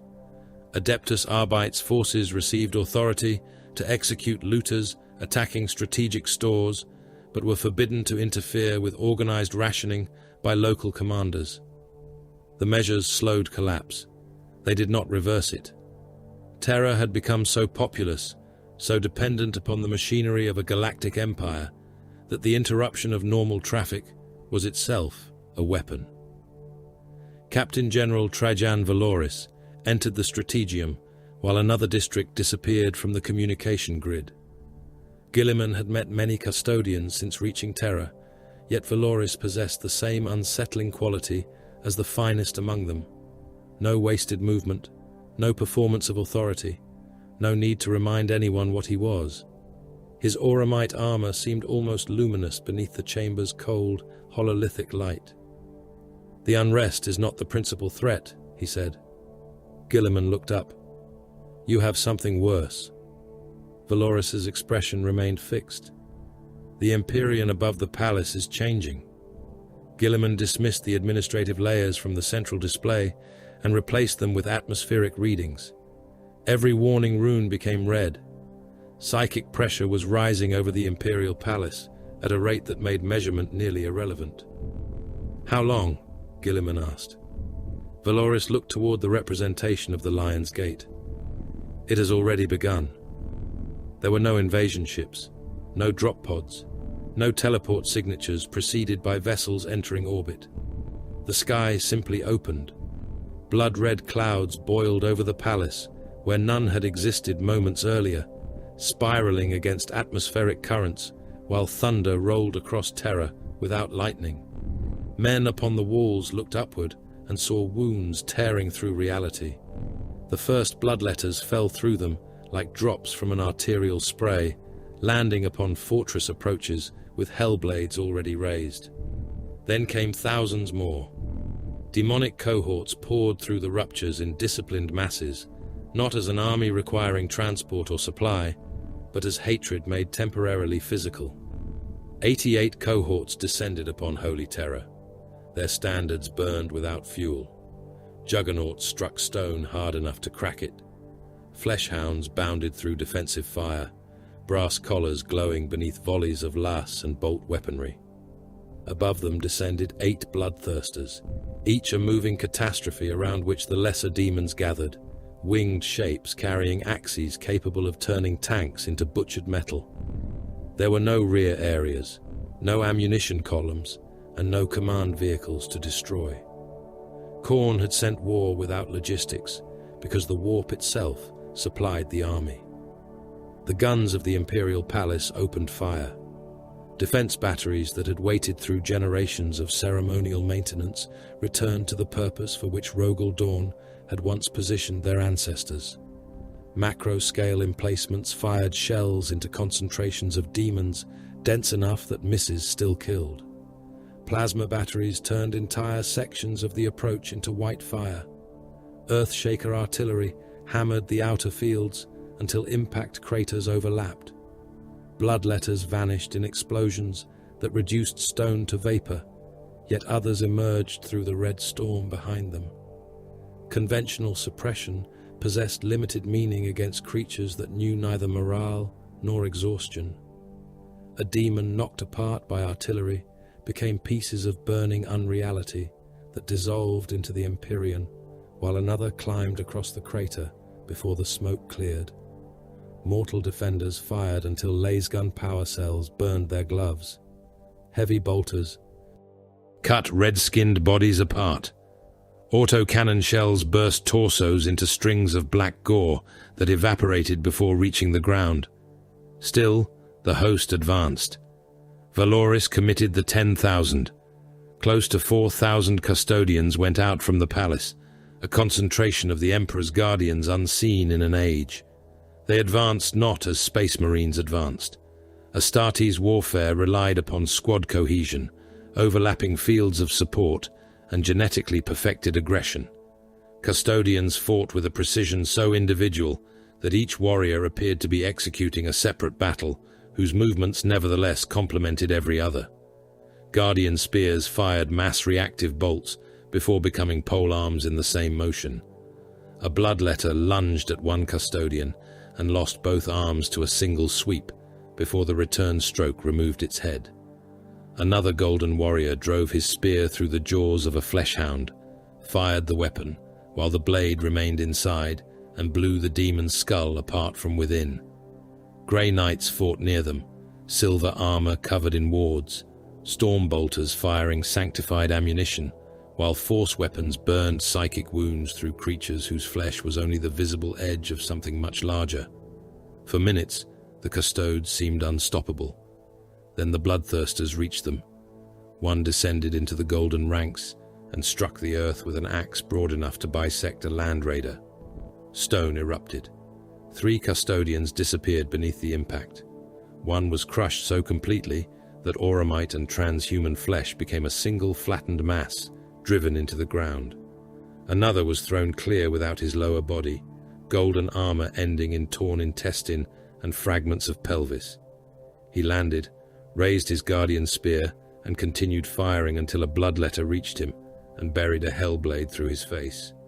A second bloodthirster crashed into an Imperial gun line, seized a custodian around the torso, and tore him in half. The warrior's armor resisted for an instant longer than flesh. Then the abdominal plates burst outward, spine separating with a wet crack, while blood and organs spilled across the demon's claws. Centuries of alchemical creation, training and service ended in less time than it took a mortal soldier to inhale. Valoris watched his order bleed and did not permit grief to interfere with command. Third Shield Host, contract upon the western breach. Grey Knights advance behind the Null Corridor. Do not contest the central ground until the Sisters are in position.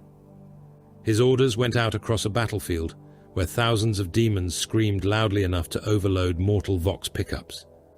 Another custodian rune vanished from the tactical display. Then another, then 12 at once. The Captain General knew most of those warriors by name. The custodes were not a mass institution in the manner of the Astra Militarum. Each was an individual work measured in centuries. Their deaths were not replaceable through recruitment quotas. Valoris continued spending them because behind the Lion's Gate lay the palace, and behind the palace lay the Emperor. The Sisters of Silence entered the killing field and brought absence with them. Guilliman had felt their null aura upon Luna, but amid the Cornate host, its effect became visible.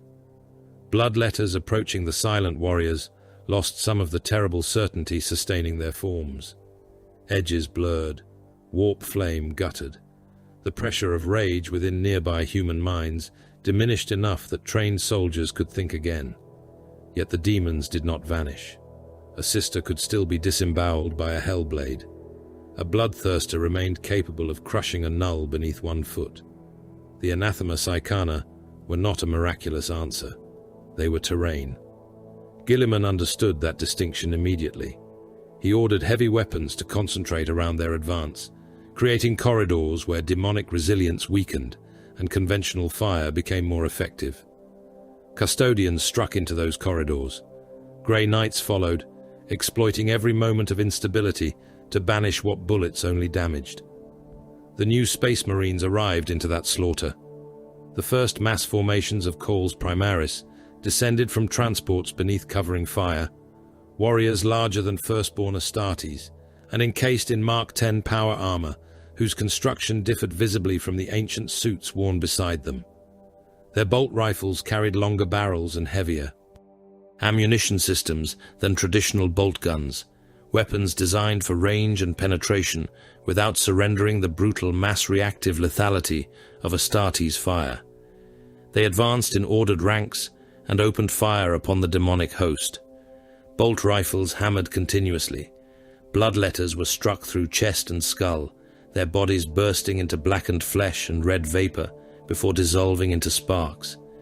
Firstborn Marines watched them between volleys. Some saw reinforcement. Others saw an implication they had not yet decided how to endure.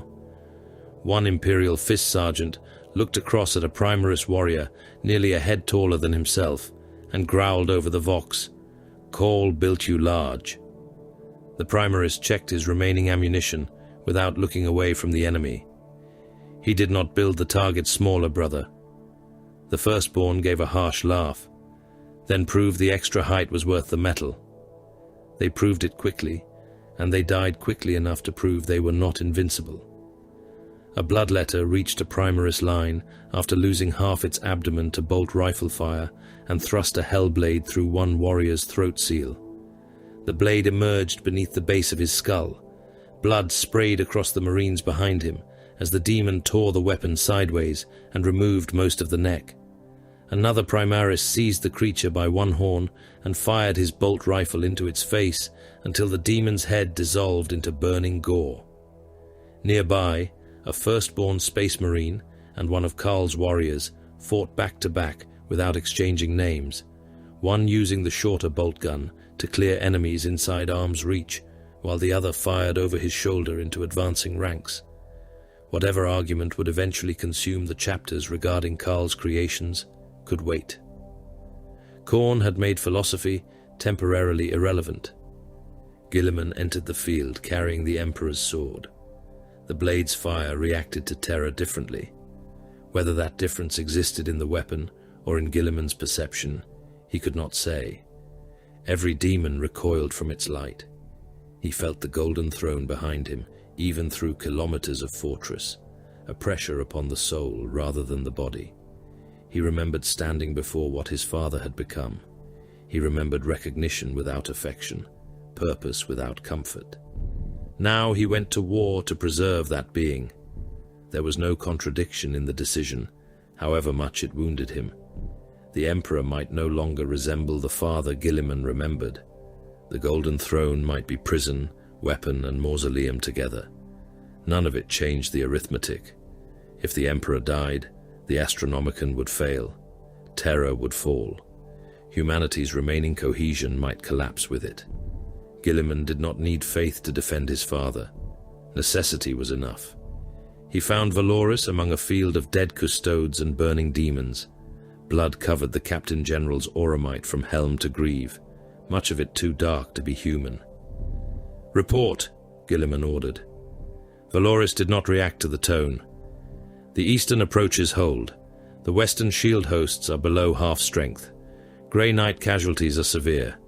3 greater manifestations remain active within the immediate battle zone. Lesser hosts continue arriving, but the rate of materialization is declining." Guilliman looked toward the nearest bloodthirster, which was tearing through a gun position while autocannon rounds burst across its chest. "Then the breach can no longer sustain them. That is my assessment." Guilliman raised the Emperor's sword. "Good. We stop defending." Valoris understood. The counterattack began not with a charge, but with fire schedules. Palace guns shifted from broad bombardment to narrow lanes cleared by the Sisters of Silence. Artillery batteries fired sequentially, so one barrage drove demons toward the next. Primaris formations anchored the center with disciplined bolt rifle volleys, while firstborn Astartes moved through the broken terrain to destroy isolated concentrations. Grey Knights concentrated upon sorcerously dense manifestations rather than scattering their strength. Custodian spearheads formed around the surviving shield captains and attacked where the null aura had weakened the demons most. Guilliman and Valoris moved the line forward by sectors, refusing the demons the massed slaughter upon which their fury fed. The battlefield became kilometers of butchery. Promethium burned in drainage channels mixed with blood. Brass armor fragments lay beside torn auramite. Human corpses accumulated where Astra Militarum formations had held firing steps until the demons climbed over their dead. One trench contained so many dismembered soldiers that surviving troops walked upon bodies rather than earth. Bloodthirsters hurled custodians through walls. Guardian spears opened red flesh from groin to sternum. Primaris bolt rifles filled the air with detonations. Power swords severed limbs that dissolved while still falling. Grey Knight force weapons banished demons in bursts of psychic light that left mortal witnesses vomiting blood from the pressure.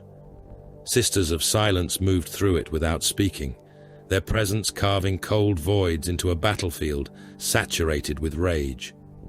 One bloodthirster broke the central counterattack.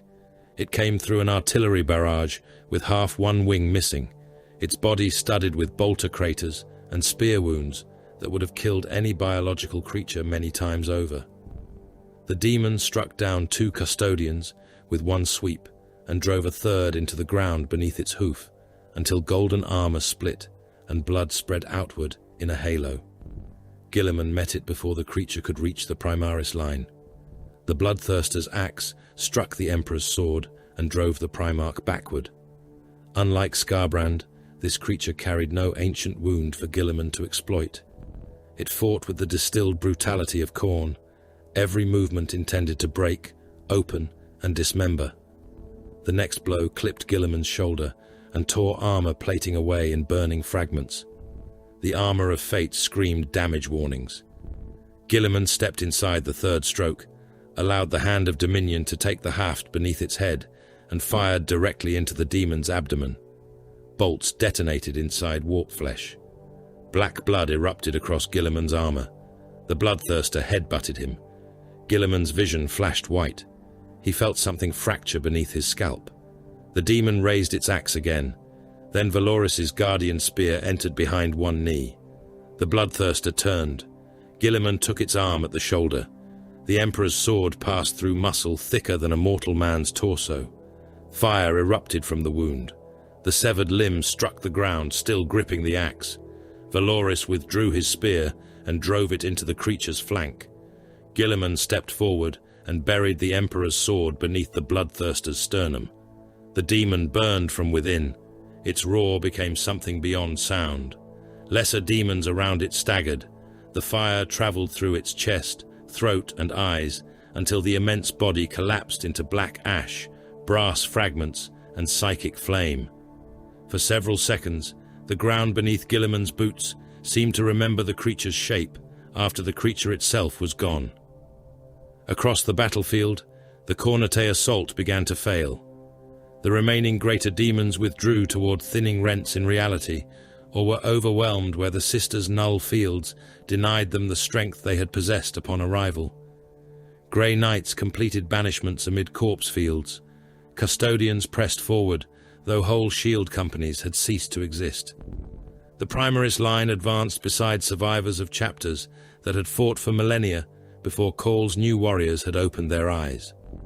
Palace artillery followed the retreat until targets became too dispersed to justify ammunition expenditure. One by one, the red storms above Terra closed. The last bloodletter died against the outer works of the Lion's Gate beneath 3 guardian spear blades and a volley of bolt rifle fire. Then there was only smoke. More than 2,000 custodians had fallen.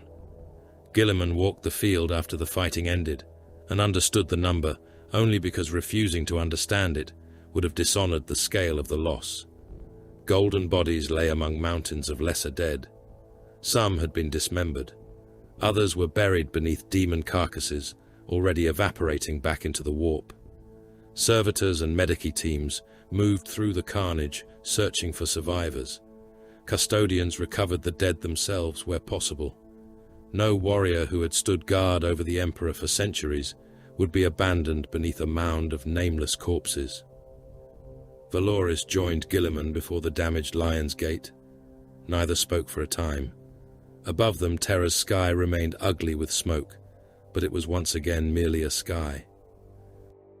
"The palace held," Valoris said. Guilliman looked across kilometers of dead. "No." Valoris turned toward him. "We survived the attack," Guilliman continued. "That is not the same thing." Behind those walls, the High Lords would receive casualty reports proving what doctrine had denied for millennia. Terra could be reached. The Imperial Palace could be assaulted. 4,000 custodians could go to war, and more than half could die within sight of the walls they had guarded for 10,000 years. The birthplace of mankind could no longer depend upon distance, reputation, or ancient fortifications to preserve it. Guilliman looked beyond the gate, beyond Terra, beyond even Sol in his thoughts. An empire that waited behind walls was an empire choosing where it would eventually be buried. "Summon the fleet masters," he said. Valoris understood what came next. Guilliman turned away from the corpse field. The Imperium would not wait for the next invasion. It would go out to meet the darkness. The dead were still being removed from the Lion's Gate when Roboute Guilliman began assembling the armies that would leave Terra.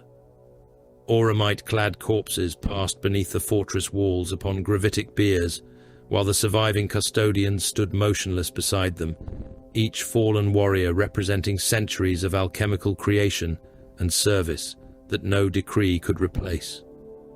Beyond the consecrated killing fields, mortal labor gangs scraped demon-blackened blood from stone with chemical solvents, while Ministorum priests followed them with censers and purification rites. The stench remained: burned promethium, human waste, ruptured organs, and the metallic corruption left by things that had never truly been alive hung over kilometers of battleground. Terra's gun batteries were still being reloaded. Hospitals remained full. Refugee districts remained hungry. Guilliman stood above it all within a strategium whose hololithic projectors displayed a wound bisecting the galaxy, and he rejected every proposal that began with the word defense. The Cicatrix Maledictum had made the concept strategically meaningless. Imperium Sanctus remained illuminated by the wounded light of the Astronomicon, but burned beneath invasion, rebellion, and panic. Beyond the Great Rift lay Imperium Nihilus, vast regions where the Emperor's beacon could no longer reliably be seen, and where isolated worlds might already have been fighting alone for years, according to their own distorted chronologies. There was no wall large enough to defend mankind against that. There was no fortress line upon which the Imperium could wait. Terra itself had proved the argument by nearly drowning in demons within sight of the Golden Throne. Guilliman studied the ruined galaxy and said, "We advance." The order was easy. Making it possible required an empire.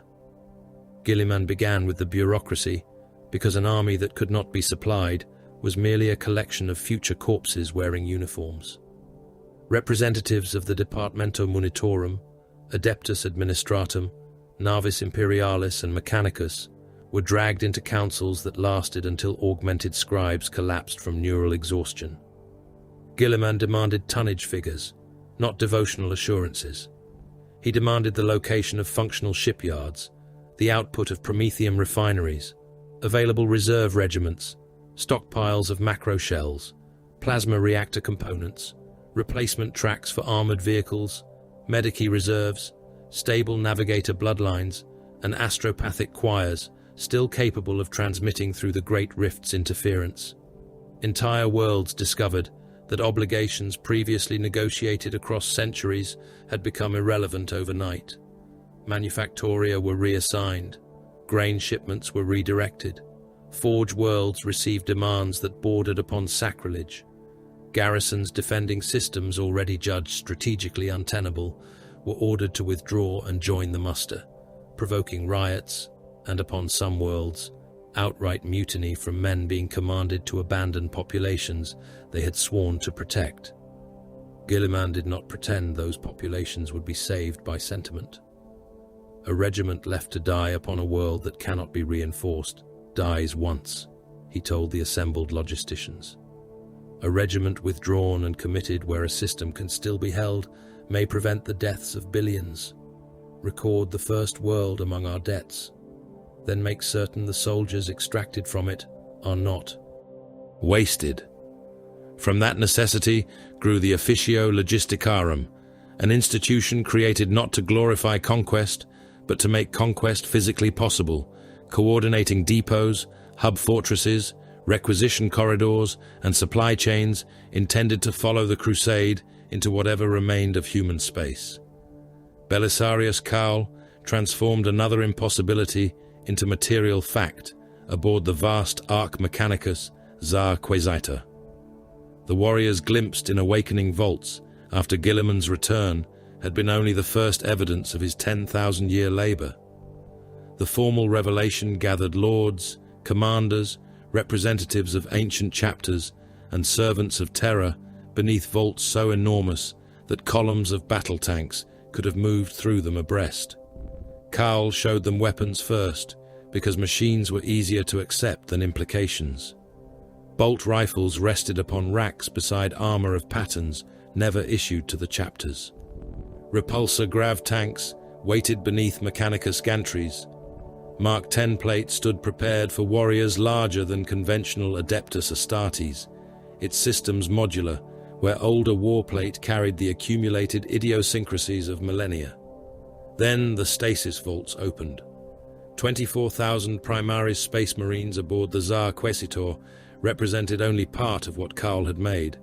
Gene-forged suns drawn from the lines of the loyal Primarchs, engineered through additional organs, and raised for a war most of them had known only through indoctrination. Guilliman watched firstborn officers study them. Some saw salvation, others saw replacement. A warrior of an ancient chapter muttered that Karl had no right to improve upon the Emperor's work. Karl's mechanical head rotated toward him. "And yet you are standing aboard my vessel, examining the result, rather than rejecting reinforcements while your chapter dies." Guilliman intervened before insult became doctrinal crisis. "They are not replacements, they are reinforcements. Any chapter that mistakes pride for strength will discover the enemy possesses no corresponding obligation to respect its traditions." Acceptance remained uneven because 10,000 years of isolation could not be erased by command. New chapters were founded from Karl's gene stock as part of the Ultima founding, while other Primaris were prepared as reinforcements for chapters already fighting across the Imperium. Torchbearer missions were organized to carry not merely warriors, but the knowledge and gene seed required to create more of them, their parties combining custodian authority, mechanicus expertise, and the null protection of the Sisters of Silence. Some chapter masters welcomed the prospect before the emissaries even departed Terra. Others would greet Guilliman's gift with suspicion, because strangers carrying their gene father's blood were still strangers. Guilliman understood both reactions. Culture mattered. Brotherhood mattered. A chapter was not merely a gene seed repository attached to a heraldic symbol. He had written enough doctrine to understand that institutions lived through traditions as much as organization. He refused, however, to permit tradition to become a suicide pact. "They will learn from the chapters they reinforce," he told Karl, "and the chapters will learn from them." Karl answered through several vocalizers, provided nobody shoots the emissaries. Guilliman looked at him. "I assume you calculated for that?" "Naturally. Then calculate for fewer jokes. That remains considerably more difficult.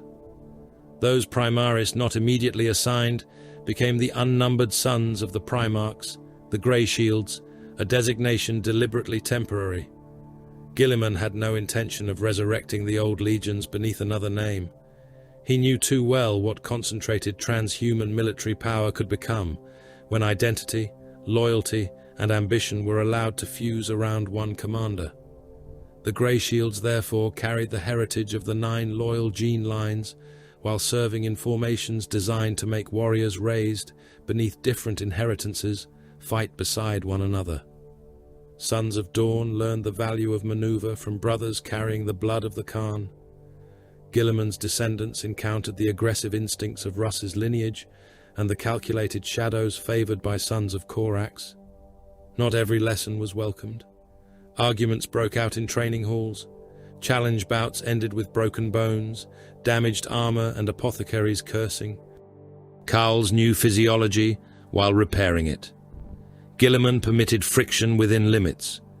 The Imperium had spent 10,000 years allowing brother chapters to become strangers, separated by ritual, geography, and old grudges. If the Grey Shields were to become the reserve from which shattered chapters were rebuilt, they would first learn that genetic inheritance did not excuse strategic isolation. They would fight together, bleed together, and eventually be divided among existing chapters, or become the foundations of new ones. Their very impermanence was part of the design. The Indomitus crusade could not be one fleet, because nothing in the galaxy could reliably command one fleet large enough to answer its purpose. Guilliman divided it. Fleet Primus, Fleet Secundus, Fleet Tertius, and the great formations that followed were themselves collections of battle groups, task forces, and spearheads capable of separating whenever distance, enemy action, or warp conditions required independent operations. Fleet masters received powers of requisition that would have terrified governors under ordinary circumstances. Group masters were instructed to abandon Guilliman's original plans the instant those plans ceased matching the battlefield in front of them. That concession cost him more effort than any present commander knew. Guilliman's instinct was to calculate everything. He had initially organized forces down toward regimental detail, attempting to impose order upon a strategic environment whose defining characteristic was disorder. Then the Great Rift taught the lesson again. Messages would arrive late, routes would disappear, worlds marked secure would be burning before the fleet reached them. Doctrine exists to extend judgment, Guilliman told his commanders. It does not exist to replace it. You will receive objectives. How you achieve them is your responsibility. If communication with Terra fails, you will continue. If communication with me fails, you will continue. If the route upon your chart no longer exists, you will find another. Fleet Primus would remain his own principal instrument, accompanied by Cowl and carrying the greatest concentration of grey shields. Even that fleet was designed to fragment into spearheads as the crusade widened. No one witnessed the entire muster because no human viewpoint was large enough. Around Sol, Mars, and other assembly systems, fleets formed beyond the capacity of a single Auspex display to represent without abstraction. Battleships rested among cruisers, destroyers, troop ships, forge vessels, bulk transports, hospital ships, fuel carriers, ammunition haulers, and mechanicus craft, whose exact purposes remained secret even from the Navy officers expected to protect them. Other crusade formations gathered far beyond Terra. Across them served countless billions of fighting personnel and vastly more human beings required to sustain the effort, a civilization turning portions of itself into a weapon. Astra Militarum regiments arrived from worlds Guilliman would never visit. Night households loaded sacred war engines into cavernous holds. Titan legions secured god machines within transport vessels, while crews chanted rites to sleeping plasma reactors. Skitari maniples stood motionless in ranks beneath Martian overseers. Naval armsmen guarded magazines containing enough explosives to erase cities. The Crusade's scale echoed the Great Crusade, without reproducing its confidence. The older war had believed it was building a future. This one existed because the future had almost ended. Within one battleship's lower gun decks, ratings moved a macro shell, whose armored body was larger than the habs in which many of them had been born. Chains thicker than human torsos groaned beneath its weight. Hundreds hauled, guided, and blessed the munition, while servitors positioned loading machinery around it. One rating slipped beneath a moving traction assembly. His body vanished under the mechanism with a wet crunch, blood and pulverized bone squeezing from beneath the track. The overseer did not halt loading, because doing so would delay the firing cycle. Two servitors removed what remained after the shell passed. In a Munitorum depot elsewhere, scribes altered supply allocations that would starve one defensive front of artillery shells, so another fleet could receive enough ammunition for a planned offensive. Nobody in the chamber knew the names of the men who would die because of the change. Tech priests awakened Lehman Russ engines beneath clouds of incense. Armorers placed las packs into crates by the thousand. Guardsmen stood through inoculations, equipment inspection, and final ration issue, while preachers reminded them that most would never return to the worlds of their birth. In Astartes' arming chambers, chapter serfs fitted warriors into plate, while machine spirits were invoked, and bolters received fresh magazines. The Indomitus crusade was being created from decisions that killed people before the fleet had even departed. Guilliman walked among enough of it to understand the danger of spectacle. Men who saw the battleships believed the Imperium invincible because they could not imagine a force capable of destroying so much steel. Guilliman could. He had studied Tyranid hive fleets consuming worlds as biological resource. He had read reports of Necron dynasties waking with weapons that treated matter itself as an inconvenience. Orc empires could multiply from conflict. The traitor legions possessed 10,000 years of hatred and now had the Great Rift splitting open routes across the galaxy. Beyond the Astronomican's failing reach, imperial worlds faced predators they might never be able to report. The Armada, therefore, did not reassure him. Every vessel represented something that could be lost. Every regiment was finite. Every Primaris Marine required gene seed, training, armor, ammunition, and transport. The Imperium's apparent enormity had concealed its weakness for millennia, because nobody looking at a million worlds wanted to admit that they were separated by an ocean in which hell was real. The fleet commanders assembled before departure aboard a chamber large enough for the hololithic representation of the Crusade to hang above them like a second galaxy. Fleet masters, chapter officers, mechanicus lords, generals and representatives of institutions that had spent centuries guarding their jurisdictions waited for Guilliman to give them the words around which history would later build myths. He refused them a myth. "I will not promise you victory," he said. The chamber remained silent. The cicatrix maledictum will not close because we desire it. We do not know how many worlds beyond it still stand. We do not know how many distress calls have already been silenced by the death of those who sent them. While we save one system, another will fall. While we reinforce one chapter, another may be destroyed. You will make choices in which every available outcome contains death. Guilliman looked across the commanders. Our purpose is not to pretend otherwise. We will reopen routes where they can be reopened. We will break sieges where they can be broken. We will destroy concentrations of the arch-enemy before they become empires.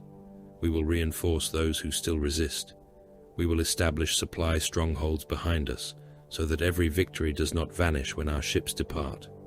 We will carry Karl's warriors and gene seed to chapters that would otherwise die. We will give mankind time. He let the final word remain between them. Time to recover, time to organize, time to fight. The departure began in waves, because even Sol could not accommodate simultaneous translation by forces so enormous. The first battle fleets broke orbit beneath the light of plasma drives that burned like newborn suns. Escort squadrons moved ahead. Cruisers followed. Battleships accelerated with deceptive slowness, each vessel carrying populations larger than ancient cities. Astropathic choirs transmitted final coordination bursts until psychic interference swallowed their messages. Navigators sealed themselves within sanctums and stared into the Empyrean through eyes ordinary humanity had learned to fear. Short warp jumps were preferred because the Astronomican's wounded state made longer passages increasingly suicidal. Fleet Secundus departed upon one vector. Other numbered fleets took their own roads into the darkness. Fleet Primus followed later, the third of the great fleets to depart, and even as it left Terra, its battle groups began separating according to objectives prepared during the muster. Spearheads detached, task forces altered course, torchbearer vessels vanished toward isolated chapters carrying new gene seed and new warplate. What had looked from Terra like a single armada became hundreds of military organisms, then thousands, each entering its own war. Aboard his flagship, Guilliman watched. Sol diminished behind them, while tactical runes multiplied ahead.